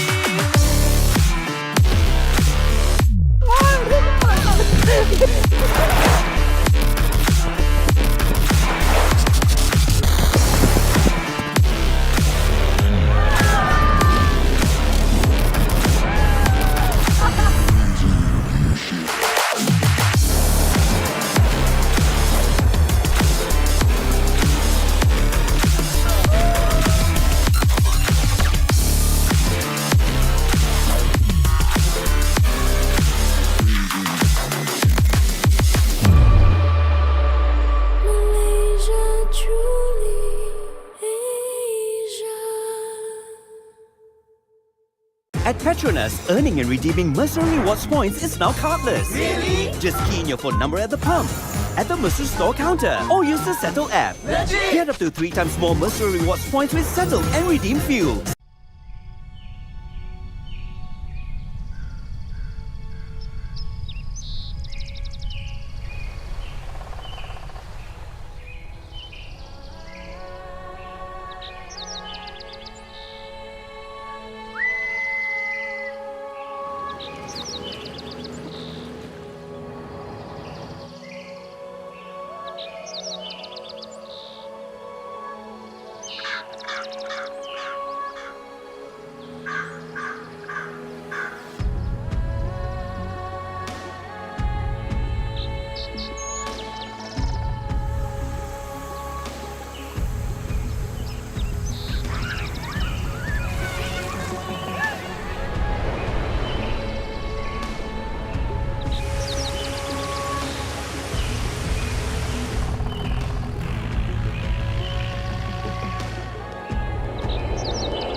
podium of at the end of today's stage.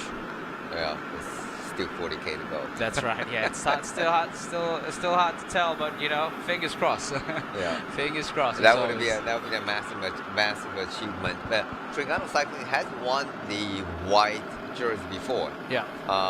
With Adik Usman on the Terengganu Cycling team. So. So they wanted the year when they went up to Fraser climb instead of Genting or Cameron Highlands. So that year, particular year, there was no Genting, there was no Fraser, Cameron Highlands. So it was finishing up in Fraser. Fraser Hill, so all the way to the top. Yeah, all the way to the top. And I think Usman did an excellent job taking the white jersey. And I think he finished around 20th in the overall GC, and so that would be a massive achievement. So, yeah, Terengganu Cycling Team has they have won every jersey except the green jersey, the sprinter jersey. Right. They won the yellow jersey before. Right. The polka dot by Ayman Zarif. Yep. The best Asian jersey by Adik Usman and Sayambaya. Yep. So, the only jersey elusive jersey is the sprinter jersey. That's interesting. Yep.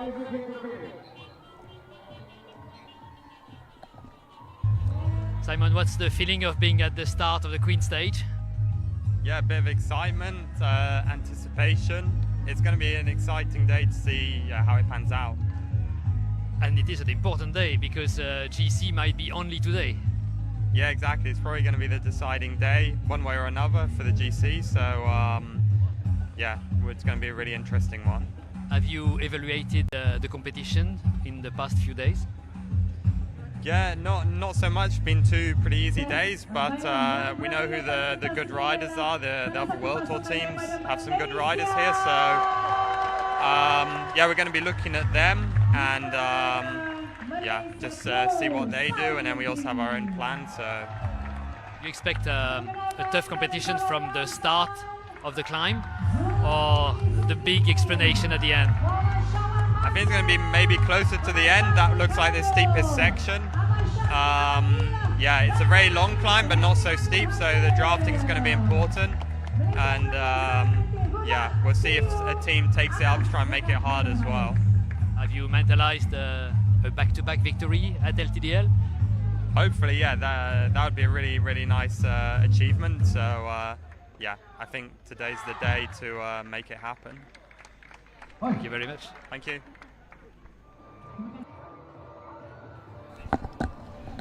So we see on the stage here is the finishing line. So some performances have been done, some heritage performance here, local heritage, local culture performance here at the finishing line of Tanah Rata.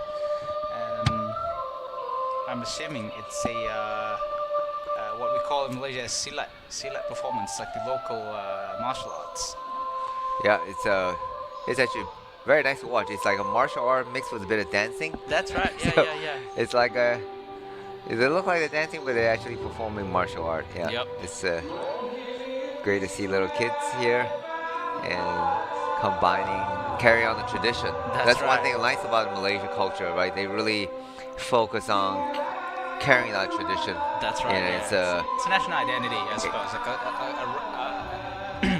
Like an identity for, obviously Malaysia is made up of multiple different races. You know, it's a means of how we learn from each other, and from learning from each other different races, we learn to respect them as well. Yeah. And that have basically made Malaysia for what it is. Yeah, absolutely. Because obviously races is still happening.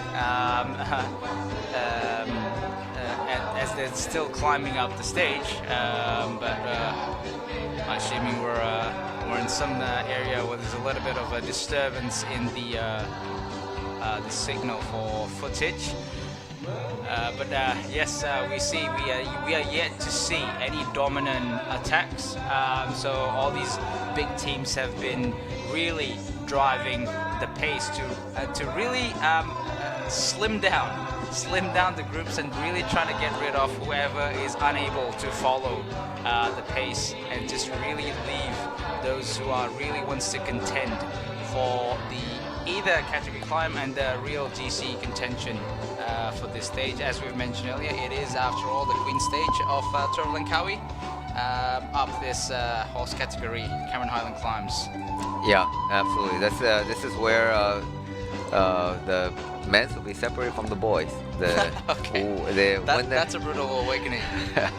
Well, that's just reality. They're gonna launch the attack is gonna happen, and when it does happen, typically the idea is that for a leading team is trying to narrow the group down to maybe about 20-30 riders maximum, and obviously the lesser the rider, the better the chances for their leader. And we're back to live feed, and looked like Astana worked a little bit and then decided the EF decided to get back to the front again. Yeah, so it's again Hugh Kati and also Yuki Todome. Yeah, still on the front. Yeah, still on the front. Just these two are driving the pace. Make sure it's high enough and not too slow to avoid any kinds of attack and maintain the good position.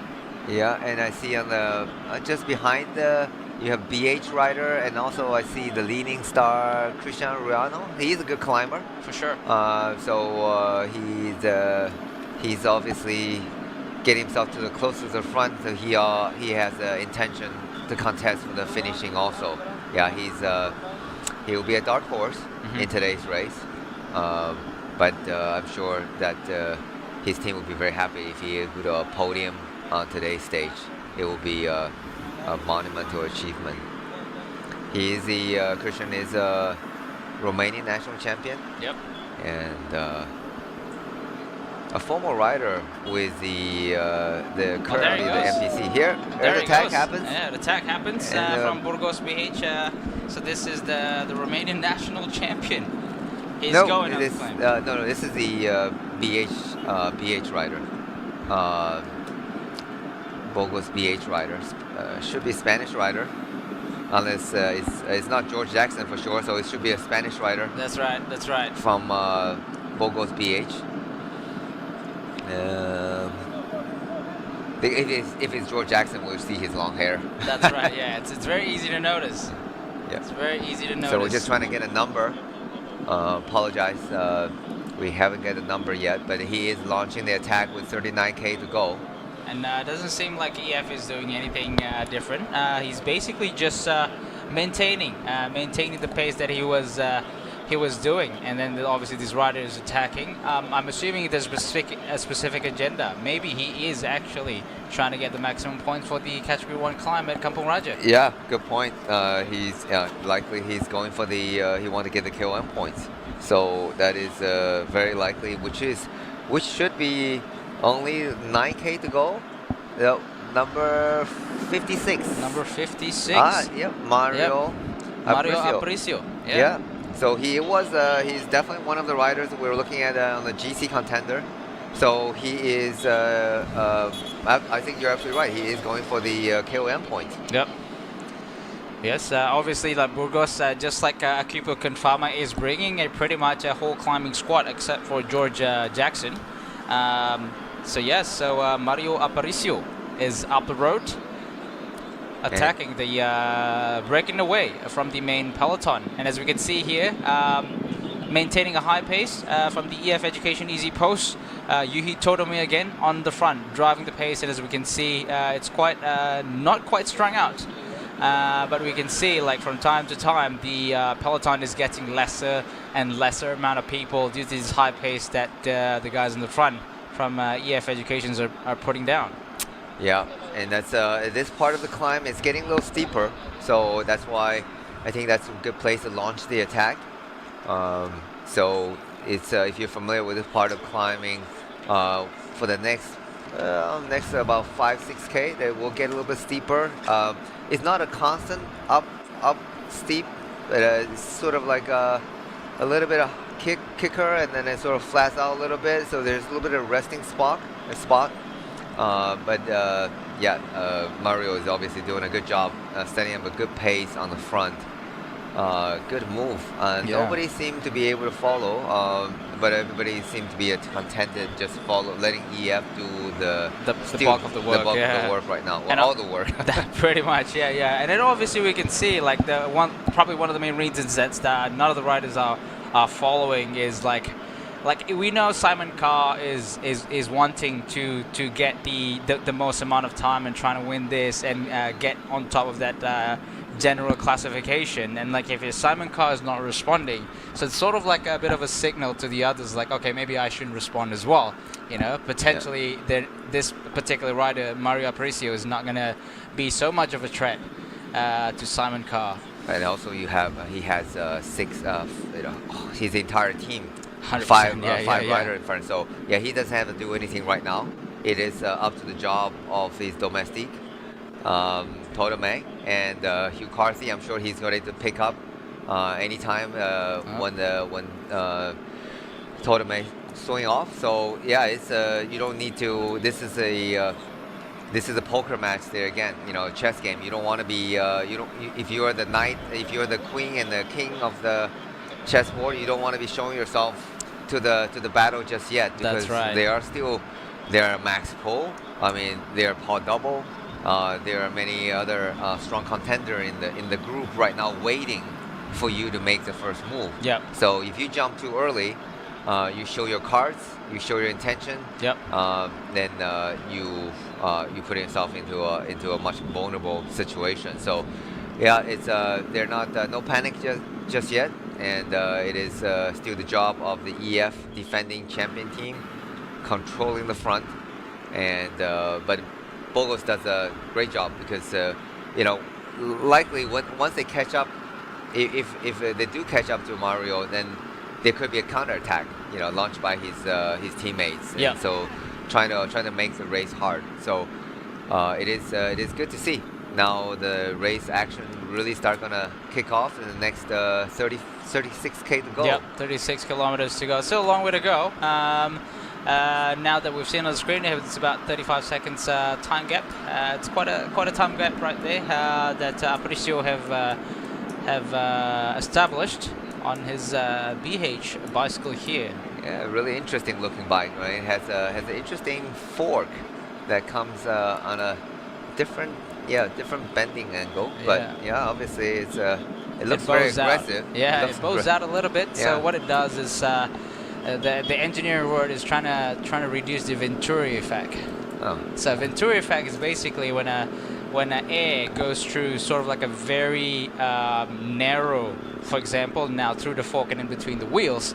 So it's going to cause some kind of turbulence and cause some form of suction. That's why a lot of the bicycles nowadays, especially with the aero bikes, they have wider bowing out fork. For example, you see like a Team GB Lotus bikes, okay. So it has really, really massive bowing out fork, so to reduce that this engineering term called Venturi effect. Ah, yeah, go look it up.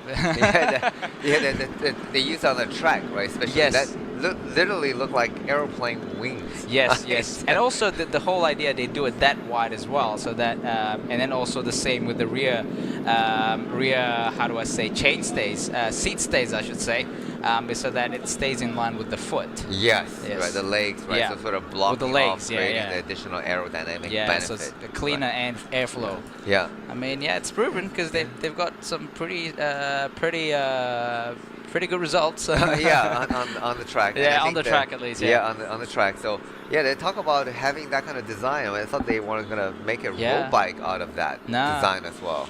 So that would be interesting. There's even this Super 6 Evo as well. Like it bows out a little bit. Not as big as those BH. Even those Factor Ostrovem that Team Ukyo is running as well. They have massive, like it almost was like a gravel fork. Yeah.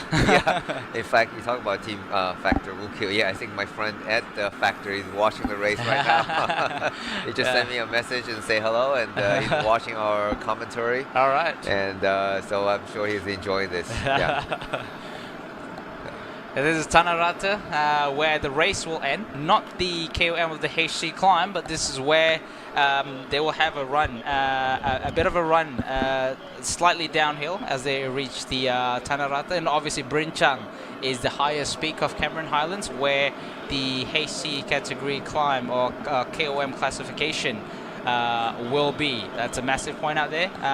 15 points. Yep. As you can see from the aerial shot, it's a pretty big town. I mean, it's not I wouldn't call it a city, but it's a decent town. It's a township with a lot of restaurants, cafes. Wonderful to bring your family out for a weekend outing. Yeah. Pretty nice hotels as well. Nice hotels. Yeah. Good foot massages. Oh, there you go. And a fish spa. If you ever try that, have little fishes. Oh, fish spa. Yeah, one of those. Yeah, I remember that. And then really nice, because the weather is cooler. I know it's very famous for steamboat.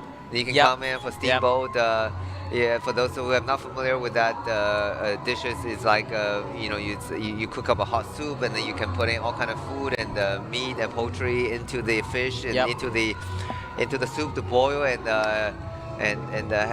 then drink the soup afterwards. So it's really to stay warm. So very nice, especially like today. And it's not cold, but by any means. But some days, when it does go cold and rainy, then it's nice to have a steamboat. So that time of the day, about almost 3 p.m. now. So it makes sense. It's not as cold. It gets a little bit cold, obviously, very early in the morning. Yep. Oh, there you go. There you go. Yeah, maximum points. Looks like 100 meters, and looks like maximum point for Category 1 climb at Kampung Raja for Mario Apricio from Burgos BH team. Yep. 10 points, maximum KOM points there. Yep. So virtual leader, I suppose now. Yes. Yeah, virtual leader, and it's also he's technically the virtual leader of the race. That is true. Yeah. So, that is true as well. And he is a rider certainly with the capability of keep driving that. I mean, it's you're looking at 30K to go to the finish. Yeah. And not that much additional vertical ascent. So it's very likely that he's gonna get a little bit of respite and going down, and then kick up to the Binjang climb, and then it's drop down again. So very likely that he may be able to contest for the overall as well.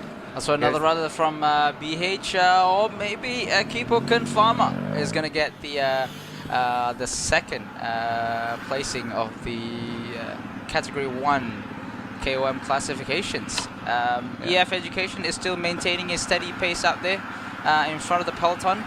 We've seen a couple of riders have used that as a launch pad as well to get in, to get some sort of a gap between them and the peloton. So here he is, Mario Apricio, in front of the race. A bit of a downhill segment heading towards Brinchang.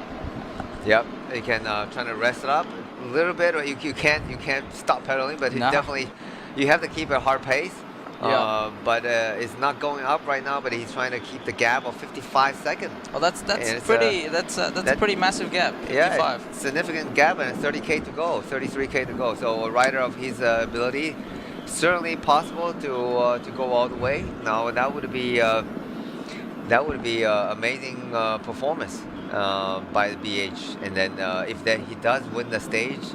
Not only the stage, but he's going to take the overall leader. That's right. Classification. So he quickly increased the gap to 55 seconds already. So well done. Yeah, but like you said, 32 kilometers to go. A couple of chases, a few chases at the back. By the look of things, we have riders from Akipo Kunfama.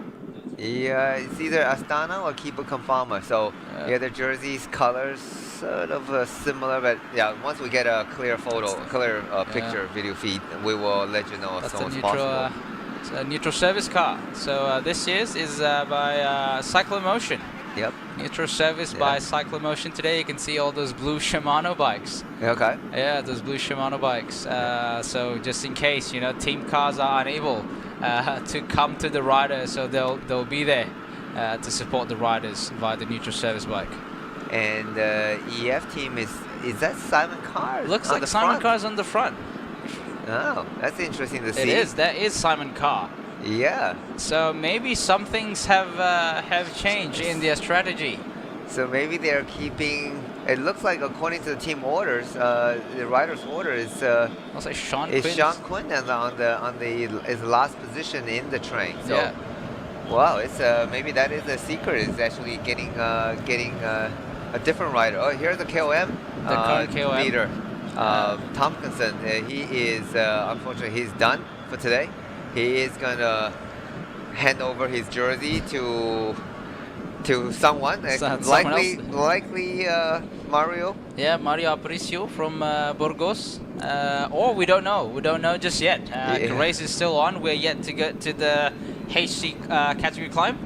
And Hugh Carthy is quickly moving back to the front of the peloton right now, trying to give some additional help to Simon Carr. But interesting to see Simon is driving the pace. That's something that we didn't expect. No. So they're judging them. They could be planning a secret. They maybe have another secret secret weapon.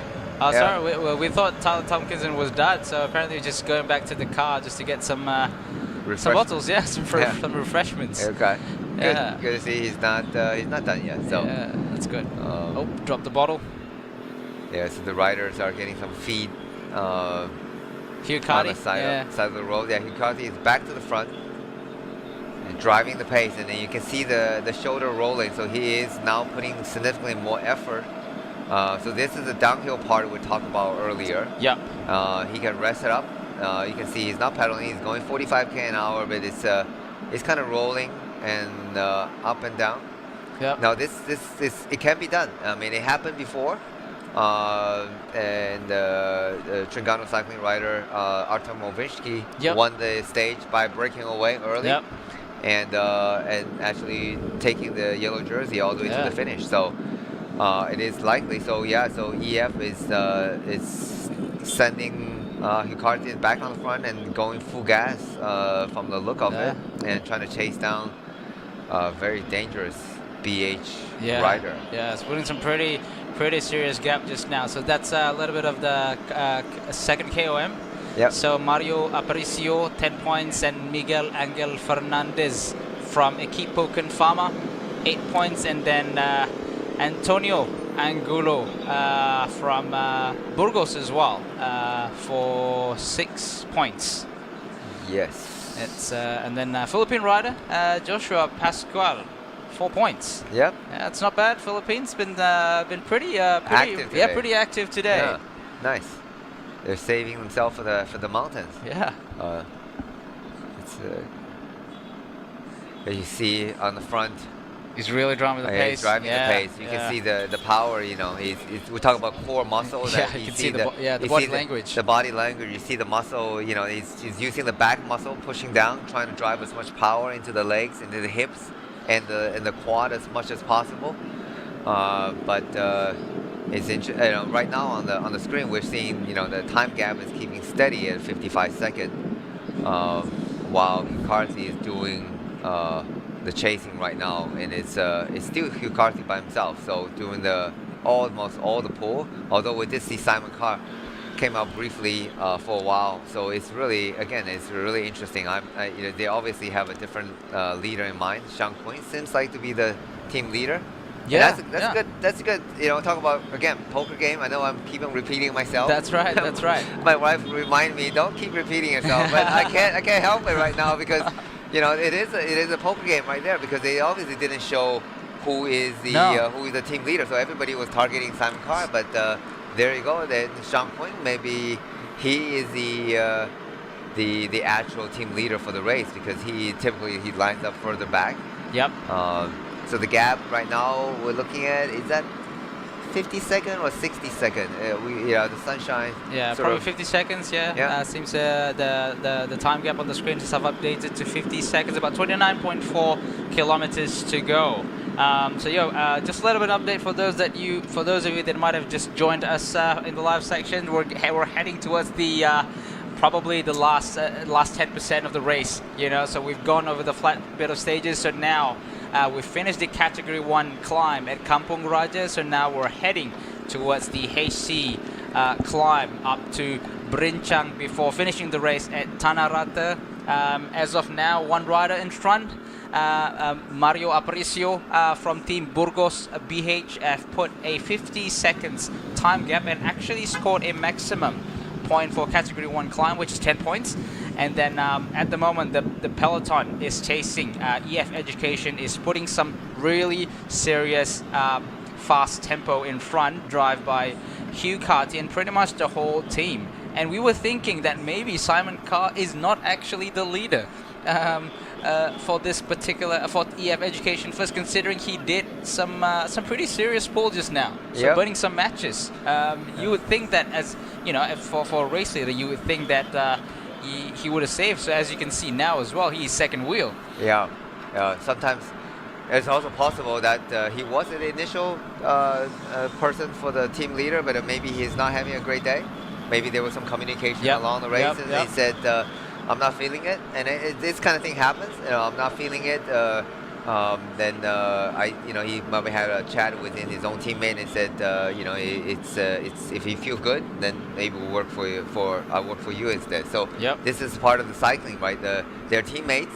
There's a bit of competition within, but also, if you can't win the race, if you're not confident winning the race, then it's better to pass the torches and have your teammate win the race, and you do the helping domestic job. So.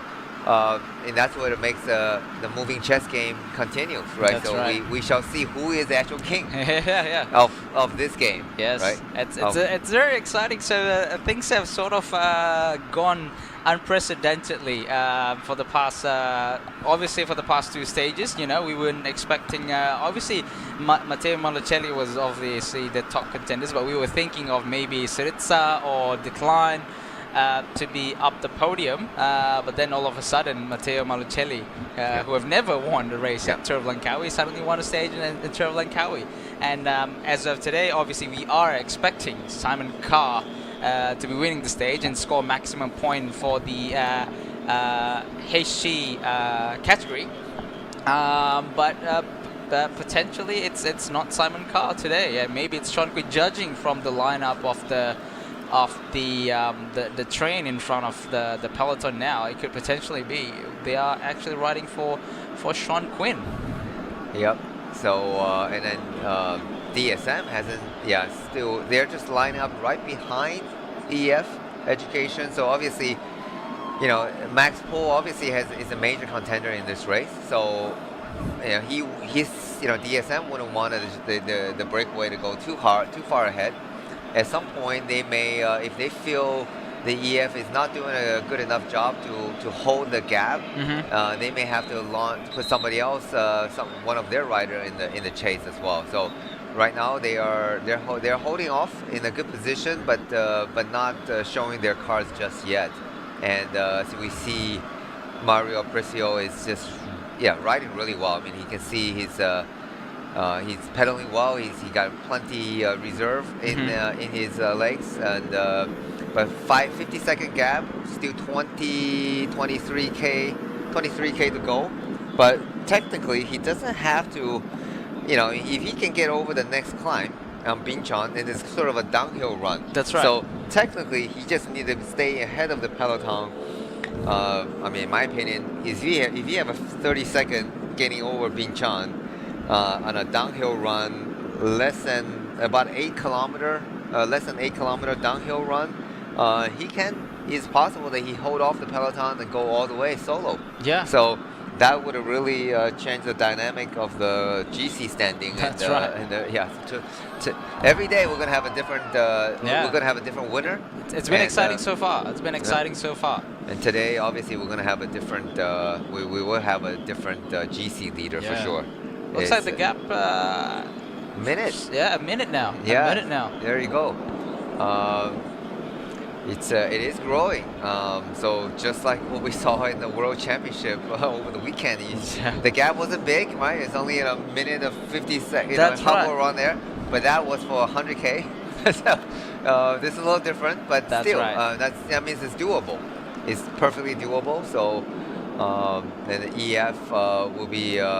We'll see who else EF starts sending. They need to start working, sending more riders to the front to help out Hikarthi. I mean, Hikarthi done a great job. By no means, it was a bad job on his part. But he done great job, still controlling, keeping the pace. Yeah. But if the gap goes up further, I think they really need to get someone else to try to help reel in Aparicio, because he is a rider with the ability to win the race. And And then yes, they might have to burn some riders as well. Like if the situation isn't getting any better, if the gap isn't getting any lesser, they probably have to burn some more riders to catch the rider front. Seems like at the moment quite a number of threat. Yeah. So Aparicio this year, let's just look at his result. He finished. He has won a stage in the Tour of Qinghai Lake, which is a climbing race in the plateau of Tibet, and then Tour of Sharjah, a stage in Tour of Sharjah.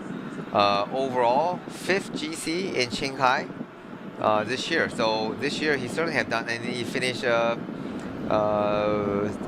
he did the Tour of Hellas, International Tour of Hellas, Tour of Greece, Tour of Hellas, the Tour of Greece, 6th in the GC. So yeah, he has 8th in the Tour of Turkey. So he definitely have a result and the form from this year to be able to take the lead and also the KOM.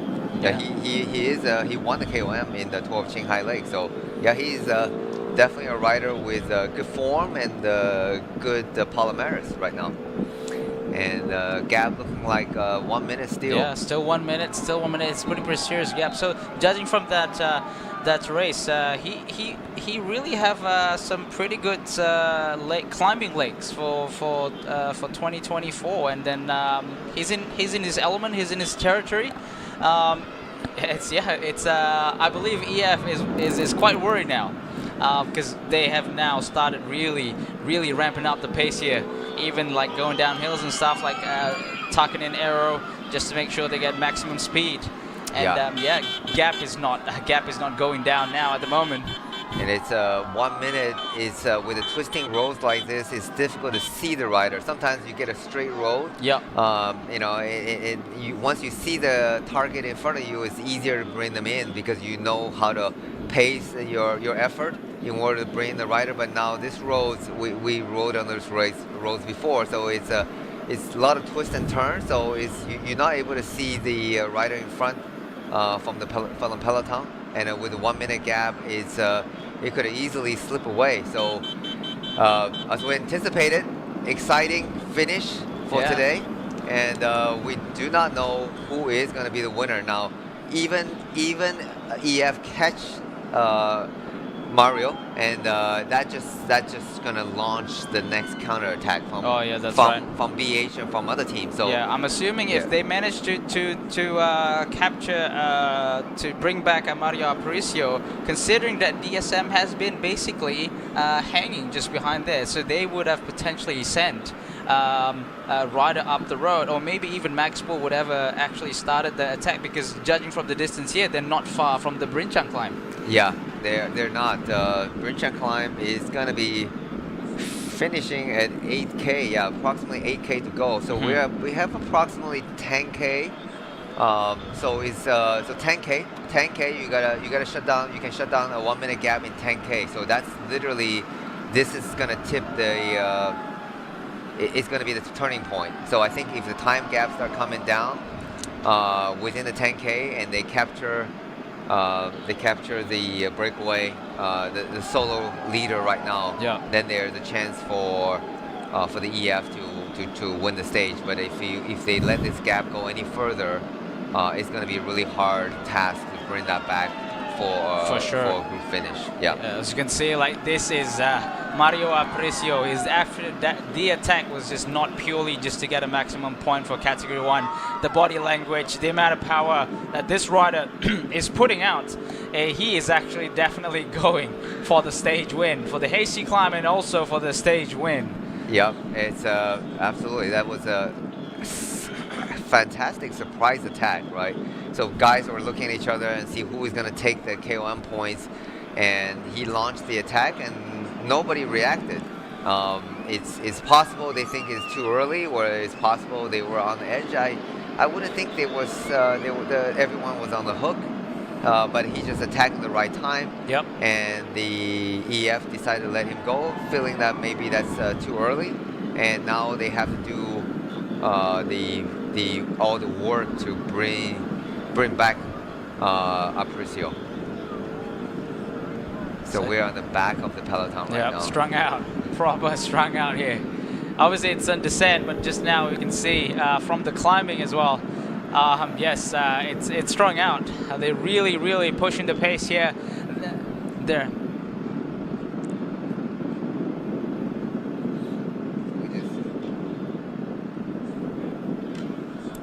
Syriza. So we've just got an update. So Syriza is basically at the moment is 10 minutes behind the peloton. So he needs to keep his he needs to keep riding. He needs to keep riding to make sure that he meets the time cutoff, because that's the main thing. Like for people that are not targeting or unable to push for the climbing stage, they need to make sure that they're within the cutoff time. Yeah. So, but I think 10 minutes is sufficient. It's not a super steep. I don't think that he's in any danger of not finishing with the time limit. I assume there will be some other riders also dropped. We just saw the KOM start signs. Yeah, we just saw Hukati pulled off the front, so he's done the maximum work, and he's not able to contribute anymore. So another rider from EF decided is moving to the front to, I don't know if it's Simon Cock, but now we can see the roads start tipping up, and the gaps start coming down. Just come down about 2 seconds, nothing dramatic. Yep, and as you see, so and DSM is in front now, driving the pace as well for their own climber, which is Max Paul. We assume here Max Paul will be the leader for Team DSM. That's Hugh Carty. Job done. That's the sprinter from Ukil. Yeah, Matteo Malucelli. It's impressive. Yeah. He's still here. yeah. It's impressive. He's still here. Yeah, he's able to keep up as long. Yeah, he keep it up, and so that way he got a pretty much a armchair ride all the way to the bottom of the ending climb. So he should have finished without any problem. Yeah. Now, meanwhile, the green jersey, the official race leader, Sarissa, that he needs to keep it at a good steady pace in order to finish within the time cut. It is 15%. We can take our calculator later and calculate. He probably have about 20 minutes or so. That's right. In my opinion, 20-25 minutes time. Additional time allowed to finish within the limit time gap. So we're looking at it's nice, beautiful weather. No rain today. Pretty sunny as well. Sunny day. Yeah. It is top of the climb, top of the town right now. I think that's. You see the vegetation, the Tanarata. You see the vegetation changes as well. So now there's that. Looks like a Christmas tree like that, so which was not there at the bottom of the climb. Yeah. So obviously, as you go up higher, you see the vegetation changes a little bit since the climate is a lot cooler as well. So less taller trees as well. So trees have gotten a little bit smaller as you go up the hill. Drier climate. That's right. Here's some rider crossing already on a BMX bike. Oh wow! So they've actually scored the maximum points and won the stage with no gears.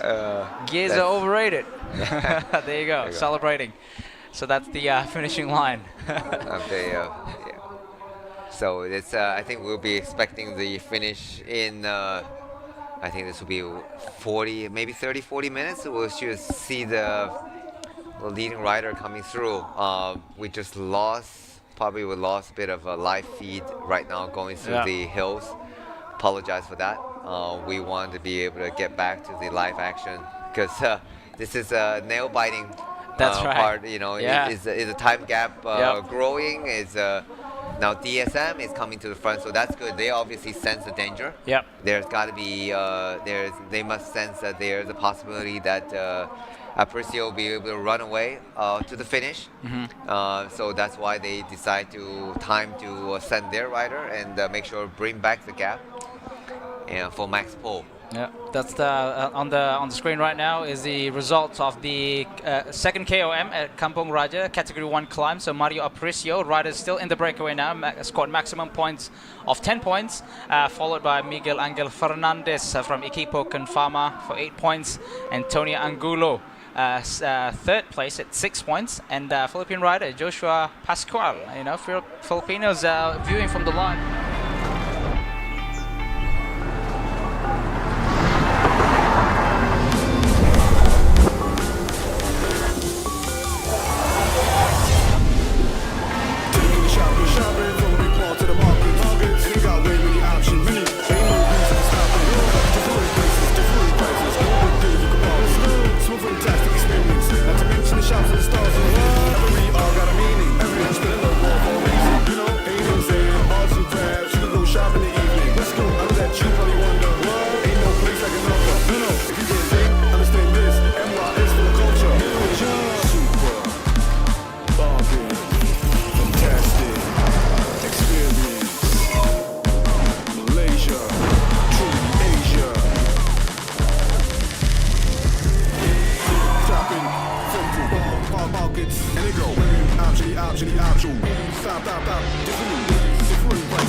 Cometa. 72 is German Dario Gomez. Yeah, he's look like that's it. That's it. He's been Aprecio being caught. Yeah, judging from that, by the group. Yeah. Yeah, judging from that, looks like they're riding for Sean Quinn, Simon Carr. Yeah, That's Simon Carr. Yeah, pulling the pace. It's pulling the pace on the front. So, yeah, they are saving for the Captain America. Captain America. To try to take the stage win. So he's looking good. I think Sean Quinn does have a bit of punch on him, sprint on him. So that's probably why they figure that they need a climber that can do a sprint in the end in order to try to win it. That's why Simon is now working on the front. And so obviously they absorb the attacking rider. Yep. So Aprecio is already being absorbed back into the peloton. So the pace is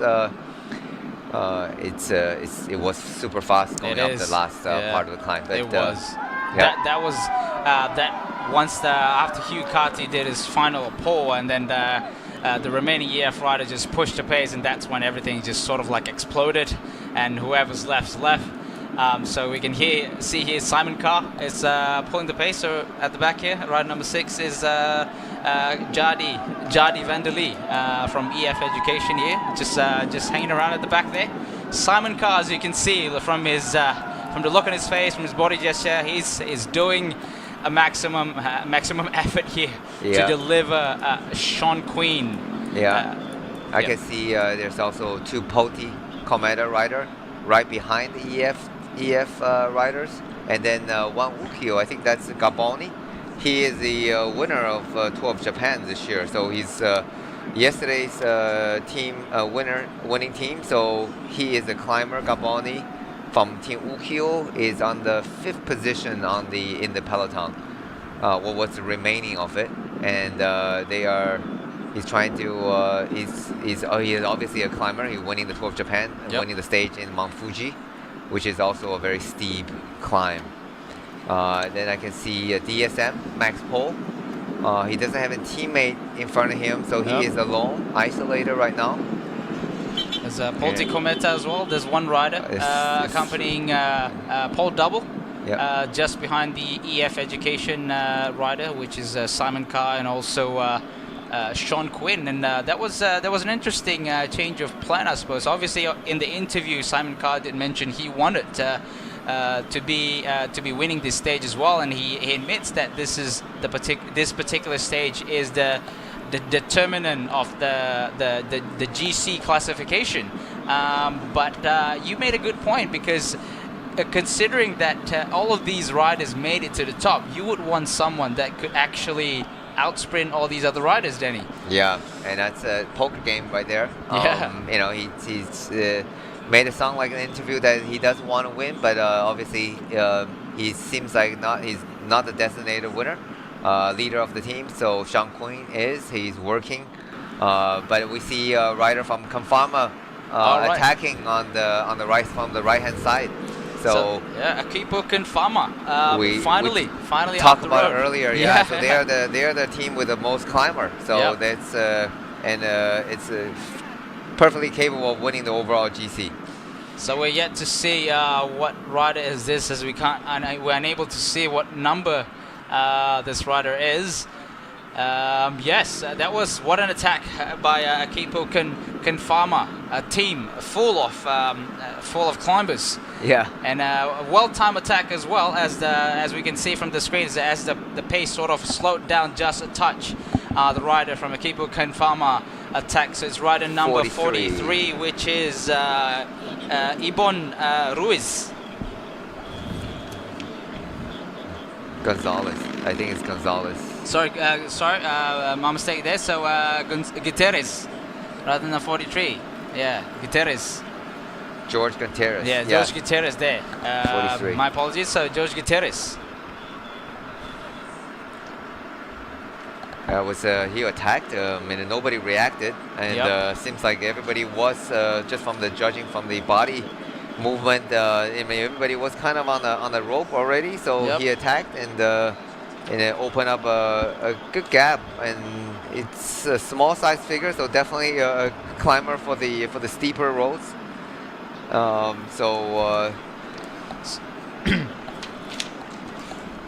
So yeah, we did sort of made a prediction. So one of the riders that would actually sort of shine from Akipo Confama and really put on the herd is Gutierrez from this Akipo Confama. Yep, he has just looking at this year's result.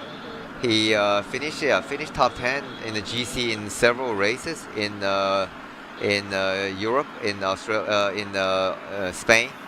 So 20th in the GC in the Tour of Alps. Yep, 7th in stage of Volta Asturias. That's a pretty hilly race as well. 12th GC at Volta Asturias.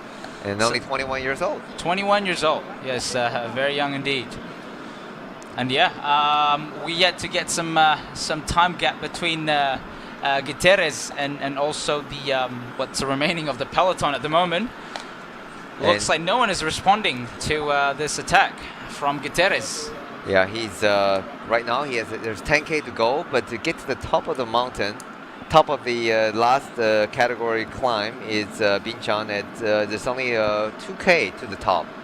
But this is where the steep parts.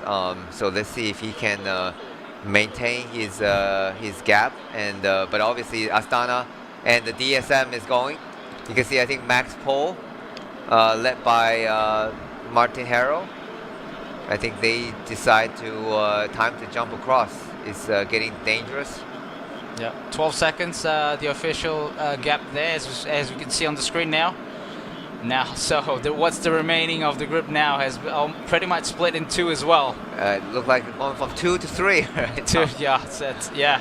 The race is on. So 1 kilometer to go. 1 kilometer to go to the top of Brincang, the HC climb, the third King of the Mountain. Yeah, if he just need to reach there, there's 12-second gap. Oh, it looks like he's gonna get absorbed by the guys on the back. Max Pole. Yeah, that's Max Pole chasing him. And he's gonna get bridge across very quickly, and followed by Martin Harrow from Ecuador. No representative from EF Education Easy Post. And Gutierrez responded. Yeah, and Baliani CSF is also trying to bridge across the gap, and that could be Valerio Conti and. Yep, from no, Valerio Conti. Sorry. No, sorry. Tarozzi, could be Tarozzi, Manuel Tarozzi. Judging from the look of Harold Martin Lopez, he looks like he's in the water. He's in trouble. Looks like he is in trouble trying to follow the wheel of Max Pole. Looks like he opened a gap. And it's only 500 meters right now. Yeah. And there you go. That's a best climber in the race right here. Oh no, that's another Astana rider. It's a two Astana rider on the front. Apologize. That's changed the dynamic of the race. You have two Astana and Max Pole. Yep. Now Astana is in the driving seat. And that should be David Toniati. Yeah. It should be David Toniati. 21. 21, no, it's Anton Charmik. Anton Charmik, yeah. Sorry. We didn't expect it, yeah. We did not expect him to be out there. Danish rider. Yep. From Anton, from Astana. Max Pole for sure, number 16. Yep. So we're Harold Martin Lopez. Yep. And Max Pole, yeah. Three of these. Yeah. 8 kilometers to go to the finishing line. We weren't sure who got the maximum point for the Brincang KOM. I think it was Max Pole taking that. But right now, I think on their mind, it's not the KOM points, it's the GC. The finish, it's the GC, it's the finishing. And that's Sean Quinn chasing with Paul Double. So they're ahead of so they probably a second group on the roll, chasing, and followed by about 6 riders. So this sets up Team Astana should set him up for a perfect There you go. Replay of the KOM. Replay of the KOM. Max is leading. Max Pole, and let's see who takes that. No sprints. No sprints. Just Max Pole take the KOM points, but I really think he's aiming for the overall win. But he has to beat 2 Astana rider in order to take the jersey. So because of time bonus, right? That's right. 10, 6-4. So Astana would if Astana are able to win today's stage and take the jersey, that's really brilliant, because they simply take the Sarissa leader jersey and then pass over to teammates. That's right. That's good. That's you couldn't ask for a better result for today's, right? They managed to keep the jersey on a different shoulder. So then they get to they should be able to keep the overall points jersey as well. 100%, yeah. And so they will have 2 jerseys in the team, and nicely done. Yeah, but at the moment, judging from the dynamic of the 3 riders in the breakaway at the moment, obviously Astana has the advantage. Obviously they can do like a 1-2 attack on Max Pole approaching towards the last finishing line, approaching towards the finishing line here. But yeah, it's just right now it's too early because the time gap is only 10 seconds. So if any moment that they start playing cat and mouse, they will be absorbed by the rider behind. So as everyone is contributing to the work. Nobody is playing the game just yet. So you would want to wait until the last, literally last 200 meters before you try to launch your sprint. But right now they need to establish the gap, which is right now we're only 8 seconds. Not a lot, yeah. Not a lot. In literally blink of, if you soft pedal for like for a minute, for a second, and then I think the group is gonna make up that 8 second fairly quickly. So right now it's all-out attack by the three trio leading riders at the front. They can't play any game right now. They need to work together. Yeah. They need to keep the gap going. Looking at the back end, it's a little bit of a mess, as we can see. There's a gap between the riders in the front, and it looks like no one's is getting organized at the back as well. Sort of like everyone is looking at the other person to do the pulling. Yeah. So now they're about to reach Tanarata, 6 kilometers to go. They still have to work together to make sure that all three of them gets to the finishing line before they can actually see who's going to outsprint the other. Max Paul in front now, pulling the pace, followed by Harold Martin Lopez and also Anton Charmik. Two riders from Astana, Kazakhstan, and also one rider from Team DSM. We did talked about this, that Max Paul would be the contender, but it would be interesting to see if Astana actually could pull it off. Yeah, it's getting again nail biting. You're talking about just 8 seconds of gap, 5K to go.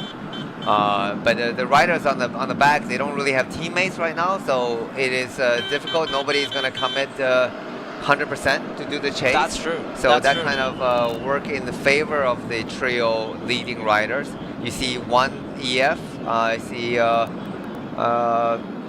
BH rider, one Scatel. So everybody's sort of alone. So nobody's able to help another person. So there's the opportunity for Max, and 4K to go now. Max and Martin Harrell It's not much of a climb as well. And Charming to get to the finish line. So it will be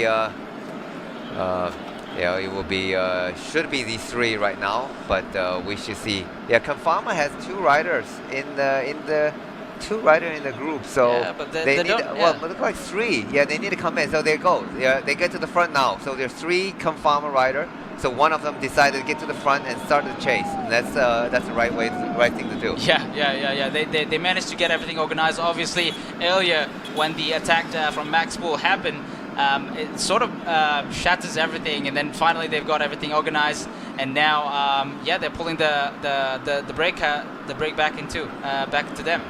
Yeah, it's a total of look like eight chasing riders. 8 chasing riders, 8 chasing 3 right now. Yeah. So by right, they should be able to chase, but you never know. Yeah, it's if they get it organized. So now it's only 3K to go. 3K to go. 3K to go. And still 8-second gap is really getting close. But the rider at the back can see it. They can see them. It's probably the biggest gap in the world. It feels like the biggest gap when you're chasing that. It never gets smaller. You just keep at 8 seconds. But it looked like Anton Charmy is doing a good job leading and pulling. And so as long as the 3 riders are working together, they still have a very good chance of taking the stage win, stay away from the 8 chasing rider. Yeah, be interesting to show because the EF is nowhere to be seen. There you go. There you go. They're not far. They managed to catch back. They managed to reel back in the 3 riders. No EF education easy post in this group of people. So Akipo Confarma has the advantage at the moment with 3 riders in.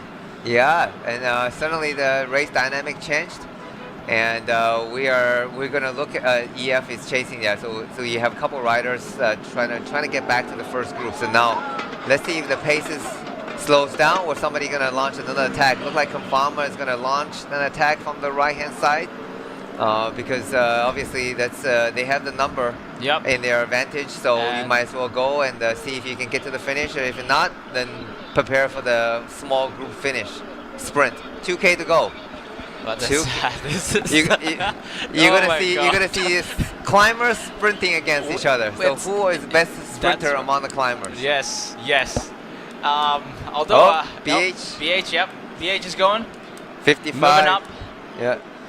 Oh mate, this is just as because there's no clear sort of clear rider that is definitely going to dominate, unlike Genting Highlands stage. So now there's a group of people, about 10-15 riders here, that we are still unable to decide. With 2 kilometers to go, we're still unable to decide who is the better of the others. Yeah. Meanwhile, the chasing group, there's a small chasing group behind. Look like they're about 10 seconds on the back. They just crossed the 2 kilometer to goal line. It's gonna be exciting finish. And who is gonna be the best sprinter among these guys? I wouldn't want to pick a winner right now. So everyone here has an opportunity to win the race. 1K to go. 1K to go, not far to go. 1 kilometer to go. It's a downhill run, so it's gonna be a fast finish. And who is lead? It looks like Confirma's leading, and they have the rider in their advantage. So, but do they have the legs to win the stage? That's the real question here, Danny. That's the real question here. 1 kilometer to go. It could be anything now. So we need to know. We want to know. All of us, all the viewers at home, wants to know who is the better among all these climbers that just reached 500 meters to go. 500 meters to go. We are hopefully for a closer footage. 500 meters to go. We can see a Kipo Confirma in front there. That's Gutierrez. There you go. There you go. Rider from Ukyo. Coming from the right side. Max Bull. Max Bull taking the lead. lead. Can he do it? Come on, Max. Let's go. 50 meters to go. Got it. Yes. Great He's gonna lead. take the win. And there you go. DSM rider Max Bull. Just like we predicted. Well, we predicted a number of people, but yeah. Well, we got one right. Wow, Yeah. what a phenomenal finish by Max Bull. Yeah. Right, you got 3 third place finish in the That's build-up. right. That's right. 2 1 second place. Now he got a win in the Tour de Langkawi in a small group sprint. Yeah, there you go. There you go. That's great performance. Congratulations to Max Bull, the new leader of the Tour de Langkawi. Although it's a climbing stage, but the end was pretty much a bunch sprint.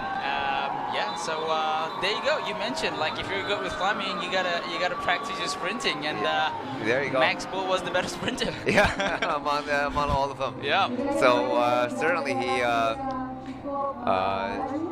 delivered the victory not only for the stage, but also he's gonna be the overall jersey leader of this race.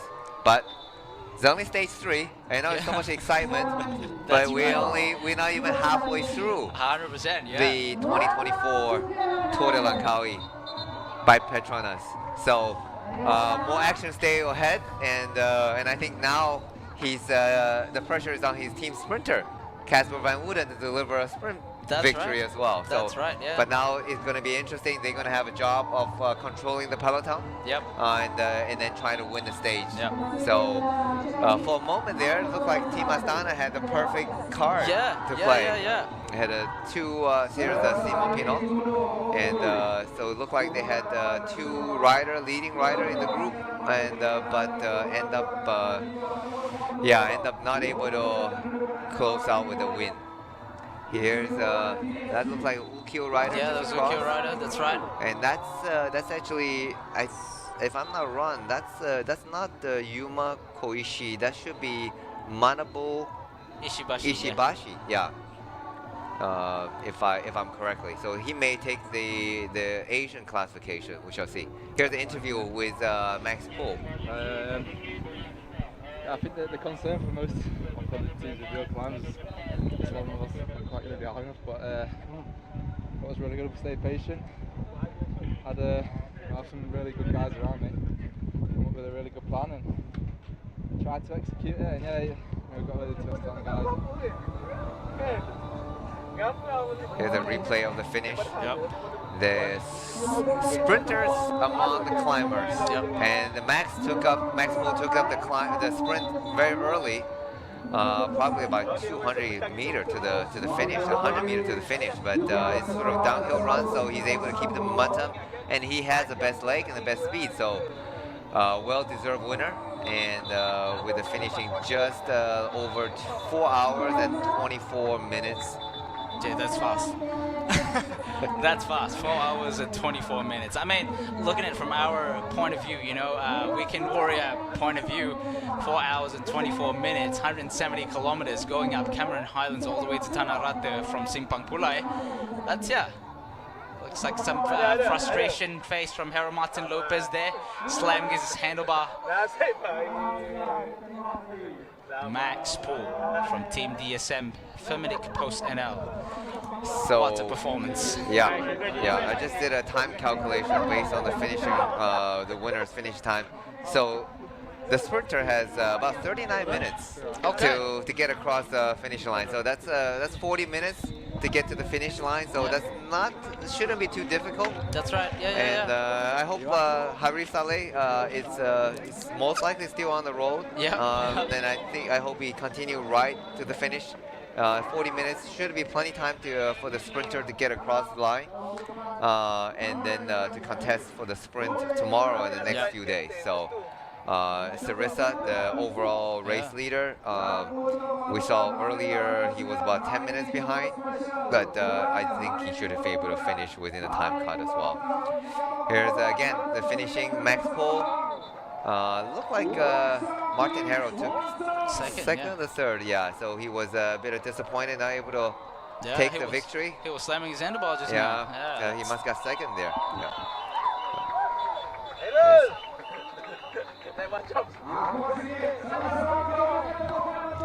Again to the finish line right now, and that concludes the stage 3 finish. Although there's still a lot of riders still on the road, it's not a finishing line just yet for them. Looks like they're celebrating someone's birthday. Yeah. I wonder whose birthday. Anyway, back to the replay. So yeah, he carried the momentum from downhill and then coming off the wheel of the Equipo Confama. So he had a bit of a launch pad from that Equipo Confama and then carried the momentum. That is a massive gap he got right there.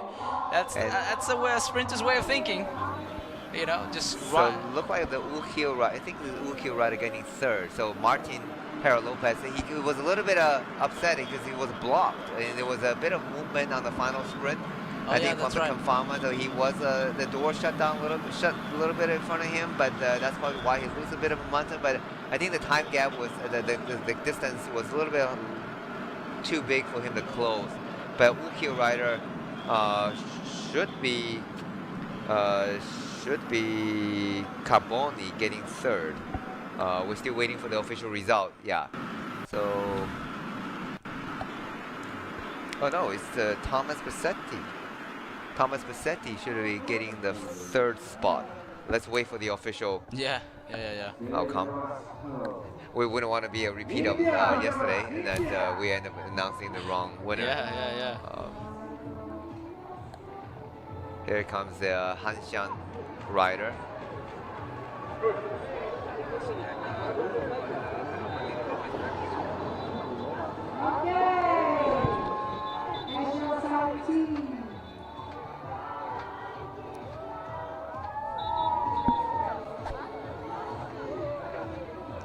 There'll be a lot of struggling riders. There'll be a lot of waiting time for everyone to get across the finish line. And hopefully everybody finish within the time limit of 40 minutes or so to be able to. Here we go. There it is. Celebrating. That's good. There's a sprinting among the Malaysian riders. Was Ayman Zarif? Ayman Zarif was. And I think it was Zulkifli as well, the other rider. 7 minutes has passed since Max Pole crossed the finish line. It's another rider from Team DSL. Team DSM just job well done. Looking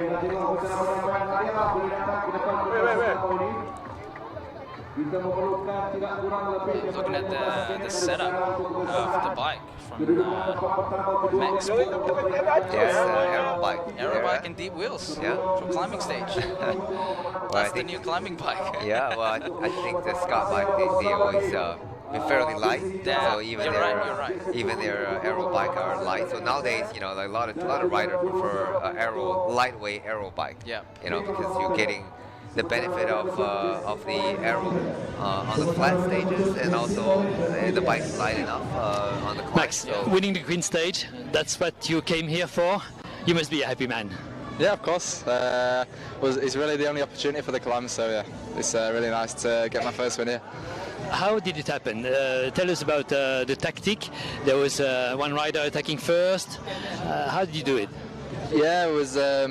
Yeah, like I said already, I have a really good group of people around me. Made a good plan, and it was really to wait until the last K of the climb to really make the damage. And yeah, the Kern Farm guy attacked, and yeah, just tried to stay patient and really wait until the last moment to make the difference and come over the top of the gap. And yeah, the two Astana guys came with me, and then yeah, it just came back, and yeah, then had to kind of just think quickly and change tactic for the sprint. How did you manage to take advantage of two Astana riders? Yeah, I mean, I think, you know, obviously the aim was to come with a gap, but yeah, there was a bit of a group behind them, must have been riding well, so no, but we was working well with the two Astana guys. Just yeah, came back, and I think there were a couple of teams, a couple of guys, so just had to pick the right wheels and get a good run to line. How did you work it out for the sprint? Yeah, I just was a few years back in the group. I knew the finish was just slowly dragging uphill for the last couple of 100 metres, but no, I got a really good slipstream and just used it at launch quite early and held on. So yeah, I've been sprinting, you know, decently the past couple of months. So yeah, I just had to try back it. Today confirms that you were right to go for an intermediate sprint on stage 1 with 1 second more. Yeah, I think there was always going to be a good chance, just with the way the bike is, that could come down to a small margin. So yeah, I think when there's easy seconds to get, it's worth to take them. So yeah, I think that was a good moment on stage 1, and also now with the bonus seconds on the line. So we just need to stay sharp for the rest of the race on that, and yeah, just we can turn to more sprints now. So now, do you count on your team plus all the other sprinters' teams to make you an overall winner? Sorry? Do you count on your team, who has a sprinter with Casper van Uden, and all the other sprinters' teams to make you the overall winner of the Tour of Langkawi? Yeah, I guess so. No, there's a lot of teams with sprinters here. They all want the sprint, so yeah, we'll just approach each day as it comes, not think too far ahead. And yeah, like I say, we have some good stage opportunities now for Casper, so switch focus to that also now, and hopefully we can end the race in a nice way. Well done, Max. Thank you. Thank you.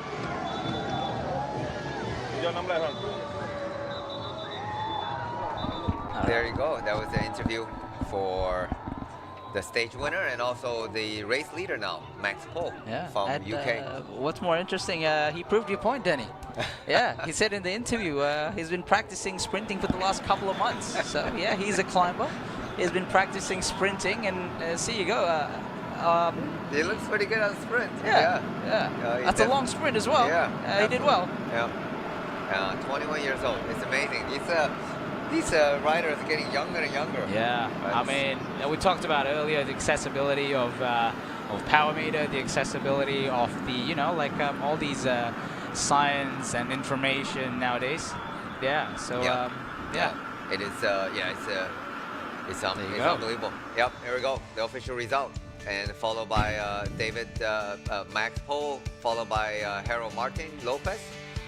And Pesati, Thomas Pesati taking the third, and Anton Charming's number 4, and that's a good result for two top 4 finish for Astana, but they really wanted to win. But I think they did do a good job trying to drive the race to the finish, but just unfortunately they were caught, and Martin Harrell was a bit of block into the final sprint. But I'm not sure if he had the legs to get over Max Paul. But Martin did do a good job trying to make the best out of the race. That's the GC now. David Max Paul now is the official wearer of the Petronas general classification jersey. So he'll be on a slightly different attire tomorrow. So we're not going to get it confused with Astana nowadays. Yep. Yeah. So KOM classification, David Max Spool, 15 points. And Anton Charmik for 12 points. He came second.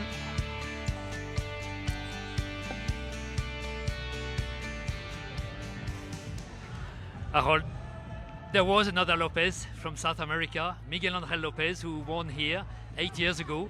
It was your challenge to do it as well. But you're second, not far.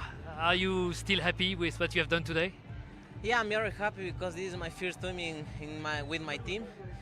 Always is possible for very hard work for my team and for keep position in the climb, and after push a lot in the last climb for try to take a lot of seconds for arrive alone. But this is the live. I am very excited for this one and always enjoy.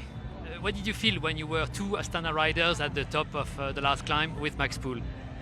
Yeah, it's very good because in this moment we have to change for take the win, but after the bunch group arrived with the first group, and in the final I push a lot for take the victory, but second is not so bad. I'm very happy for this. Is it that Max Poole is just a better sprinter? Yeah, but I try to do my best, but always Max Poole is a very good rider, and no worries. I'm very happy for my second place today. 5 more stages to try and win the Tour de Langkawi. Do you think it's possible?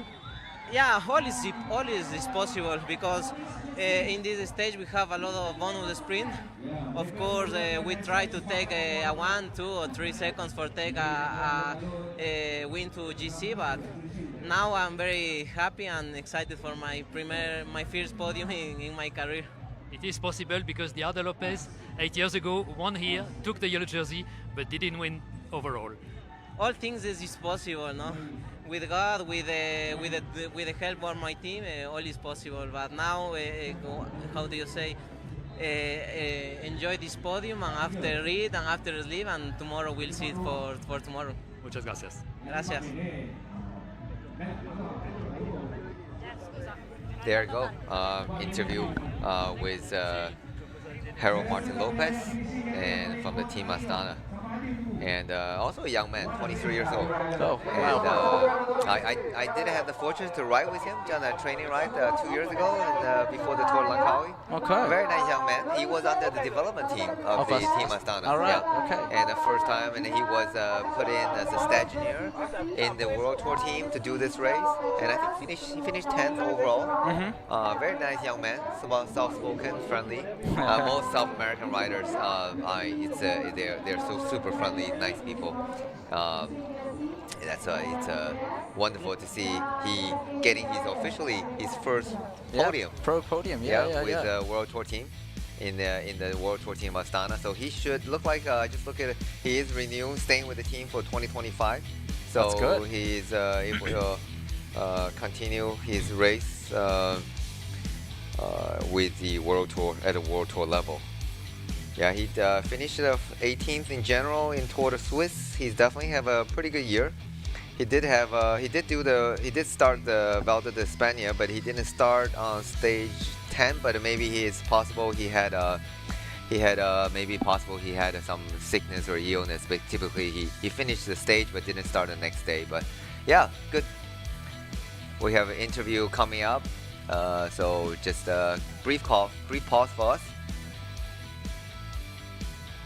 Thomas, today, the Queen stage, the World Tour teams in action on the road, then the World Tour teams first and second, and you, from a continental team from Japan, you managed to be third. Is that a big result for you? Yeah, big result, but I'm a little bit disappointed for the sprint because I go anticipate behind. But okay, good result for me, for my team after victory yesterday. And look forward to try win another stage. How did you feel in the final climb, and how did you react when the 3 riders went away? Oh, today I feel good. After the first stage I suffered too much the temperature, but today is okay. And the final climb, the F and TSM, going to full gas. and the remaining 10, 12 riders.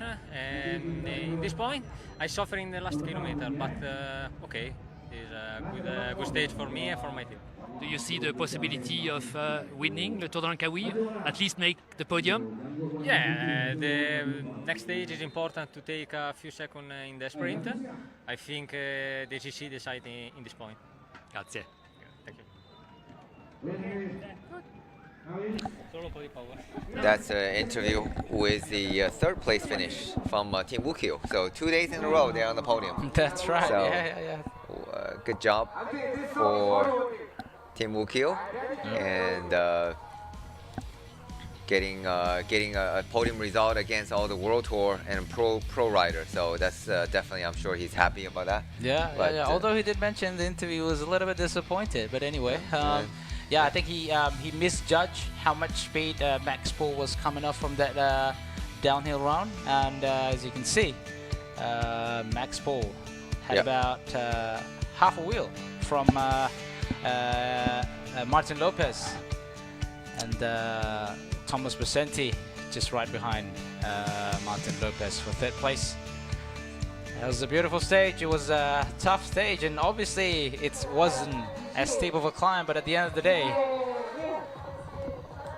And the cloud starts rolling in just as we're ready for another interview.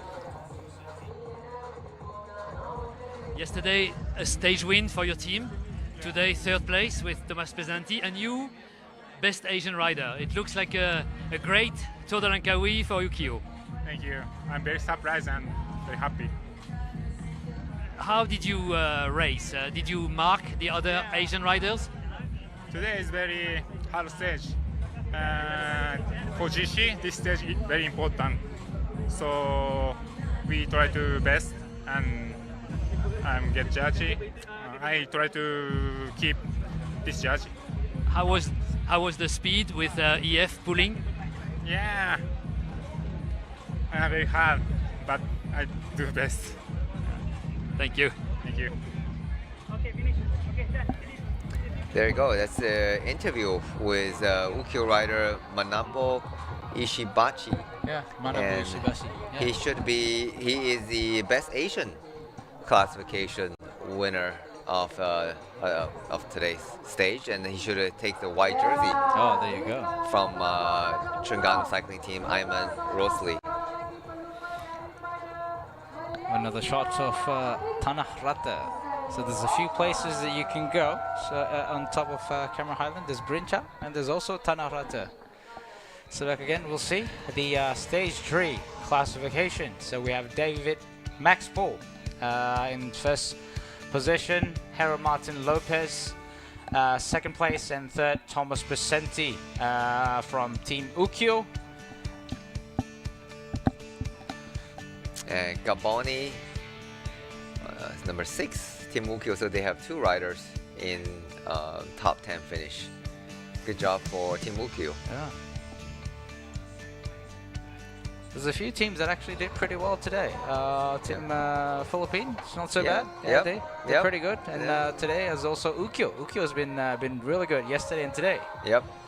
And it's I think this year they actually done some racing in Italy as well. Okay. So they've been racing at Italy and during the middle of the season. So that probably got some good base, and they're able to come here and perform and race with the World Tour riders and the Pro Tour riders. So good for them. So that's an investment. It's not. It's always expensive for an Asian team to be based out of Europe.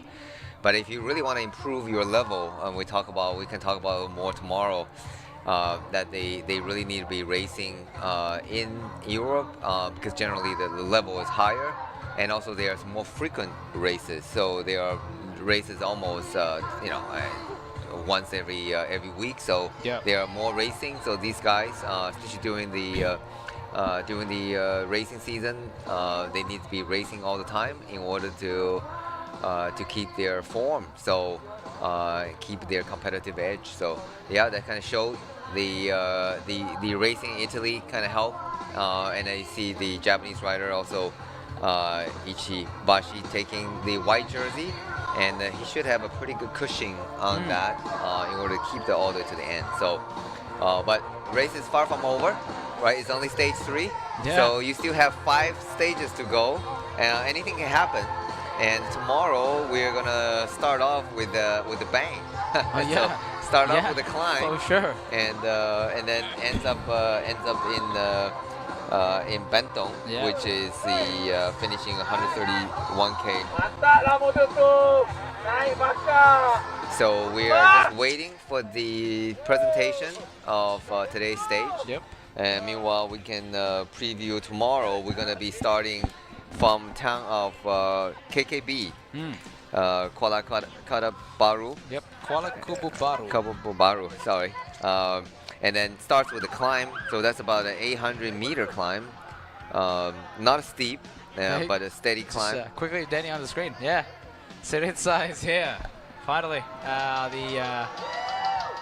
there's a bit of a crowd celebration there, seeing Gleb Siritsa. And he finished 24 minutes within the time gap. And before the rain clouds roll in, so yeah, there's plenty time, pretty easy. He thanked his teammate for helping him, waiting for him. He had plenty of time. He could go even slower and finish within time. I know, exactly. So you have like about 40 minutes to we said based on the calculation, there's about 40 minutes for the rider to finish within time. Someone was asking in the live, like, where's Harif Salih? I hope he's somewhere finish line, or he's probably on the way, still on the way to finish, because I think there's still some riders along the climb right now. But there's 40 minutes to get to the finish line. You don't need to rush. You do need to keep.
Baik, terima kasih Syafiq.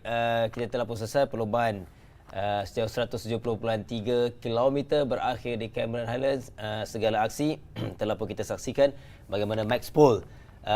Sebelum bersairan, jangkaan kita semestinya terarah kepada pelumba pendaki-pendaki, tetapi climbers.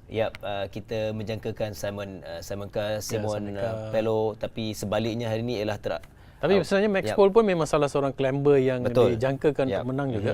Memang kita target pada awal tu memang ada juga.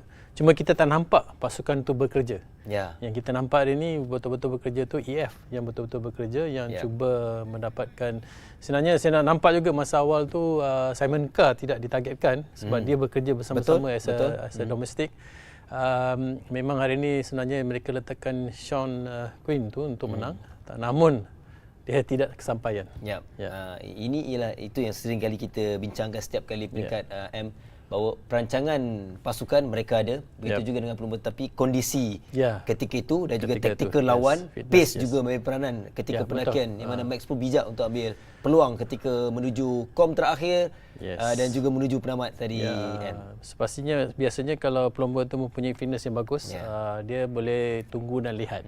Dan sebenarnya pendakian ini tidak begitu mencabar. Jadi dia masih boleh sprint. Kita juga boleh lihat di saat-saat terakhir di 1 km, 2 km juga. Dalam 7-8 ke pelumba tu dapat tangkap balik 3 orang tu. Ini yang sebab pendakian tu tidak begitu cabar. Betul. Kira penamat pun bukannya penamat ketika pendakian. Baik, ini ialah gambaran ketika di penyampaian hadiah untuk melengkapkan perlumbaan peringkat ketiga. Setelah tadi ialah kita memberikan secara langsung untuk penyampaian hadiah. Jadi kita kembali bersama dengan Syafiq untuk secara langsung upacara penyampaian hadiah selepas tamat peringkat ketiga.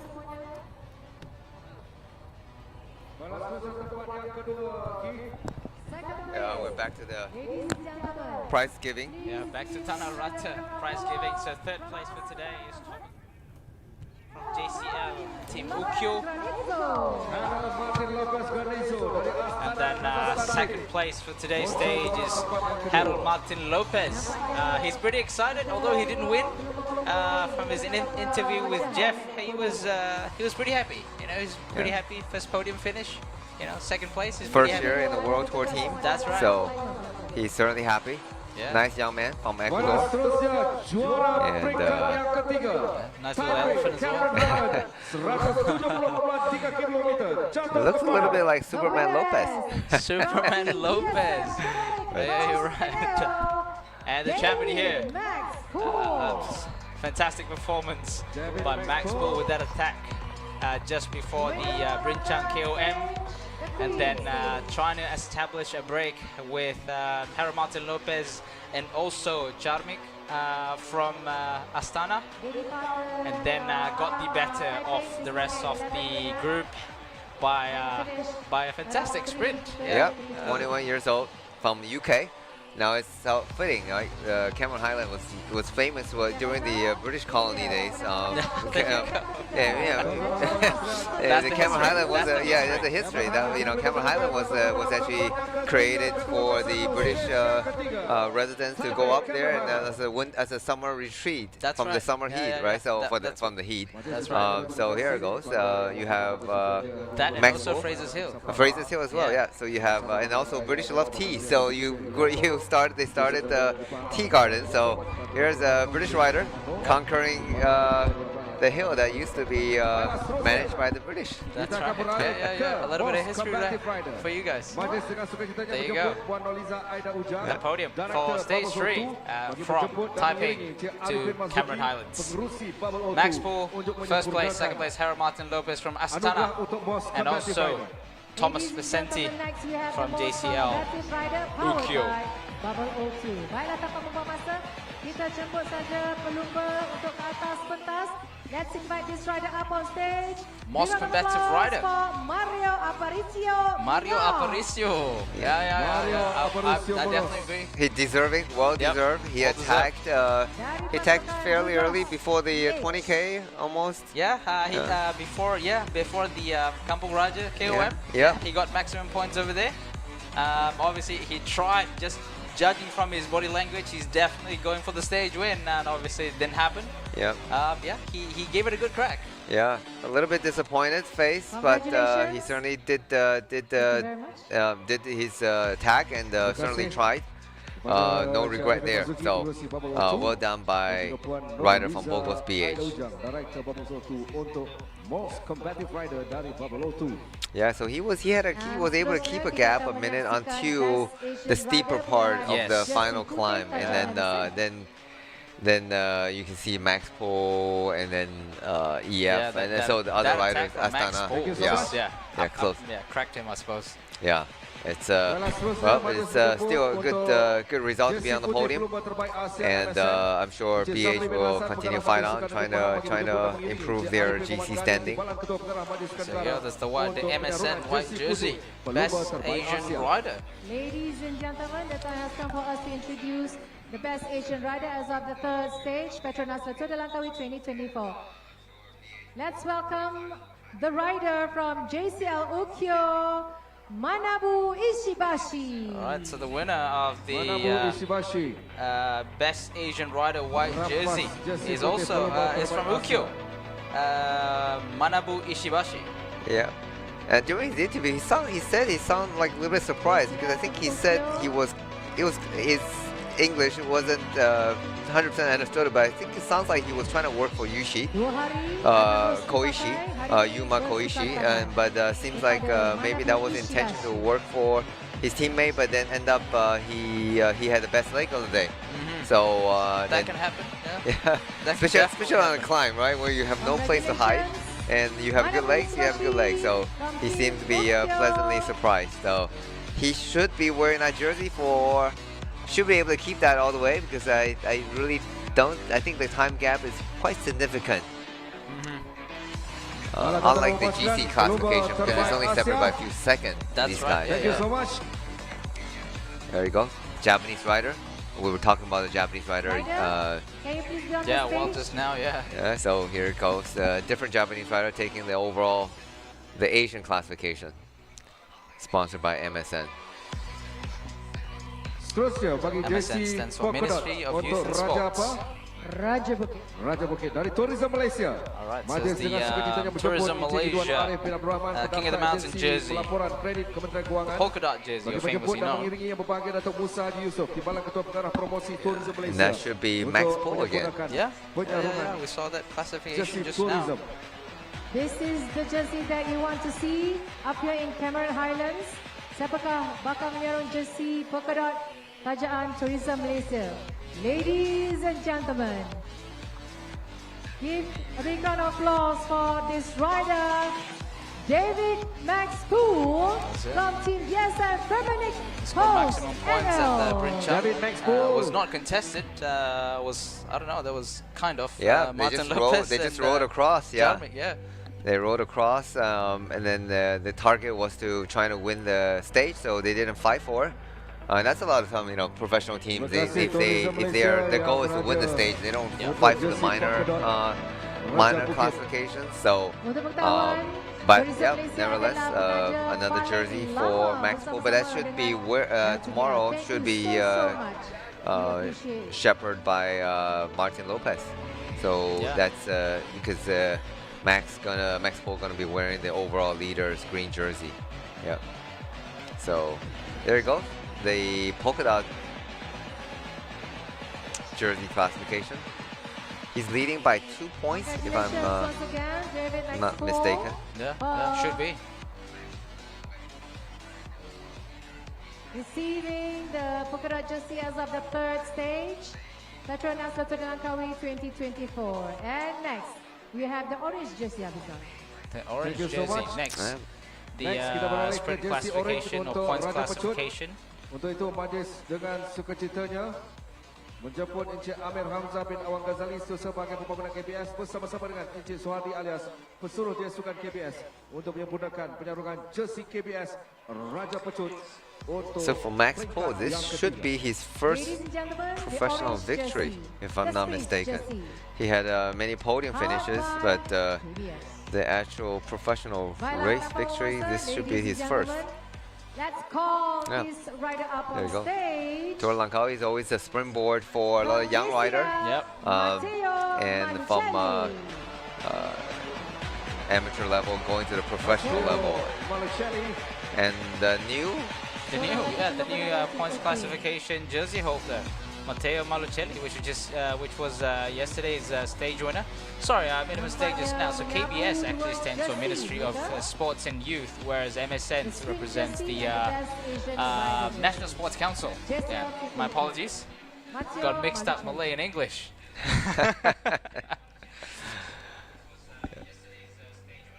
Congratulations, Matteo Malucelli. from Team Ukio, Yeah, JCL Ukio. Ukio. So Yeah. Ukio has been They on have- stage 3 times now. Yeah, they have a good Tour Langkawi. Kudos to them.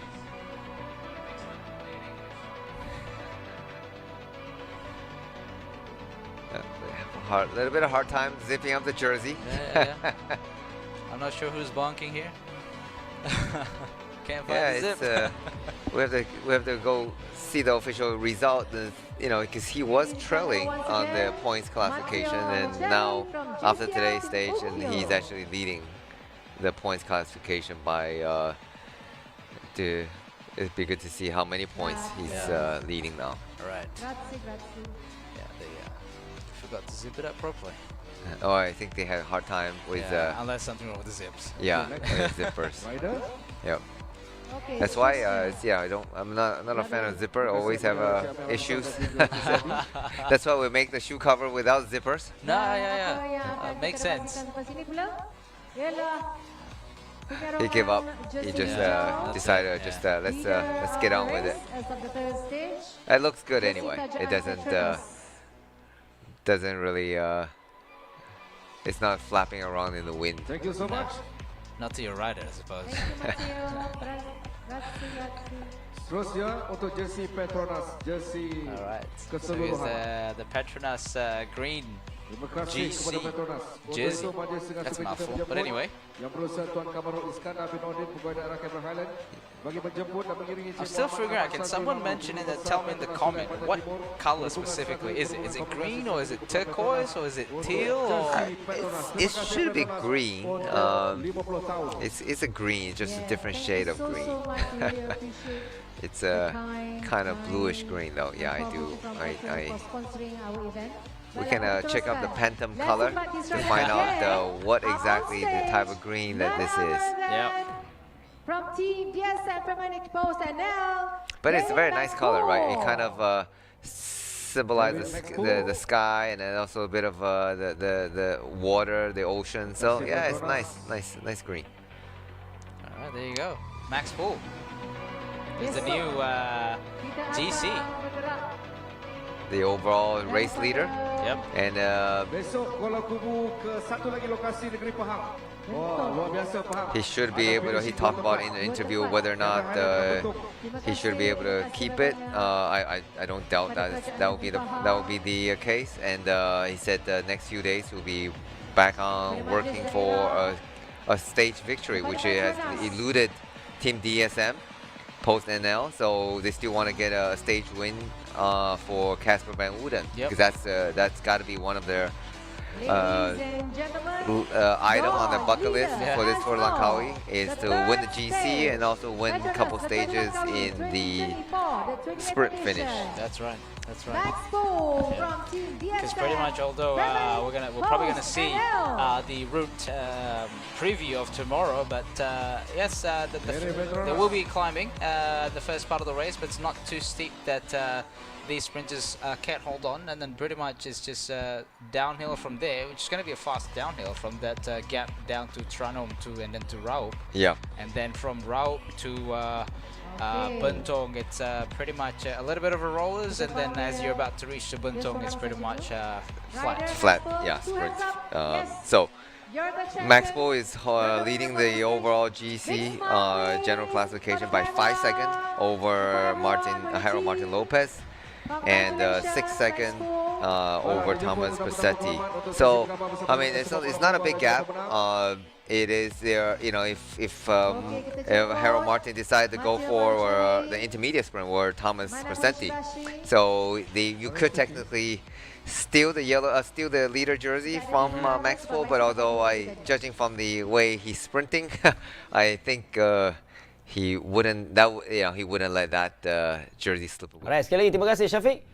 Tamat penyampaian hadiah yang mana kita menyaksikan ke semua jersey hari ini pemiliknya adalah pemilik yang berbeza, tidak sebagaimana semalam ketika di peringkat yang kedua. Kemenangan Max Paul ini adalah kemenangan pelumba dari Great Britain yang keempat menang, terutama sebelum ini pada tahun 1996 iaitu Robert Halles, tahun 2008 Jeremy Hunt, Simon Carr edisi lalu, dan hari ini ataupun bagi musim 2004 terutamanya stage yang ketiga ini dimenangi oleh Max Paul. Berbalik kepada kemenangan Max Paul ini, sedikit saya nak sentuh juga bagaimana ialah perancangan yang kita nampak effort usaha EF Education. Mereka nak meletakkan rider mereka untuk menang dan juga cuba untuk mensasarkan tim terbaik hari ini. Tapi mungkin perkara itu ialah tanpa mereka sedar taktikal pasukan lawan, mereka menjangkakan EF akan buat kerja, jadi mereka hanya mengikori belakang. Itu antara taktikal yang diambil peluang oleh pasukan lawan, terutamanya kemenangan kepada Max Paul ni. Sudah pastinya mereka tahu yang EF akan membuat kerja kerana tahun lepas mereka memenangi overall. Sudah pastinya mereka akan buat kerja daripada awal. Jadi inilah salah satu daripada mereka mengambil kesempatan ni menggunakan tenaga kerja pasukan lain, lawan tersebut. Di akhir-akhir saja baru mereka betul-betul keluar daripada peloton untuk melakukan breakaway. Itu memang perkara biasalah kan. Kalau tenaga you kuat, you bolehlah cuba untuk breakaway, yang macam rider Borgas juga, Mario juga cuba, dan juga Max Paul daripada akhir-akhir cuba juga keluar. Jadi itulah tim DSM dan juga Astana dapat mengambil kesempatan daripada kegunaan tim pasukan lain tu. Pada anda untuk EF, adakah perkara itu kesilapan ataupun itu ialah gamble untuk dalam perlombaan, kerana bukan hanya ketika pendakian mereka ambil, tapi daripada awal kalau ikut kumpulan besar peloton, memang mereka yang mengawal pace daripada awal sehinggalah pendakian berlaku. Sebenarnya bukan kesilapan, memang strategi mereka aturkan sebegitu. Memang mereka cuba sedaya upaya untuk cubakan sedaya upaya yang kalau boleh membawa rider tersebut ke atas sampai ke finishing. Namun kita dapat lihat Sean Coyne ni tidak berapa fitness dia tak berapa kuat, tidak berapa cukup dia punya stamina dan endurance dia tak berapa cukup untuk lawan dengan Max Paul. Sebenarnya mungkin kita targetkan mungkin Simon Carr yang akan target untuk lawan untuk overall, namun kita dapat tahu masa pergerakan tu saya dapat juga lihat yang Simon Carr tidak akan pergi untuk overall. Pada ketika itu saya percaya ialah ketika Simon Carr yang menarik semula kumpulan terutamanya Queen yang di belakang, tapi itu dah nampak percaturan itu berubah. Sudah nampak yang dia tu sedang membuat kerja untuk menarikkan Sean Quinn untuk ke depan. Tapi strategi mereka tidak berjaya. Mereka memang cuba melakukan untuk meninggalkan lebih banyak rider ataupun cuba memenatkan rider lain. Namun apapun strategi mereka tidak berlaku seperti apa yang mereka plankan hari ini. Dia berbeza musim lalu ketika di Queen Stage ialah dia penamat di Genting. Penamatnya berbeza. Kerana betul-betul ialah climb, tapi hari ini boleh kita katakan juga di penghujung dia sedikit menurun, dan itu kalau ikut profil Max Paul ni pun dia bukannya 100% bukan 100% climber, tapi itu yang nampak advantage dia penamat. Sebenarnya itu salah satu aspek dia di mana seperti apa yang saya katakan jugalah, climb hari ini bukan climb yang macam betul-betul mountain seperti yang Genting punya stage, di mana dia akan climbers yang real climbers akan nampak akan datang sampai ke atas. Tapi hari ini adalah climb yang di mana even macam mid climbers pun boleh ada sprint. Even kita boleh lihat ramai juga sprinters yang sprinters pun boleh ngikut juga sama-sama. Betul. Baik, kita dah selesai seketika, namun kita nak beralih ataupun bersama dengan Lily. Kebiasaan Lily juga akan kongsikan sesuatu yang menarik, ya, terutamanya di venue sepanjang ataupun di aksi bagi peringkat ketiga ni. Lily kini berada bersama dengan salah seorang rakan penaja iaitu Mr. Teo Chia Chun, Executive Director Corporate Hero Century Sdn Bhd, Official Merchandise jenama PACE. Okay, how are you, Mr. Teo? Okay, good. Sihat, thank you. Alright. Okay, kita nak tanyalah, so far macam mana? Are you enjoying the races and how was the vibe after stage yang ketiga ni so far? Okay, first thing, sangat panas. So, sama dengan suasana kami juga. Sangat dengan suasana saat event, sepanjang race, semua pun sangat menakjubkan. Semua peminat-peminat atau pelancong-pelancong semua sangat supportive lah. So we are quite enjoying the race, especially from the Pulau Langkawi. So until now already stage ketiga. Hari ni kami dekat Genting Highlands, sejuk sikit. Cameron Highland. Okay. Okay, Mr. Teo, nak tanya jugalah, kita nak tahu dengan lebih lanjut mengenai jenama PACE ni sendiri, kalau you boleh, let people know about your brand. Sure. Okay, first thing, PACE is a local brand. So dari segi design sampai finish product semua by kami sendiri. So kami banyak support national event. Contoh like the Sukma, Leto di Langkawi. Last year kami pun one of the partner official merchandise. Okay, Mr. Teo, kalau orang ramai datang dekat booth you ni, mungkin what kind of baju yang orang boleh expect lah untuk tengok-tengok, mungkin beli ke untuk shopping ke? Oh yeah. So this year we got improve our product lah. Kami ada meningkatkan mutu semua dari segi design, dari segi material, so dari segi banyak range. Contoh dari barang kecil, keychain, sampai barang besar, jaket, topi, bag pun ada. Bag, towel, so comprehensive lah. Maksud dia merangkumi semua produk yang boleh pakai hariannya. Dan boleh hadiah kepada orang, customer, bagi kawan-kawan. Okey, untuk kanak-kanak ke dewasa, semua barangan sesuai ada Yes, kanak-kanak pun ada. Kami ada version yang kanak-kanak juga. Ada satu special design limited edition for kanak-kanak. So bapa dan mak boleh pakai tema yang sama. Okey, mungkin kalau ada yang tak sempat nak ke Cameron Highland untuk kali ini, nak dapatkan barangan daripada jenama PACE ni, dekat mana mereka should cari barang PACE ni? Okay, so first thing dari segi offline kami akan ikut setiap peringkat. Dekat finishing point, starting point, contoh besok kami akan sampai Bentong. So starting dekat KKB pun ada Kuala Kubu baru. So selain daripada itu dekat hotel, HQ hotel dan polis hotel ada. Kalau peminat-peminat yang tak sempat nak mai, boleh jumpa kami dekat website juga. Website kami pacerun.my. www.pacerun.my. Instagram semua ada? Instagram ada. Yes, Facebook semua boleh jumpa dekat sana. Okay, so Mr. Teo nak hadiahkan Lily baju yang mana? Jom kita pergi tengok, boleh? Okay, boleh. Alright, let's go. Okay. Thank you, Mr. Teo. Baik, untung Lily. Segala-galanya Lily dah kongsikan nak dapat kat mana semua. Tadi Mr. Teo juga dah kongsikan. Kami di sini dapat apa yang ada. Lily lagi banyak pilihan dia. Baik, berbalik kepada penamat tadi.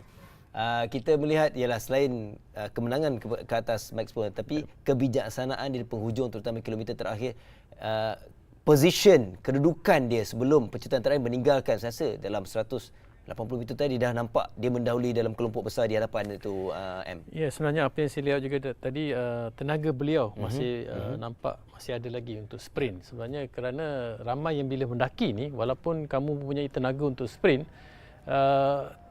bila kamu tidak ada tenaga, kamu tak boleh nak sprint juga. Jadi ini saya rasa memang Max Pol sudah pastinya mempunyai tenaga yang banyak. Selepas mendaki masih mempunyai tenaga untuk sprint. Jadi ini memang nampaklah beliau yang terkuat hari ini. Dalam pemburuan di penghujung ni pun dia berada di belakang sebelum dia keluar untuk buat pecutan. Dan pecutannya itu, hanjutannya itu tidak mampu dikejar oleh saya lebih kurang 10 pelumba lagi dalam kumpulan besar di hadapan ni. Dan akhirnya memihak kepada Max Pol, pelumba muda berusia 21 tahun yang menang. Ini satu pencapaian terbaik juga untuk Max Pol. Jadi selain itu, ketika menuju di pendakian terakhir, pendakian kedua di Bukit Raja juga menarik. Kita lihat Mario Aparicio yang ketika itu dah buat satu attack untuk memberikan amaran kepada terutamanya EF ketika itu. Di situ saya rasa dah mula nampak Simon Carr dah drop. Sebenarnya ramai orang dia tidak target untuk sampai ke kategori 1 ni yang untuk mendapatkan point ni.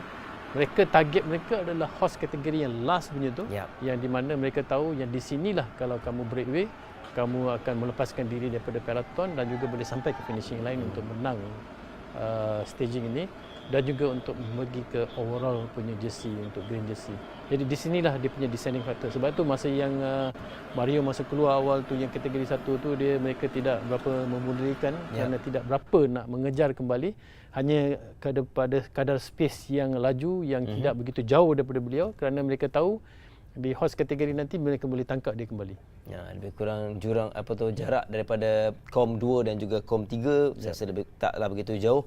Dan akhirnya tindakan itu betul sebagaimana Mike Spo keluar 2 pencabar daripada Astana. Tapi di situ juga kita lihat saya menjaga ketika 2 pelumba Astana mengapit Mike Spo ialah hari ini taktikalnya berbeza. Astana masih kekalkan at least mereka mencuba overall team. Mungkin mereka boleh cuba sebab dua rider kan. Tapi namun bila pendaki tu you tak boleh nak buat sangat statik je sebab bila mana rider tu kuat bila di bukit dia boleh buat macam-macam walaupun you cuba 2 orang ke ataupun depan menarik ke atau belakang duduk orang pun kalau you kuat you boleh potong orang yang di pendakian. Dia berbeza dengan jalan raya. Ni jalan rata. Kalau pendakian lain sikit dia punya cerita dia. Kalau jalan rata tu beza. Kalau jalan rata mungkin dia sampai 2 orang Astana, confirm salah seorang Astana tu boleh menang. Sedikit selain kita bincangkan yang pemenang, bagaimana perebutan di penghujung pendakian. Hari ini juga kita tak dapat lihat mana-mana pelumba daripada negara kita yang mampu untuk at least dalam pendakian. Terutamanya sebelum kita tahu Aiman Zarif hari ini juga hari jadinya, tapi nampaknya agak sukar tak nampak pun dalam kumpulan-kumpulan besar di hadapan tu. Apa yang saya lihat ada perubahan juga. Kita ada melihat seperti yang dia melakukan breakaway dari awal dan sebagainya. Namun apa yang saya lihat prestasi pelumba Malaysia tu masih belum sampai lagi yang tahap yang betul-betul untuk yang team world level di atas. Mungkin salah satu adalah pendedahan yang begitu banyak yang kita perlukan. Kita kena base di Europe selama-lama 2-3 tahun berlomba banyak-banyak. Itu salah satu caranya lah. Okey, ini adalah keputusan muktamad yang mana pemenangan Max Paul, Harold Martin, tempat kedua Thomas Passanti dari JCL Team Ukyo yang mengungguli dalam peringkat yang ketiga berakhir di Cameron Highlands dengan 170.3 dan kedudukan 10 terbaik pun tidak ada kelibat pelumba-pelumba negara dari pasukan kebangsaan maupun dari pasukan TSG Terengganu Cycling Team. Kemudian jersey juga beralih atau perubahan pemilik untuk jersey Petronas hijau untuk kedudukan keseluruhan mana Max Paul. Dan kalau kita sambil tu kita melihat jelah kedudukan pemegang-pemegang jersey. Stage ketiga ni adalah bukan gambaran Max Paul boleh kekal dan juga nampak ini adalah pemilik kekal sehingga penamat. Masih lagi terbuka. Bagi saya rasa ini adalah penentuan dia. Penentuan Kerana besok memang ada satu lagi stage pendakian. Satu saja climb. Masih satu saja climbing besok. Namun saya rasa itu tidak menjanjikan perubahan sangat walaupun sebab pendakian tu kuat awal dan selepas pendakian itu kategori 1, selepas tu masih ada dalam 90 km lagi ke finishing line. Katakanlah Max Paul kita tinggal ke belakang pun 2 minit ataupun 3 minit ke belakang, tapi tim dia dalam 90 km tu boleh kejar balik, boleh menangkap balik. Jadi saya rasa sekarang ni tim DSM dia akan buat kerja pace yang sama di hadapan. Mungkin dia akan lepaskan rider yang tidak berbahaya di hadapan seperti tim daripada Asia dan sebagainya di hadapan. Tapi mereka akan still kekalkan pace tu kerana kebanyakan kita punya perlombaan ni rata-rata adalah jalan raya yang kuat rata, tidak ada yang pendakian yang lebih tinggi. Hanya besok je ada. Even besok kategori 1 pun tidak begitu mencabar.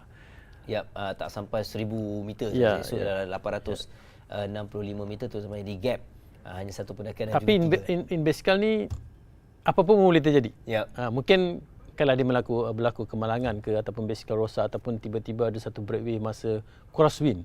Sebab saya rasa dia punya perbezaan dengan Astana dan juga tim-tim lain tu tidak begitu jauh.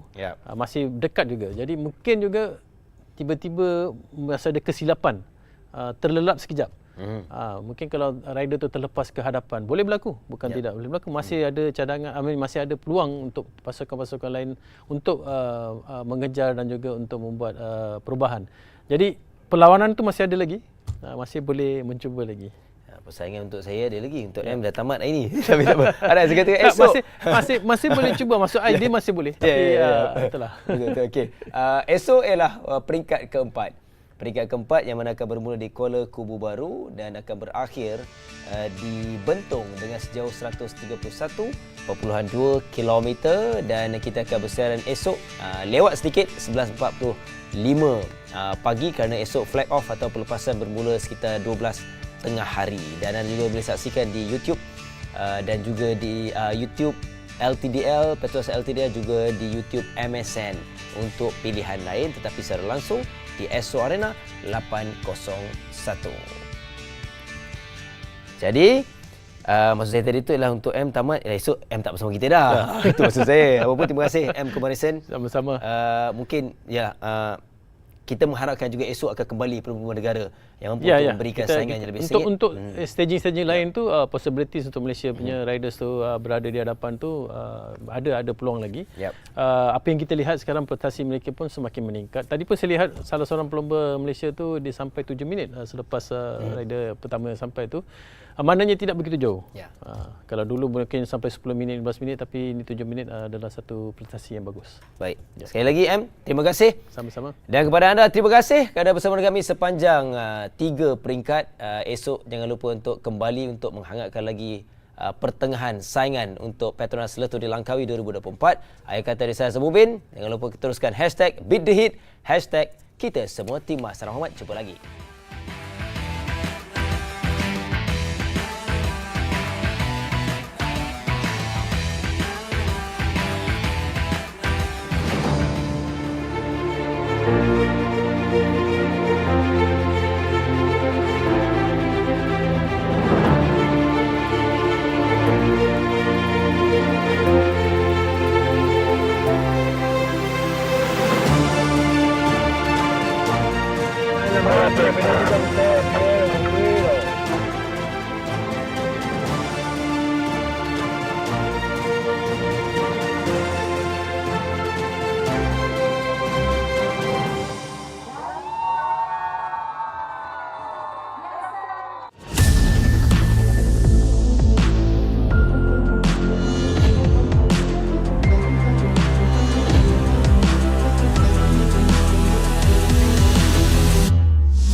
Taiping, sebuah bandar yang memiliki keindahan bentuk muka bumi, kekayaan alam semula jadi yang indah, serta bangunan warisan yang terpelihara menjadikan Taiping sebuah bandar yang unik dan istimewa. Keistimewaan ini menjadikan bandar Taiping sebuah bandar yang terkenal dengan pelancongan eko dan warisan sejarah. Dari permulaan sebagai sebuah bandar pelombongan, lalu berkembang menjadi sebuah bandar yang dengan bangganya kami panggil sebagai rumah. Setiap batu bata yang diletakkan dan setiap jalan yang diturap membina asas yang akan menahan ujian masa.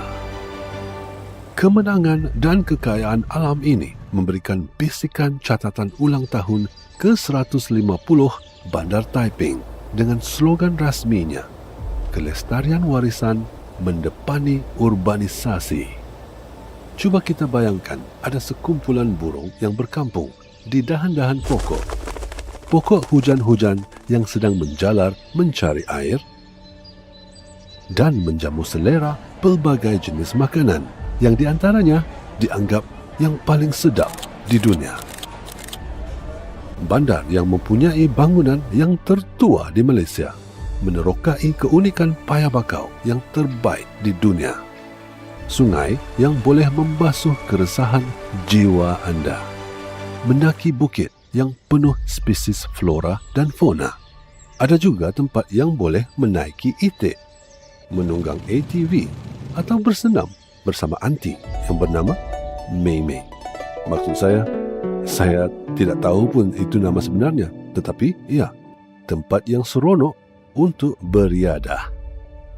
Anda tahu tempat yang paling luar biasa di sini? Tempat yang boleh kita lihat haiwan yang sedang menari, menyanyi, bermandi manda, bergayut di antara pohon ke pohon dan menikmati santapan bertaraf 5 bintang. Saya pasti Anda perlu merasai pelbagai aktiviti yang menarik sebagai pengalaman yang tidak dapat dilupakan. Kami menjemput Anda merasai pengalaman Fascinating Taiping.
Guten Morgen. Selamat pagi.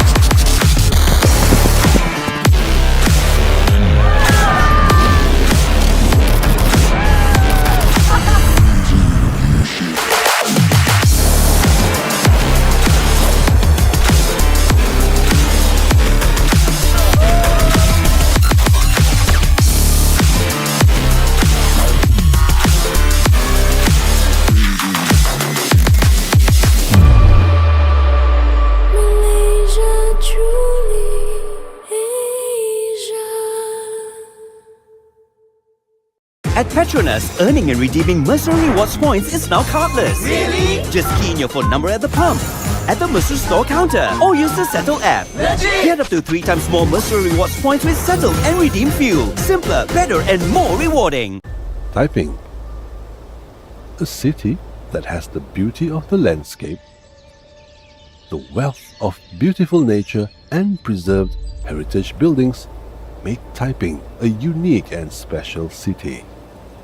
This privilege makes the city of Taiping a city famous for ecotourism and heritage.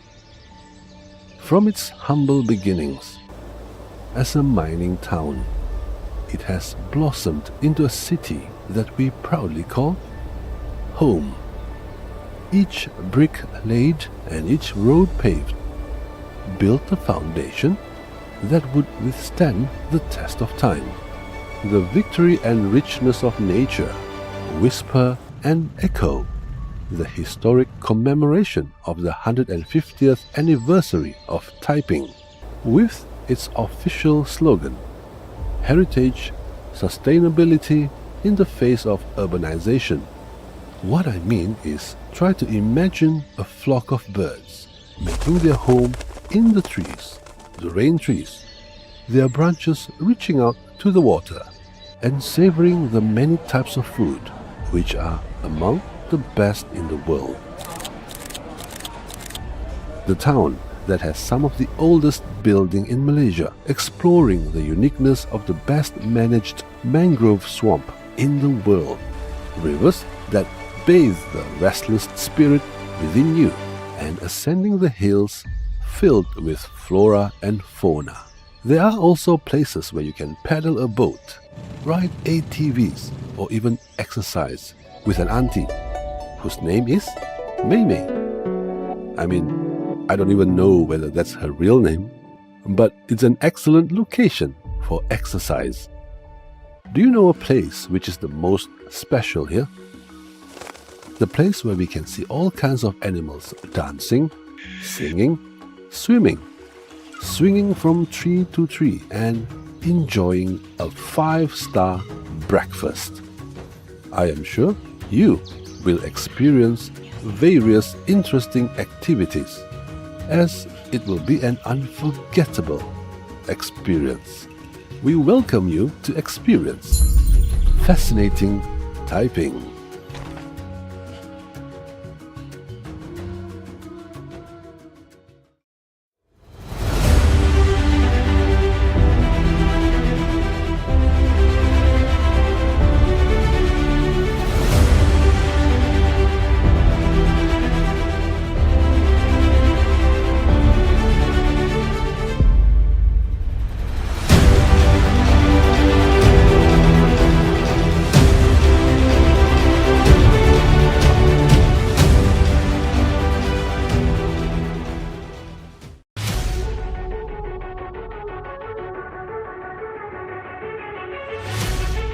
Are you always exhausted, tired? All of that can change with Bubbles O2, Malaysia's only naturally oxygenated mineral water. With a high dissolved oxygen content, Bubbles O2 is no ordinary mineral water. Stop, sip, and smile. Fuel your passion for a powerful performance. Find us at PETRONAS di Langkawi, Malaysia 2024.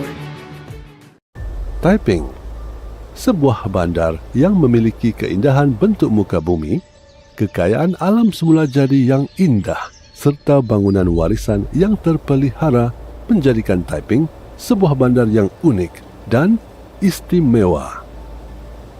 Keistimewaan ini menjadikan bandar Taiping sebuah bandar yang terkenal dengan pelancongan eko dan warisan sejarah. Dari permulaan sebagai sebuah bandar pelombongan, lalu berkembang menjadi sebuah bandar yang dengan bangganya kami panggil sebagai rumah. Setiap batu bata yang diletakkan dan setiap jalan yang diturap membina asas yang akan menahan ujian masa. Kemenangan dan kekayaan alam ini memberikan bisikan catatan ulang tahun ke-150 Bandar Taiping dengan slogan rasminya, kelestarian warisan mendepani urbanisasi. Cuba kita bayangkan ada sekumpulan burung yang berkampung di dahan-dahan pokok. Pokok hujan-hujan yang sedang menjalar mencari air dan menjamu selera pelbagai jenis makanan yang diantaranya dianggap yang paling sedap di dunia. Bandar yang mempunyai bangunan yang tertua di Malaysia menerokai keunikan paya bakau yang terbaik di dunia. Sungai yang boleh membasuh keresahan jiwa anda. Mendaki bukit yang penuh spesies flora dan fauna. Ada juga tempat yang boleh menaiki itik, menunggang ATV atau bersenam bersama anti yang bernama Mei Mei. Maksud saya tidak tahu pun itu nama sebenarnya, tetapi ya, tempat yang seronok untuk beriadah. Anda tahu tempat yang paling luar biasa di sini? Tempat yang boleh kita lihat haiwan yang sedang menari, menyanyi, bermandi manda, bergayut di antara pohon ke pohon dan menikmati santapan bertaraf 5 bintang. Saya pasti Anda perlu merasai pelbagai aktiviti yang menarik sebagai pengalaman yang tidak dapat dilupakan. Kami menjemput Anda merasai pengalaman Fascinating Taiping.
Guten Morgen. Selamat pagi.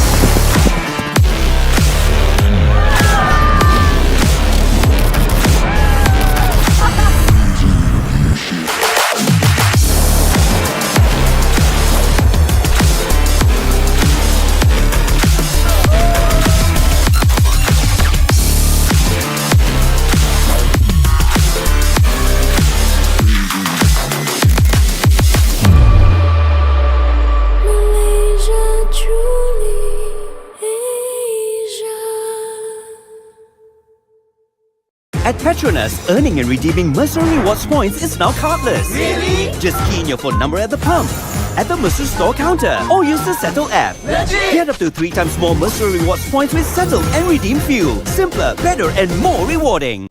Taiping, a city that has the beauty of the landscape, the wealth of beautiful nature, and preserved heritage buildings make Taiping a unique and special city.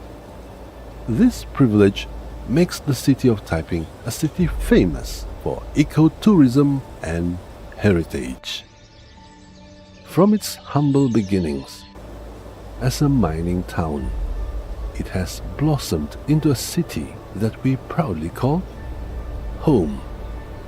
Each brick laid and each road paved built a foundation that would withstand the test of time. The victory and richness of nature whisper and echo the historic commemoration of the 150th anniversary of Taiping with its official slogan, Heritage, Sustainability in the Face of Urbanization. What I mean is, try to imagine a flock of birds making their home in the trees, the rain trees, their branches reaching out to the water and savoring the many types of food which are among the best in the world. The town that has some of the oldest building in Malaysia, exploring the uniqueness of the best managed mangrove swamp in the world, rivers that bathe the restless spirit within you, and ascending the hills filled with flora and fauna. There are also places where you can paddle a boat, ride ATVs, or even exercise with an auntie whose name is Mei Mei. I mean, I don't even know whether that's her real name, but it's an excellent location for exercise. Do you know a place which is the most special here? The place where we can see all kinds of animals dancing, singing, swimming, swinging from tree to tree, and enjoying a 5-star breakfast. I am sure you will experience various interesting activities, as it will be an unforgettable experience. We welcome you to experience fascinating Taiping.